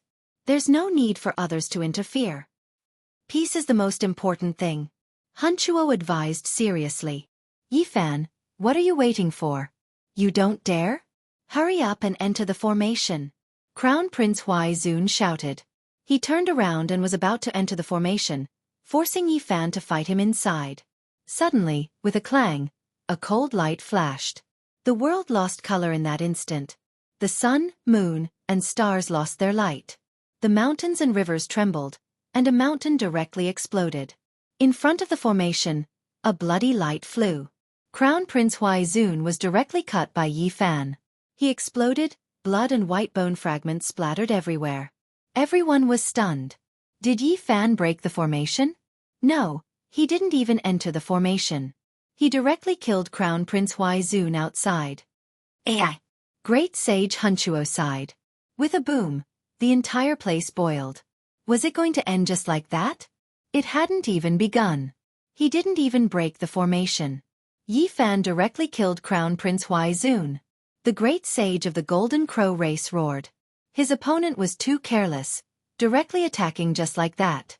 He angrily scolded, "Human race Saint Physique, you are despicable." Shi Zhongshuan said in an indifferent tone, "Brother Yi, how can you do this?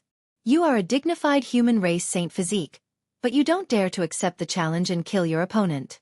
You really make us ashamed to be associated with you. Everyone, what are you waiting for?